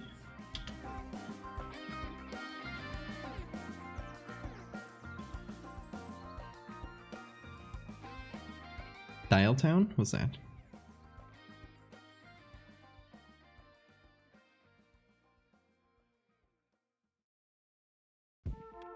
Oh, and thanks for the reminder to save, because I haven't saved this one yet. I just started.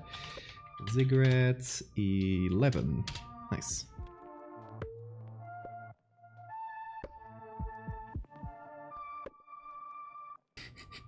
I don't have a bald head. Don't be mean. Come on. My head is not bald. You guys have seen it. Look. It's real. All real. I'll also remove all of this. Because we need more abyss. More abyss.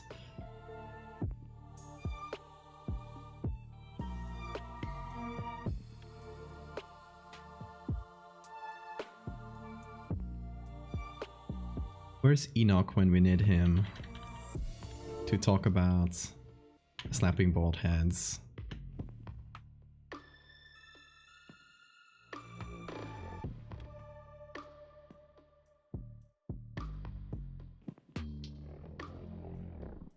Absurd dating game when you date people with inanimate objects as their heads. The Siren Head dating game.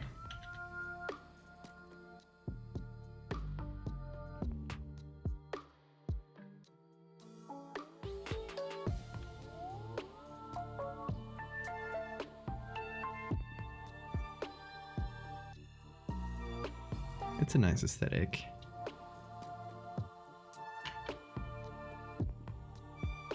I feel like after Trevor did Siren Head though, there were a load of copycats that did Something Head and made it a bit overplayed in terms of internet horror.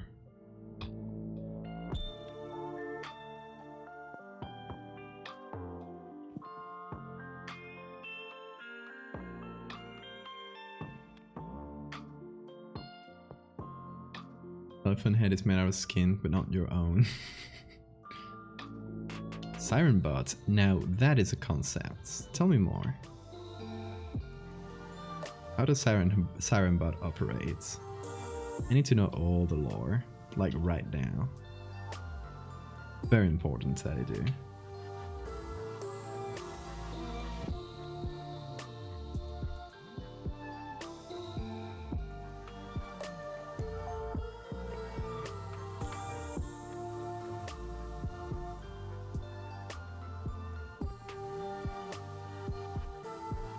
Hey, welcome back, Sora. We're still making abysses. Is that a word? Does abyss have a plural? If it doesn't, I just made it up. English doesn't have rules, so I can make them.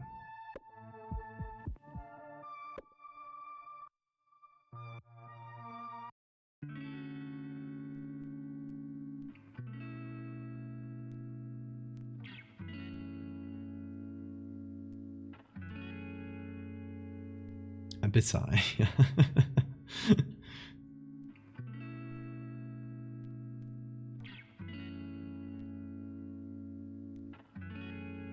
See, Sora has my back.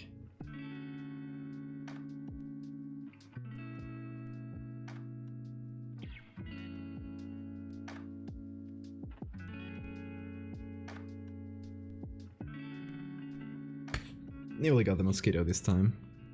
It keeps flying in my face. Getting bold. Can you play my Dungeon Synth mixtape on stream? Is it stuff you made yourself? I think most Dungeon Synth stuff is probably safe to play on stream. Because it's not like it's probably not on lists for Twitch copyright, but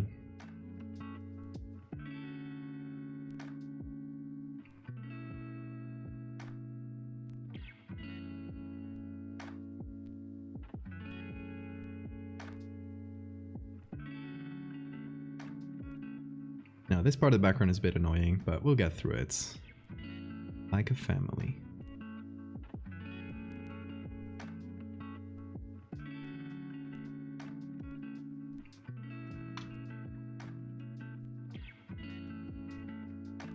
In drawing class we had to make a nonsensical architecture thing. Ooh. Just like me.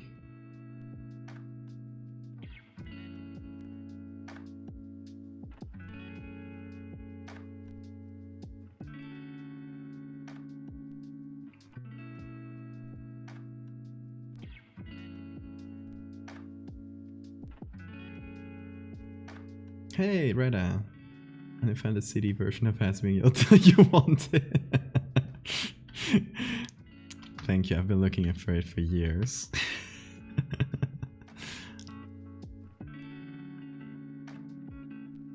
It's my favorite show ever. It has horny demons, I think.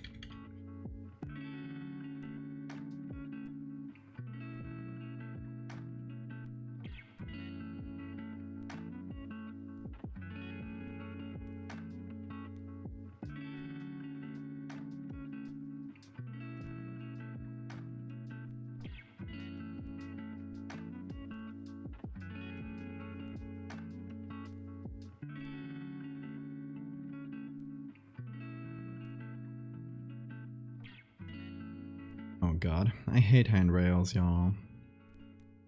They are annoying to cut around. So many little lines.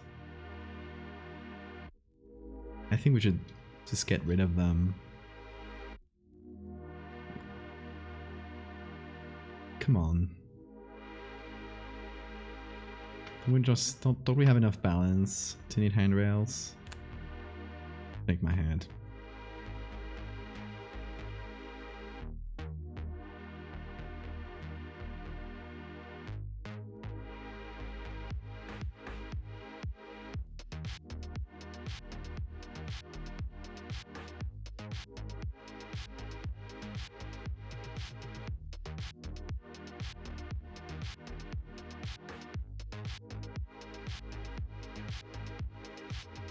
Have you seen Middens and Gingiva? The name sounds weird already.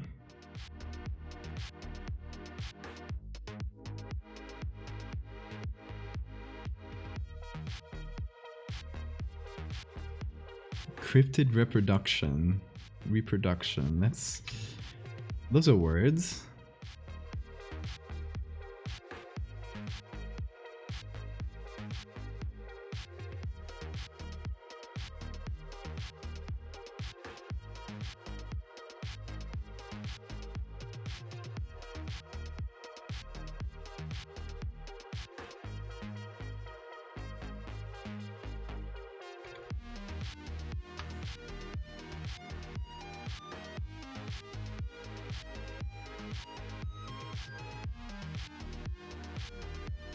Okay, maybe I should do like before and just do the edge and then figure out the rest. Like do the inside automatically. Yeah, that should be faster than what I've been doing. I'm just inefficient.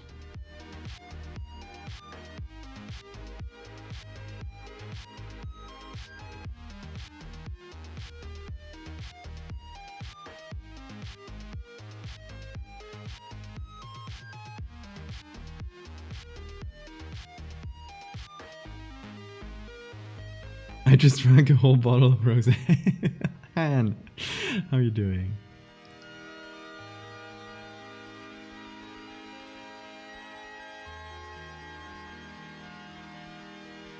What kind of horror game do you make? Good question. Good question. I would either make a game that's pretty normal but gets more cursed as it goes. Or something with a bit of mystery solving, like Return of the Obra Dinn. Been thinking about that game a lot lately.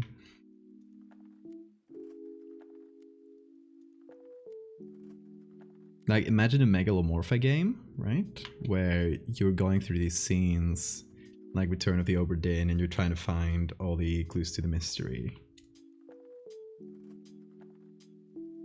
Feeling good?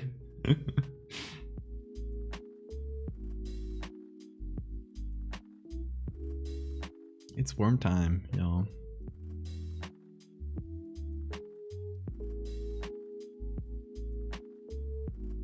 A game that's completely normal, except for one creepy Easter egg. Like, imagine if I release a game, if I was able to make games, and it's just like a cooking game. It just has like one creepy thing, but that's it.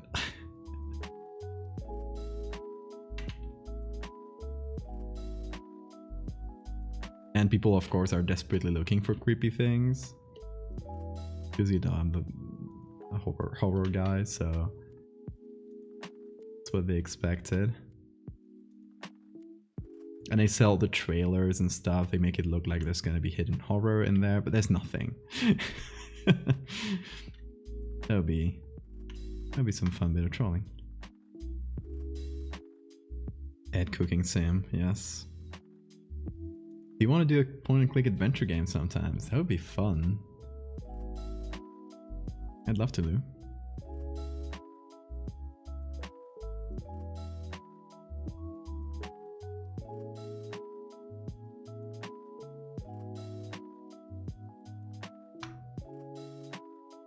And now I'm just selecting everything. Little farming sim. Cryptid farming sim. Get that done.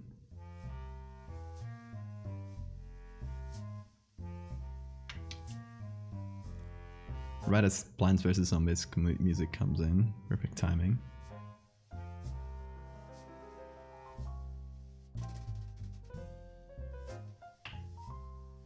Okay, finally. I hate those stairs. I don't want to see them ever again.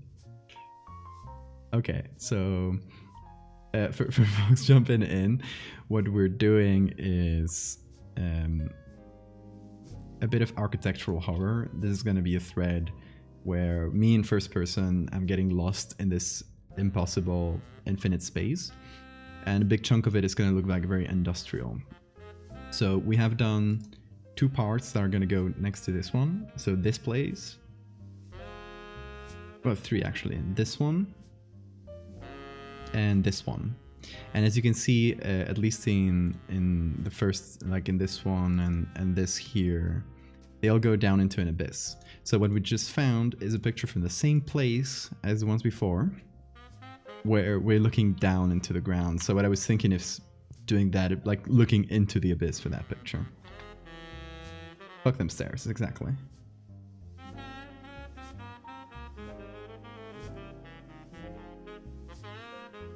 Gonna go lay down, I'm sick from paint fumes. Oh no, Loom. You have a good night.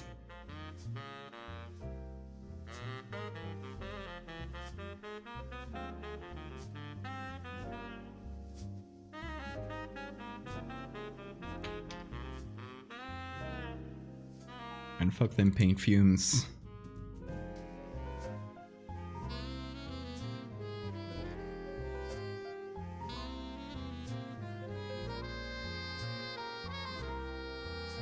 Okay, so for this part I just did like a quick cut.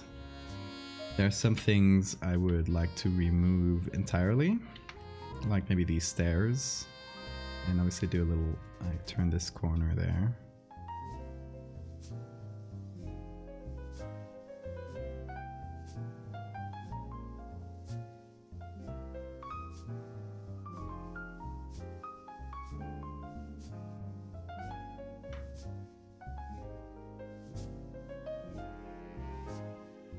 Like that. Then obviously we have to expand everything downwards, but fucking chemicals, yes.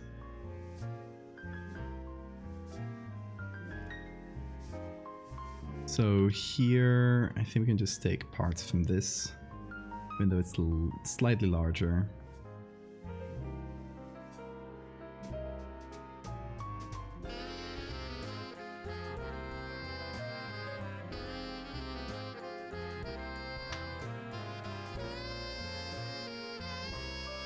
Do a bit of that.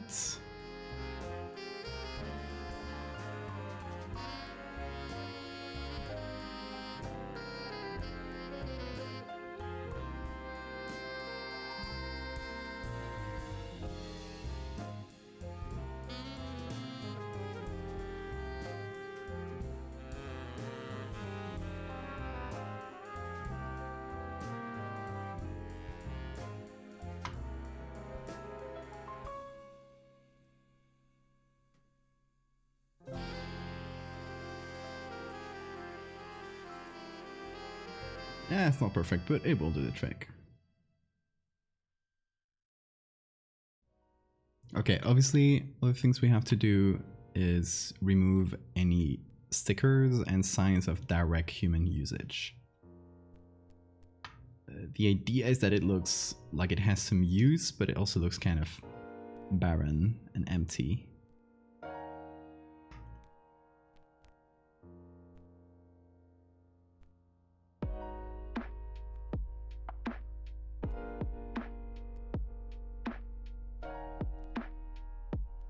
So I will need some stone textures, or more like concrete textures, to expand downwards. And for this, I might just repeat these textures lower and lower.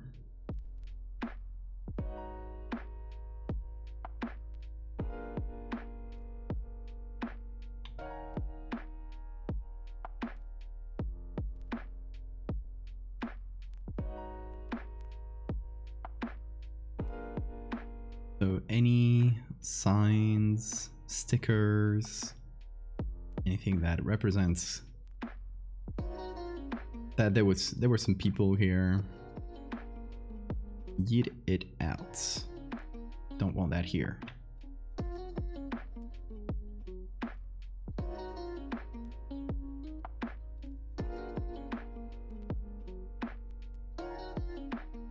Ugh, I hate having to redo that part. So here's something. I'll just remove that entirely.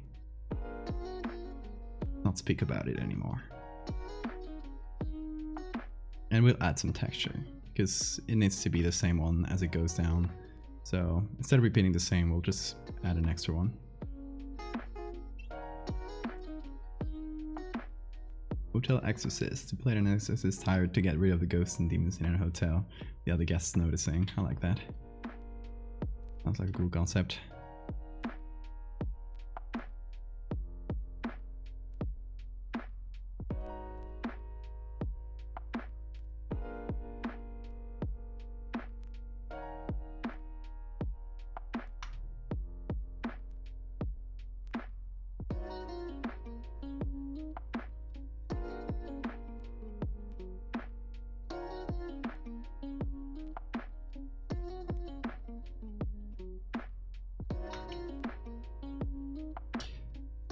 Okay, that part is good. Now for the lower part of this little bridge. I know it's not a bridge, but it's going to turn into one. I would need something to use. Also, this keeps annoying me because it kind of looks like a dude. It doesn't, but if you're far away, there's this little silhouette and it could look like someone. I don't want that to happen. So, I'll just remove it. Easy.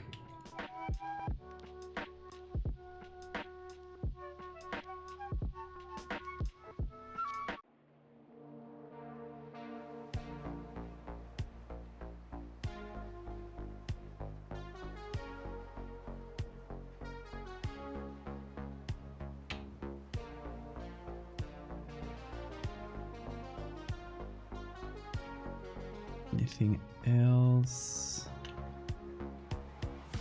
Yeah, okay, this part here I need to fix up pretty extensively.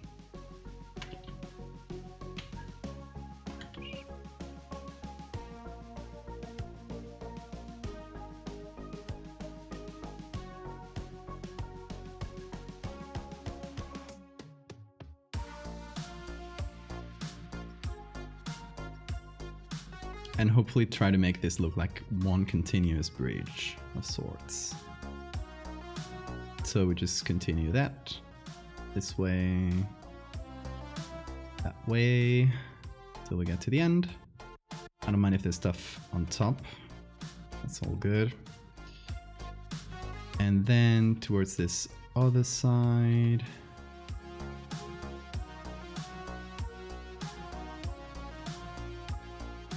could have it go all the way there. That's already something. Now the bottom needs to remove any repeated textures in the bottom. Oh, thanks for the save reminder.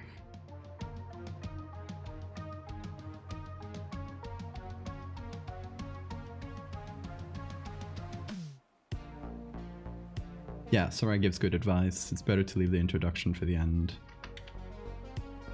Unless you have a very clear idea of what your thesis is going to be already.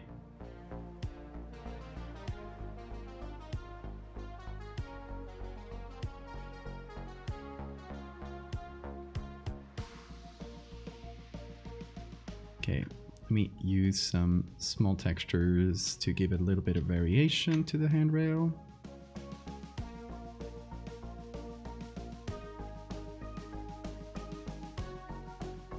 Like that. Continue that way. There we go.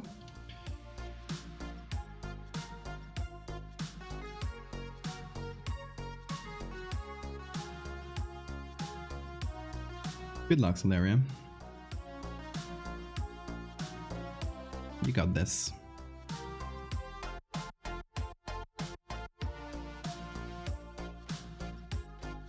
Now, how do I fix up the bottom?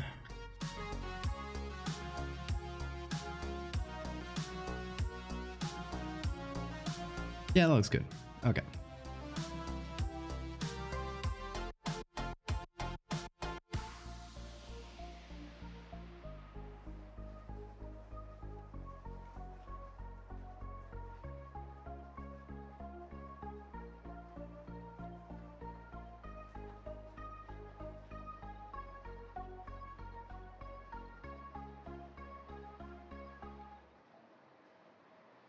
okay. A little bit more there.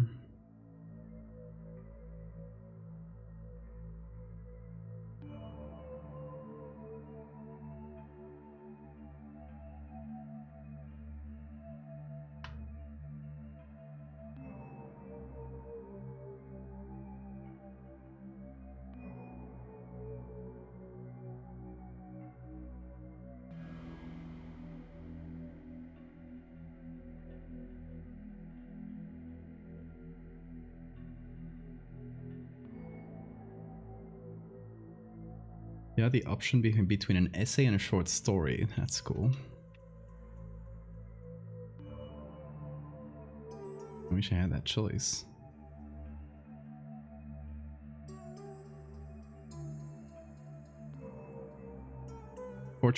Unfortunately, in medical school, they're not the best at giving you options for short stories.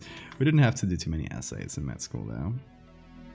Most of the exams and evaluations were done on multiple choice tests, so you just had to get good at multiple choice. And learn the trappings of that.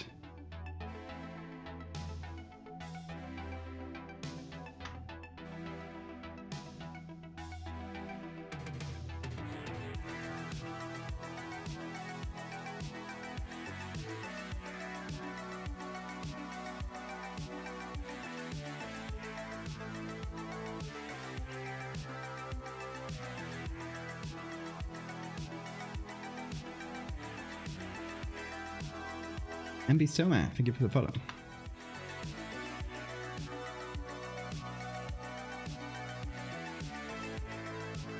Wrote a horror story about a man dealing with isolation, being the last known survivor in the post-apocalypse. Interesting.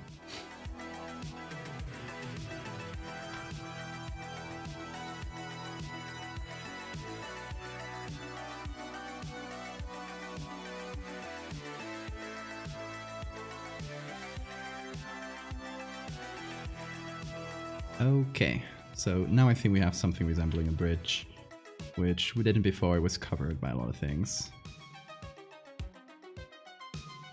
So, now we can go into the abyss, quite literally. First thing, I want to cover this and everything below it in a concrete layer. I have a few concrete images that I pulled out recently. So I want to put this below. There we go. Or actually, no, above. That should be above.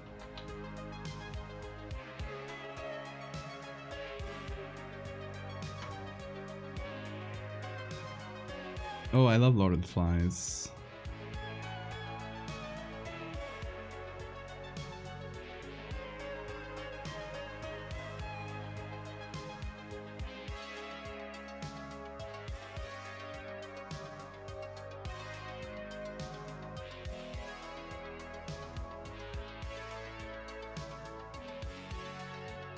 Concrete, yes.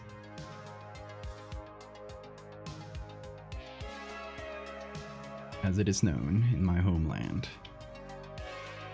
The concrete.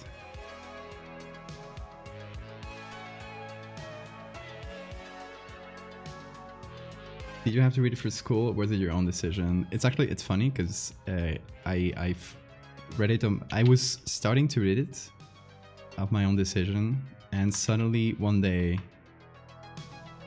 at school, I recall why. I guess might have been a shortage of teachers or something, and they decided to put a movie, and it was the movie adaptation of Lord of the Flies. I'm like, fuck this! I'm gonna have my whole book spoiled.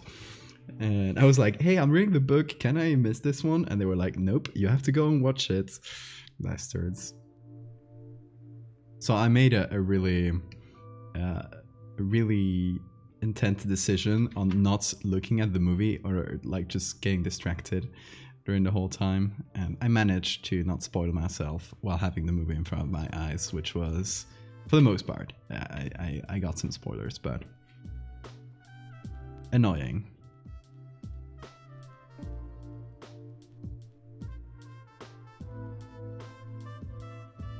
I managed though. And it was funny because all my friends knew about it, and so we had like, we were like betting if I was able to, if I was going to be able to watch the movie without, or to be in front of the movie without spoiling myself. So it was a fun moment.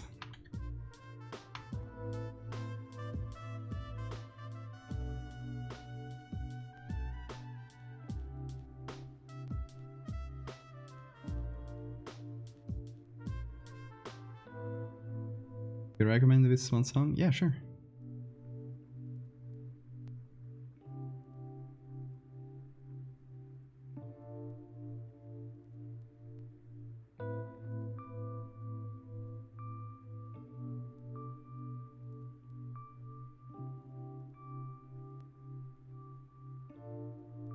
Okay, so I think what I could do is just, yeah, of course I can't do that.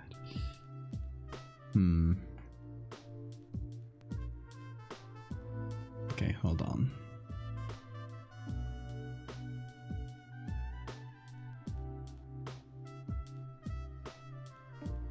I will select that whole thing.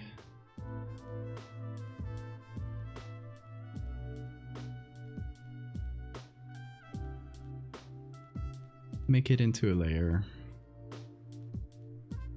And oh, I guess it needs this as well. There we go.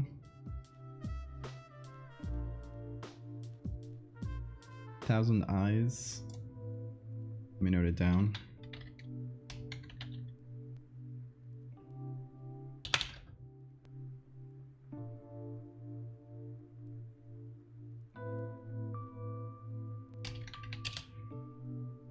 Thank you.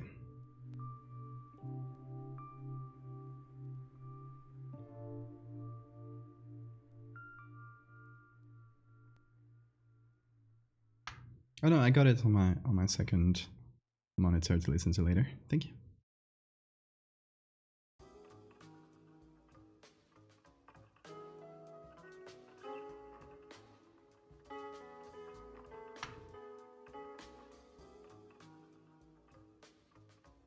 Yeah, okay, this is not great for this little part here, but we can do that part later.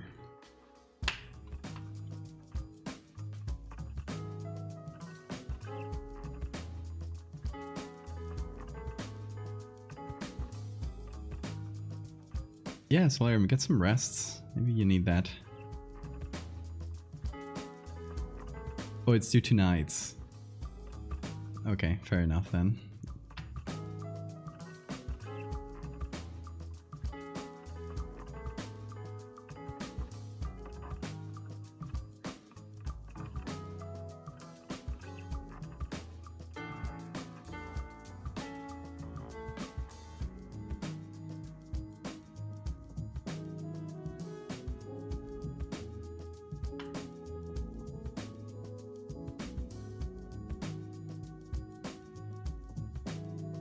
Now I'll mix these two to give it something a bit more interesting.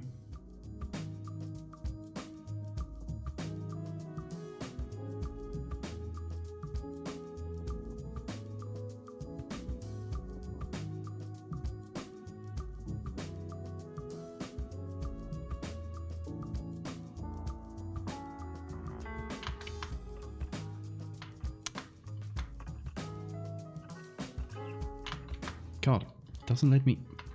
How annoying.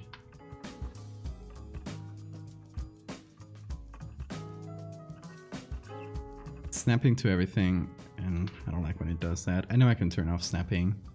I think it's generally more useful than not, but sometimes it can be quite fickle.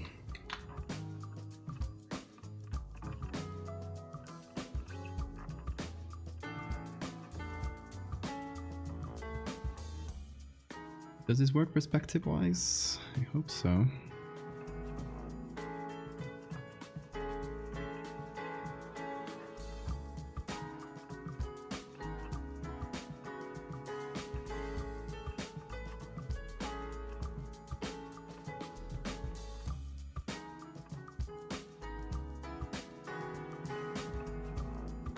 Mosquitoes on me again. Get out of here.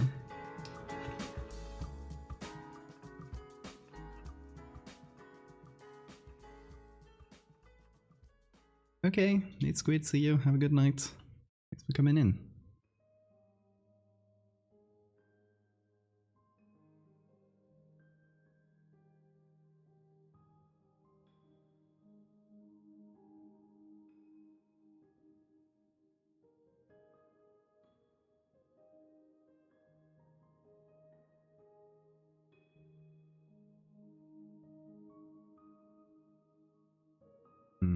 I don't like that.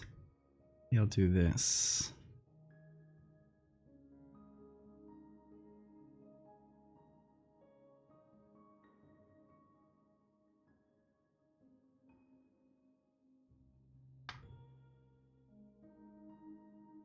Okay, so I've just taken this edge. Oh, god damn it. No, I did it on the wrong layer.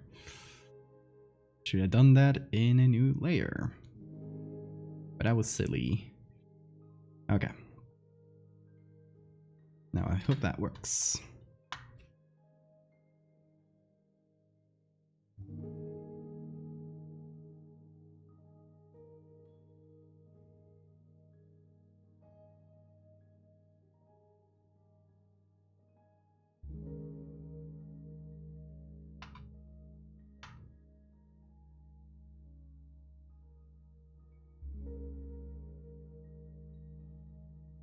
Okay, I hope that kind of works.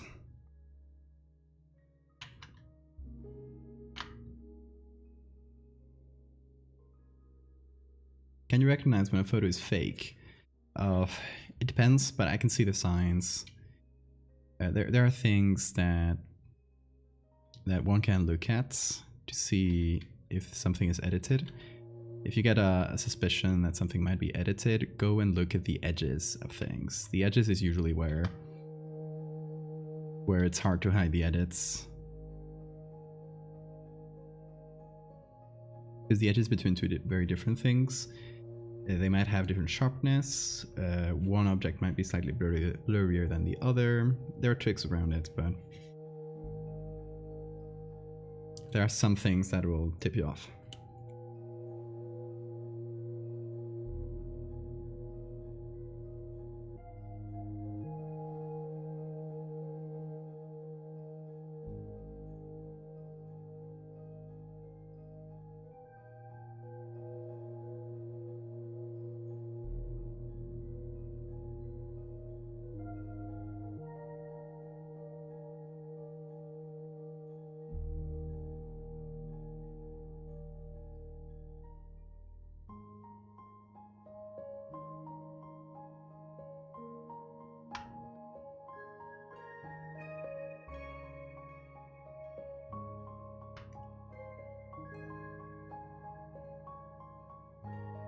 I made a little thread a while ago on how to recognize photoshopped images. If that's something you're interested, let me know and I'll link it to you.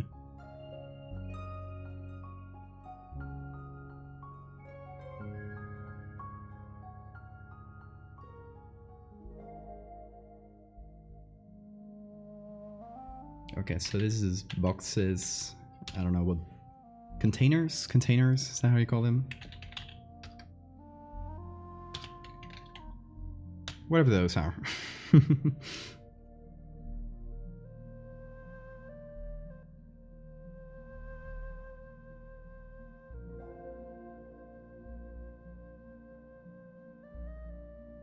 was the last time you saved? I don't think too long ago.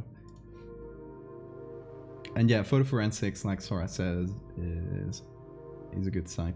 Oh, you have that thread in favorites. Give it a link, that way I don't have to find it.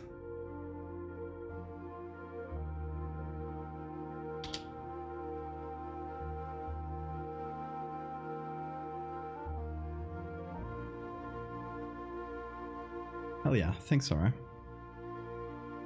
Coming in clutch, as usual.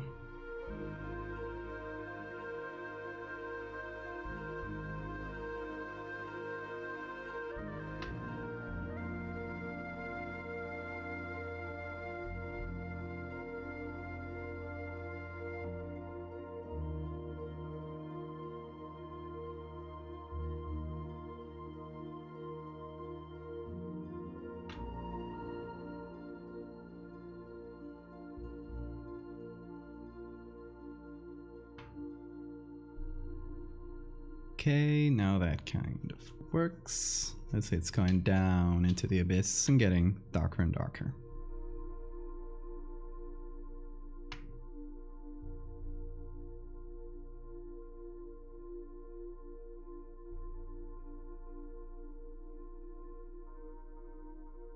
So this is what we've done so far, starting from this image.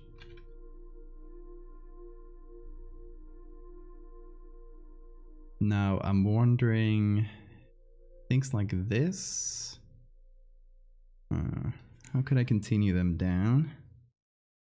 Please direct your attention to the... Okay, here's what I could do for this little chunk here. Is have, like, just continue this one down, but with a separate concrete texture, with a simple one, not a one that's too tarnished.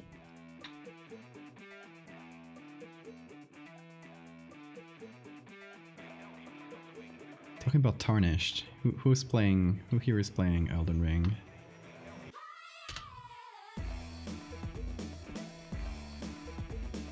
And where are you guys currently? I'm pretty slow at the game. I'm taking it easy. I'm just playing when I have some time, but I am currently, I just passed the 2 first story bosses to not give any spoilers.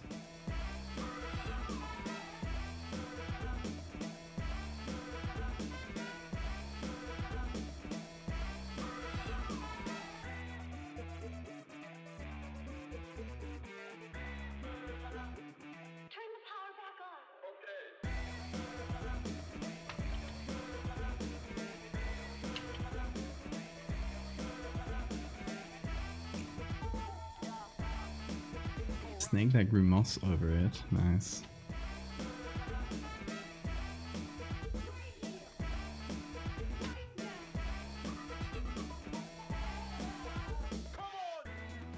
Hey, crank up the volume and wake up the neighbors. Are you hearing this or what? I need to cut this inside a little bit because I'm realizing it's a little bit messed up. Okay, that seems better.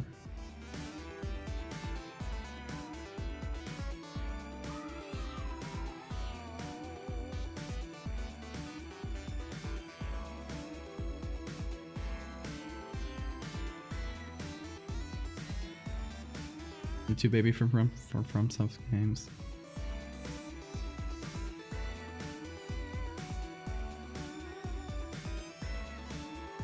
I honestly think that the whole difficulty thing is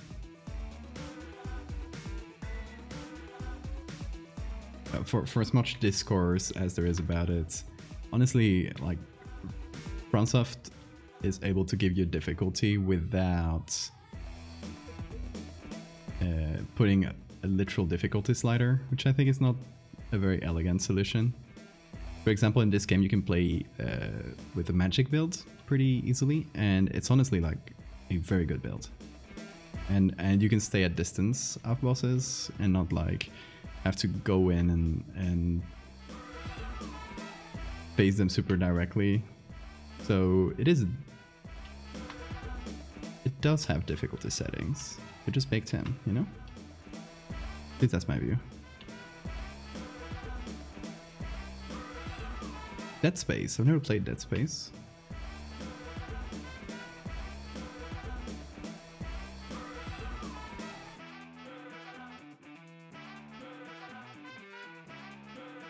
Is it going to be a remake of the first one?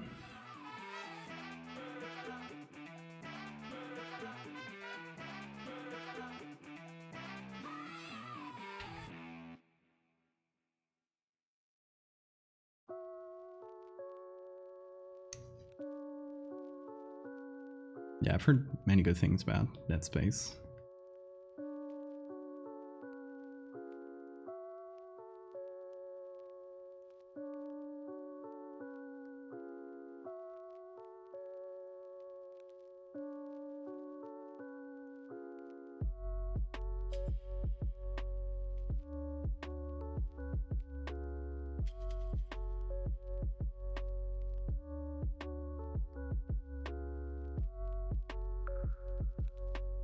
Oh, constructive criticism. An idea is to make this character more masculine without getting rid of the dress. The sunflower boyfriend painting I'm making. Okay. We'll give that a look.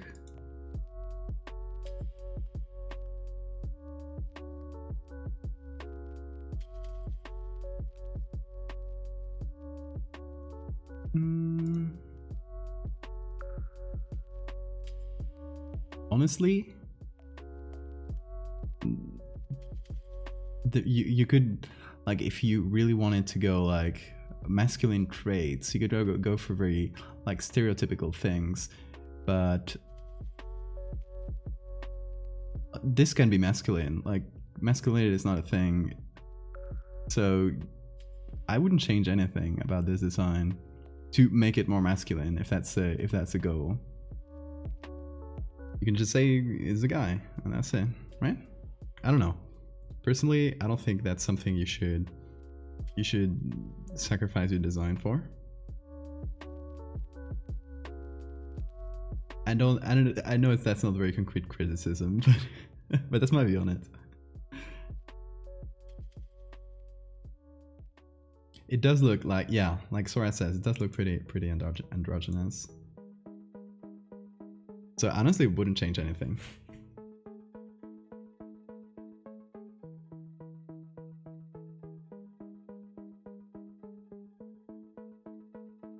Yeah, and more so if he's a kid, like.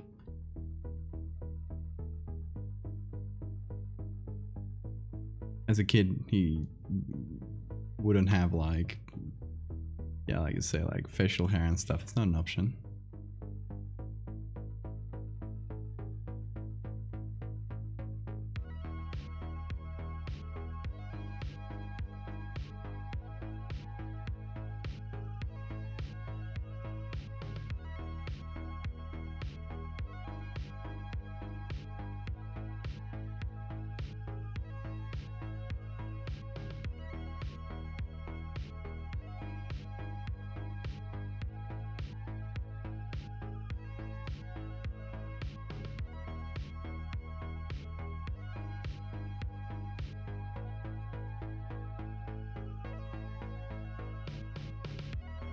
Okay, oh god.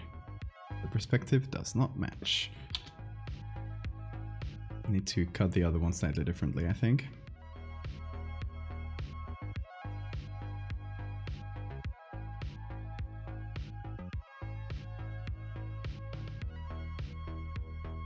Okay.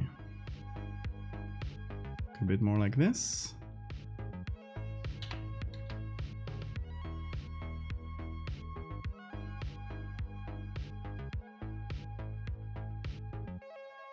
Or somewhere in the middle.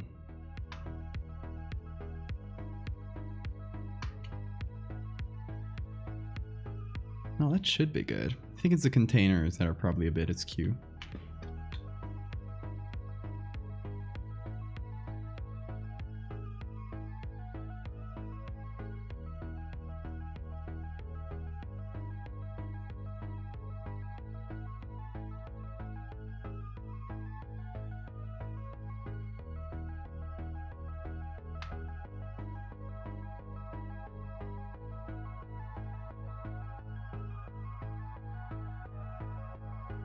Okay, that should be a bit better, I hope.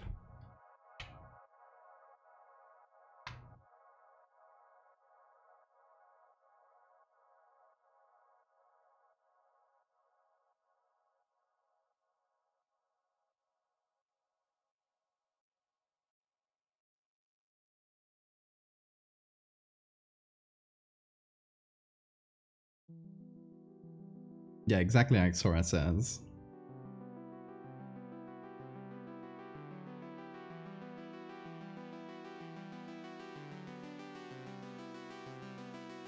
Gotta break those growth stereotypes. They're so silly.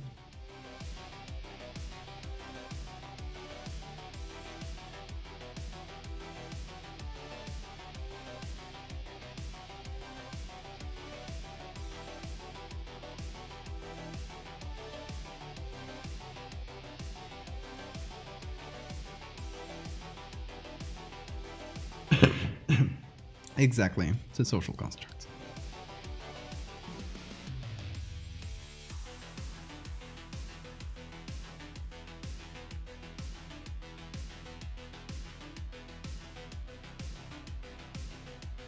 Okay, let's see. That's a little bit brighter, I think. That was good.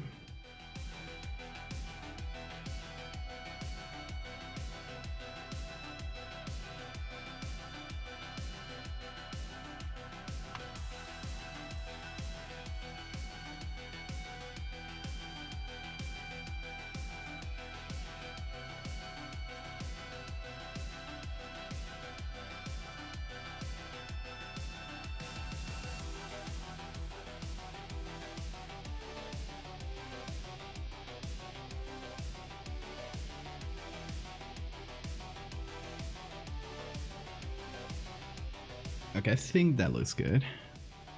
Just a little platform, but... Now for this next part, what I was thinking of doing is taking the containers and putting them below everything, actually.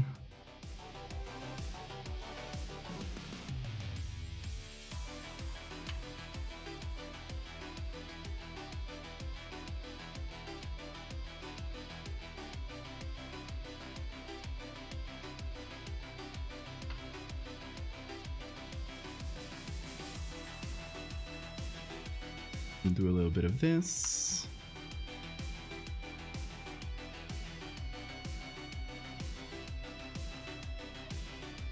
And then put it a bit behind.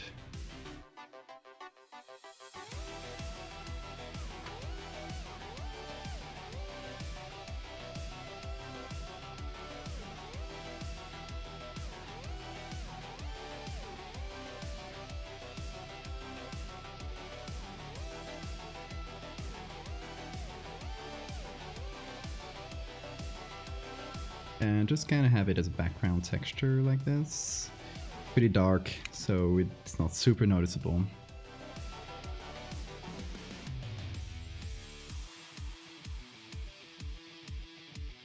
You remember I told you I felt put in my stomach with the other picture? I'm feeling the same in this one. Okay, that's good news.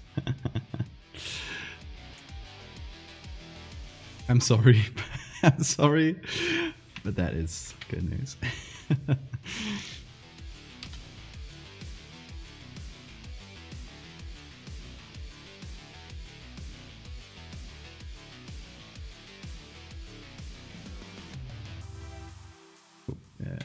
Defaults, gradients.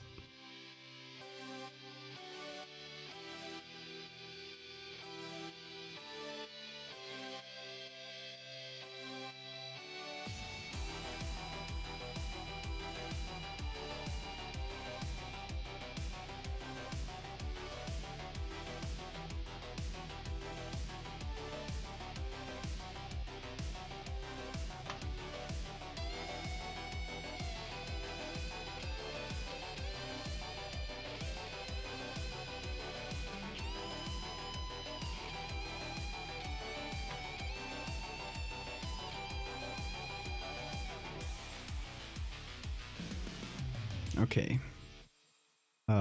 All that part in the back, it's so far away that I feel like it would just be quite dark and difficult to see.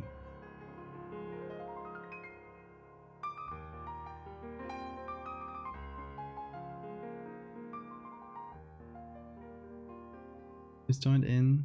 Doesn't subscribe as a bummer support in chat. We have a great chat here. The best chat, I would say. Oh hey, welcome.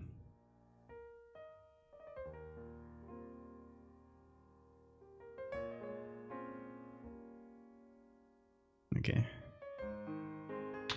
Maybe risking repeating myself quite a bit, but I'm just gonna put this little texture there in the back. It's gonna be very dark and hard to see, so not a huge deal.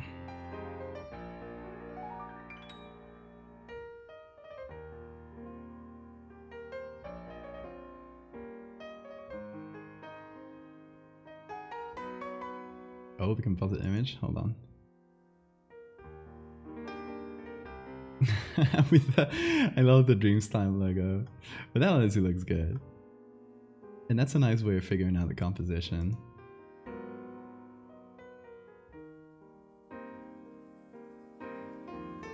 do you have quick access to the edited version of Terry? I think I do.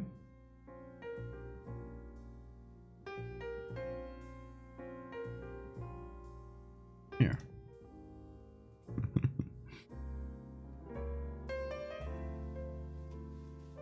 This is Terry the Meat Planet, for those that don't know.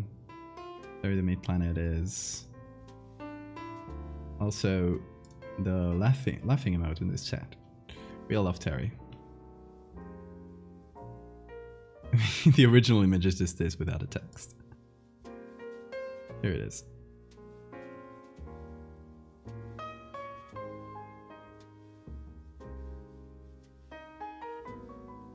In this chat, we all love and support Terry. Also, Terry is extremely based.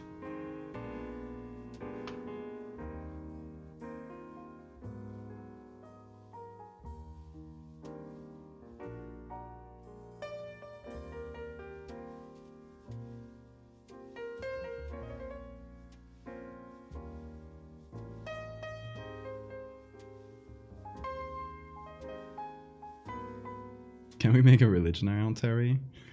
Look around you. You are in it.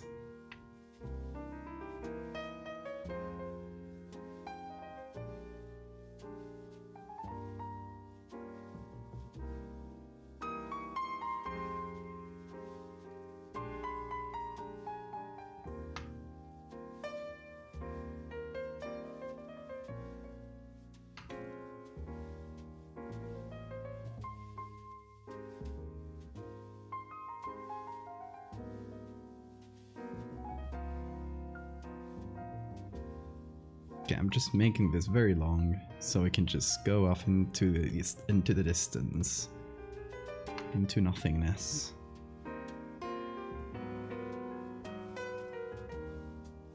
No, I think I messed up the perspective though.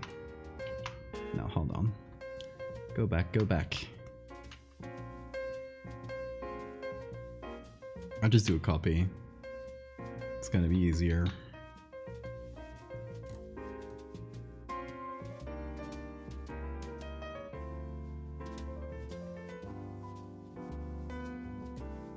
Even that, add some shadow between them to make it look like there's a little step. There we go.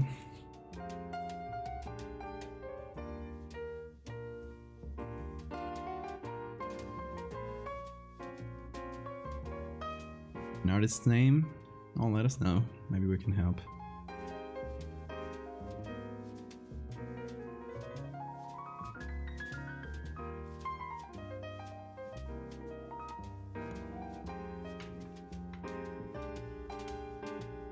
Hit back.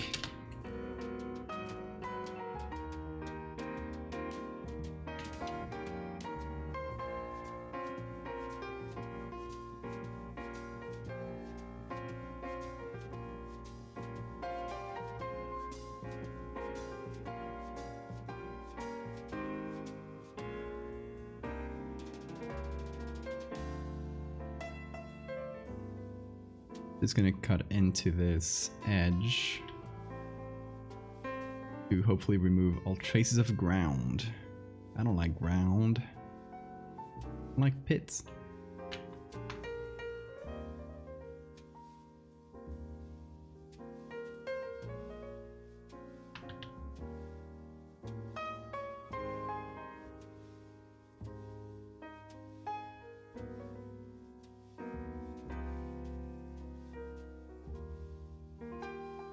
Magical looking, extremely tall forests with small people. Does not ring a bell.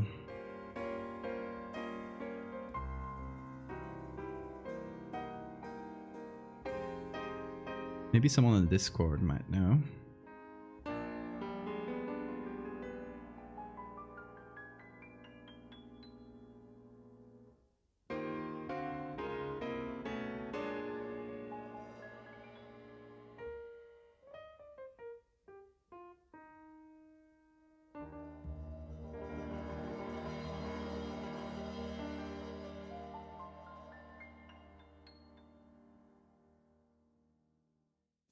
Okay, nice. So now I can maybe continue these posts there down into the nothingness. Don't forget to remove this parts.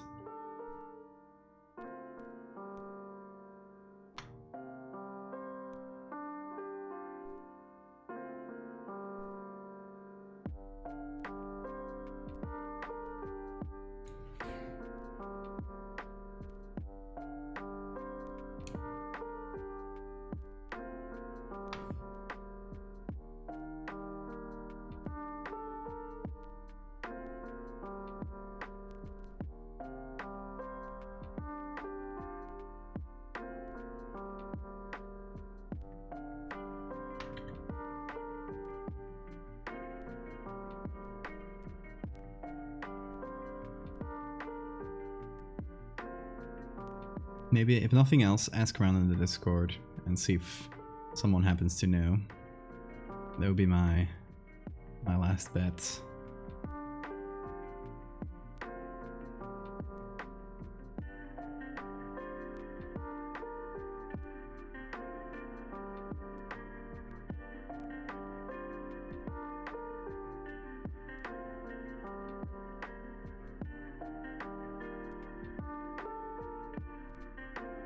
Okay, so now let me see if I can just copy this here and continue it down into infinity, essentially.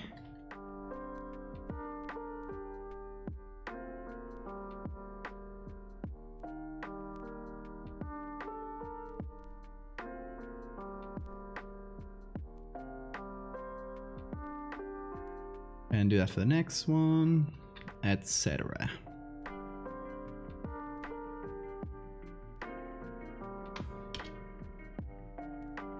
Actually, well, maybe one more there, but different from that last one and very, very dark. Okay.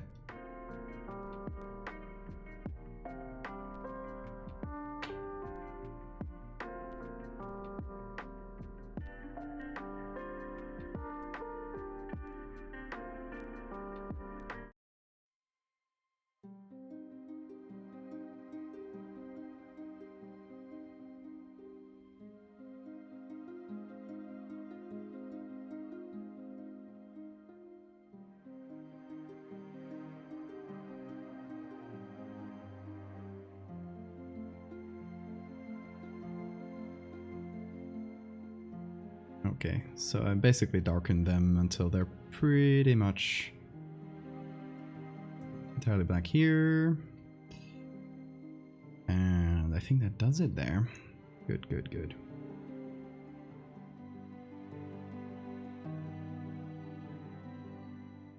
Okay, let me fix up the edge right here, because I did it very, very harshly before.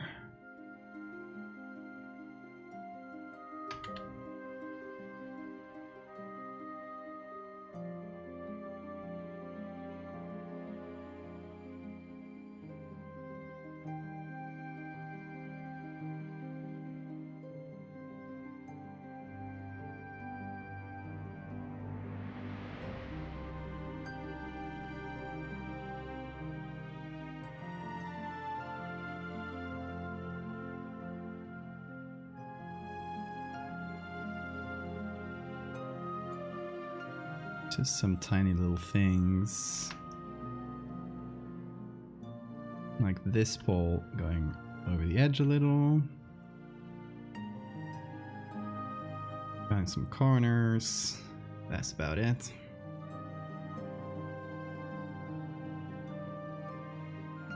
No, I don't really love this machine. It feels too much like a car. Or does it? I don't know, actually. Oh, it has something with rails, but no, it's fine, I think. What else? Oh, of course, this part here. I need to fill it with something. Maybe this part, and we just repeat it down here. That could work. So we just take this and maybe give it some little spin.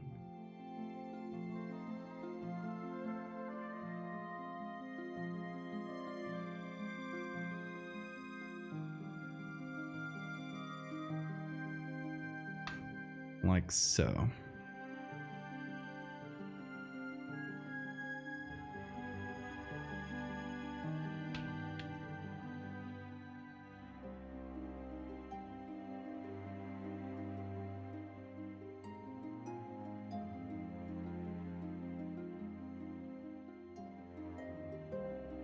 And then combine. Oh.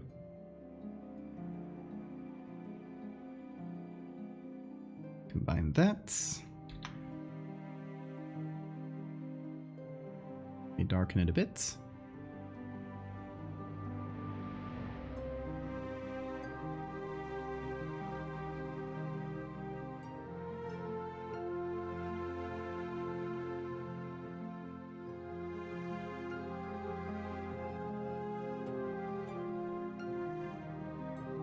Then I'm thinking within the abyss, or the farthest part of the abyss, it should kind of drift towards being more hazy instead of being pure black. So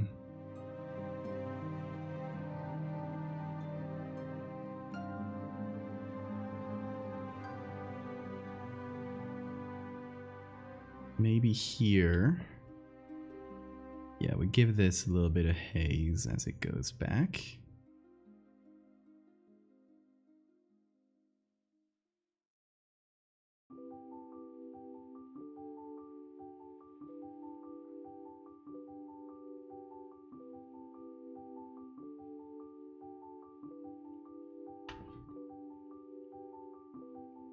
Oh. A bit less here, because there's some shadow.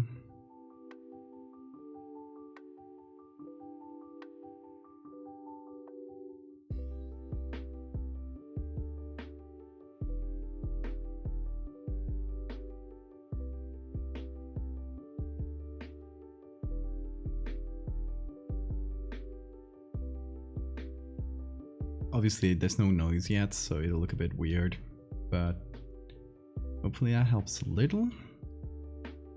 With some blue colors as well. Okay, what else can we do here? I think that's all the main things.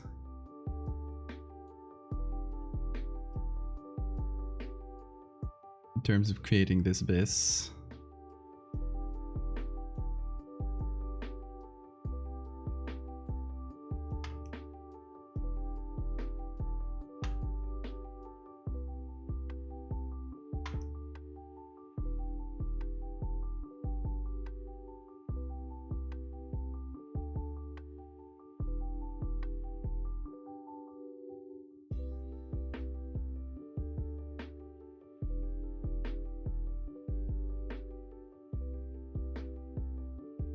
Okay, let's see now about the lighting and stuff.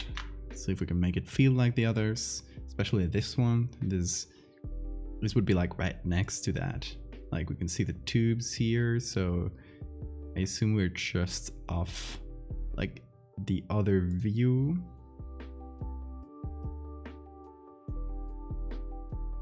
Is right behind this, like to the right, because we have these tubes. And the tubes are here. This would be my assumption.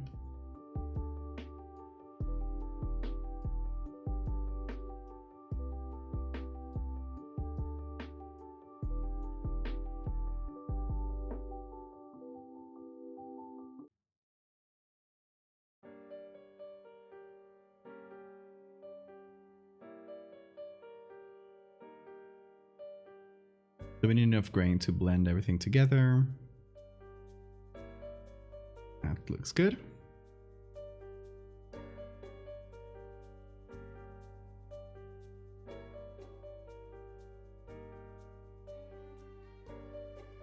And like the others, we're trending towards gray with the color, with some blue blue tints, green blue. So in the color mixer, we're gonna desaturate the yellows and oranges. And here in the highlights, we're gonna give it some of those blues.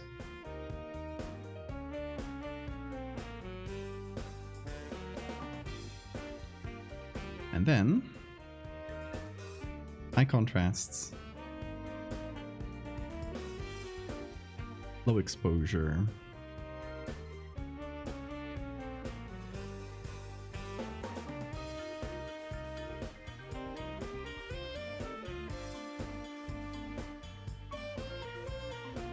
okay. How does that feel? Maybe too many yellows still? What do you guys think?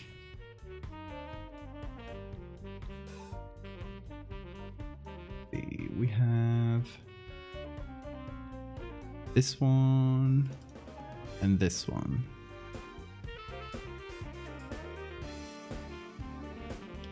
So I would say too many yellows. Compared to this used to be yellow. There used to be some yellows here as well.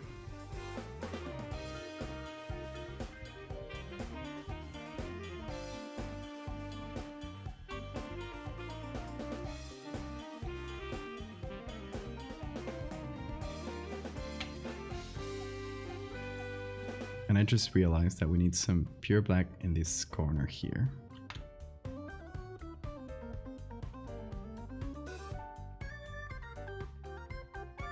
Because if we're not careful, we're gonna see the edges of my layers.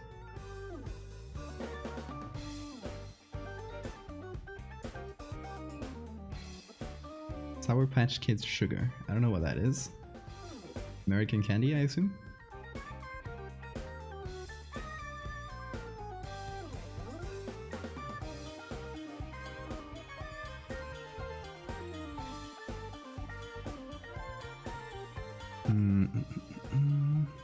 Maybe I'll do saturation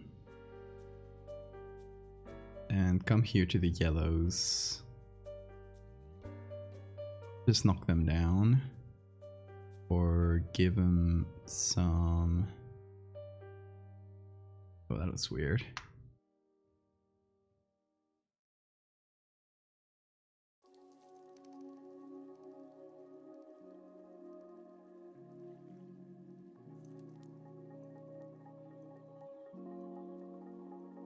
Knock down the yellows and increase that to the oranges.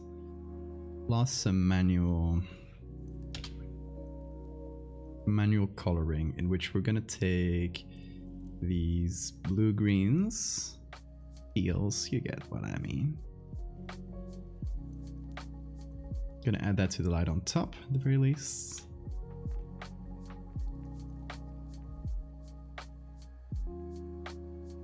Little bit here, so that's previous to adding all the last filters.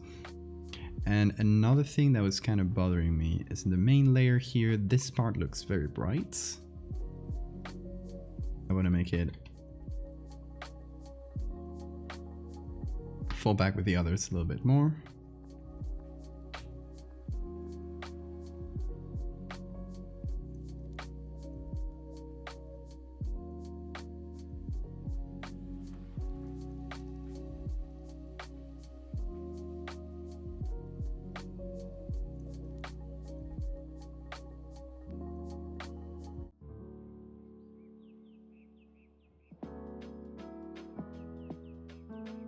Extremely sour candy, as the name implies.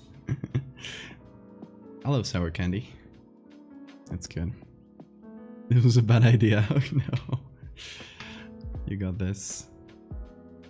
You can do it.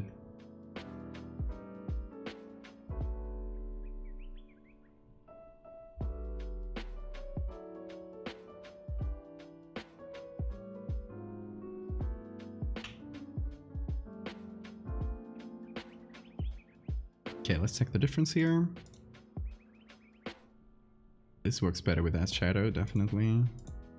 I think now we'll stop being able to see the corners. Not that we saw them before, to be honest. And anything else?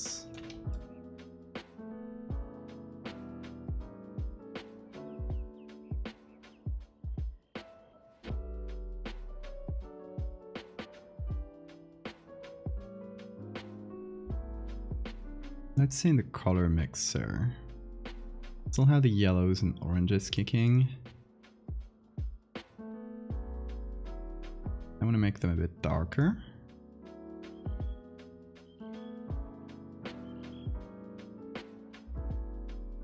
Maybe slightly greener. In general, knock down the vibrance a bit more. Your hubris. You know, sometimes you gotta test your limits.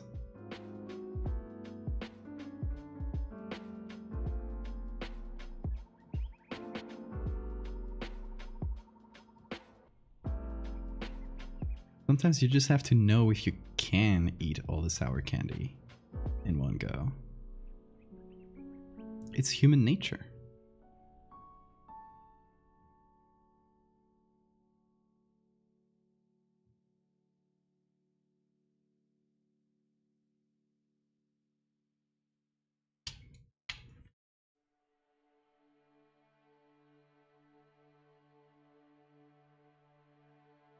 Okay, a little bit of soft light on this.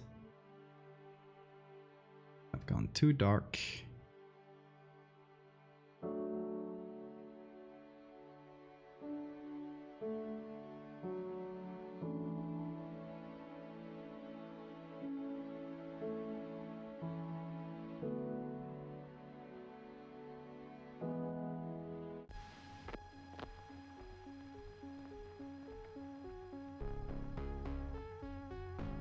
It was for science, exactly.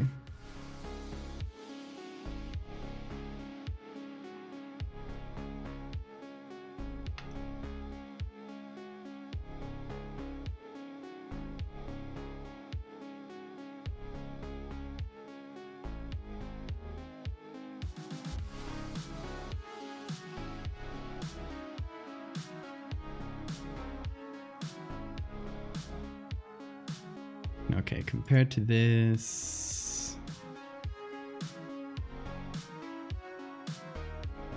too blue, I think.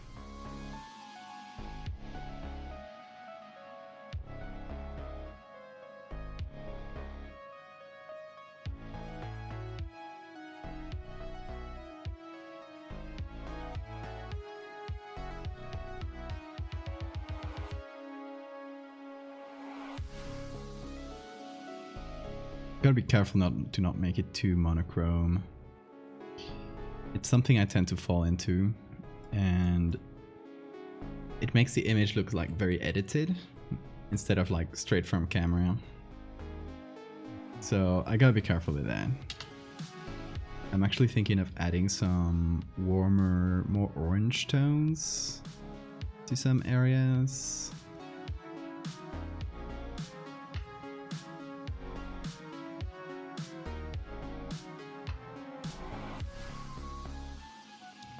Which should hopefully help a little bit, making it feel more real. But the good thing about doing it this way is that I can choose where I add them.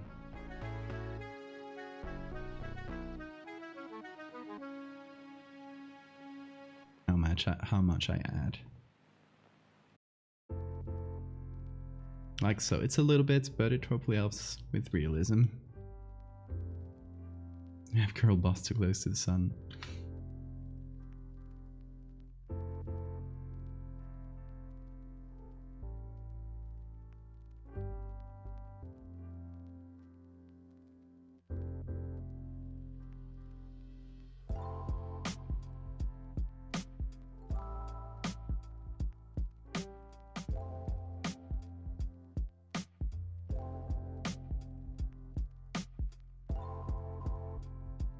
Okay, let's compare that to our original. Just to check how far we've come.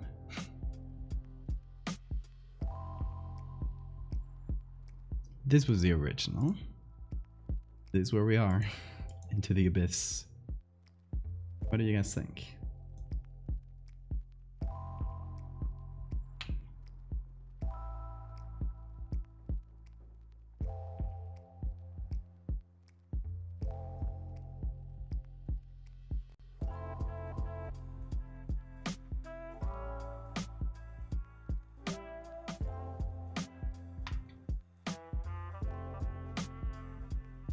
We've definitely removed a lot of yellow.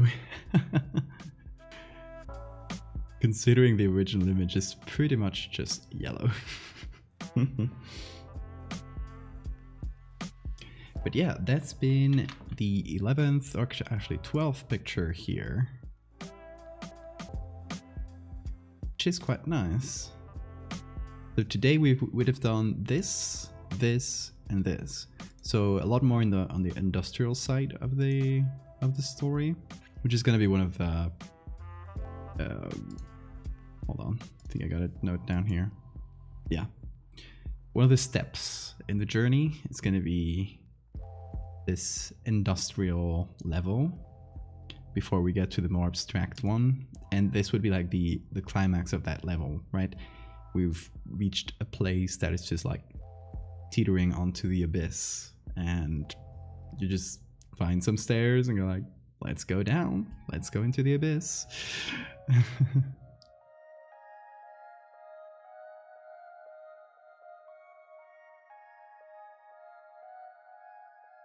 And there are still a couple things we could use for this specific place. Actually, probably just one, but this one could be like, hey, I found some stairs to go down into the abyss. So that could be something. But we'll leave that for another day, because we've been live for quite a while. So I think this will be it for today. Let's jump into cam.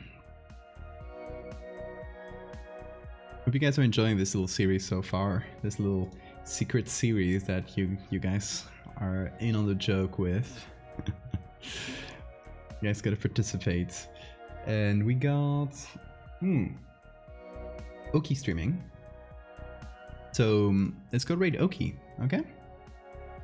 Everyone, if you guys don't know Oki, they're great. They're playing Bloodborne PSX right now, which is a very fun like demake of Bloodborne. So that should be a fun one. Guys, let's go raid Oki. Thank you everyone for chatting and for sticking around and for watching me do my weird art. I will see you on Monday. Until then, take care folks.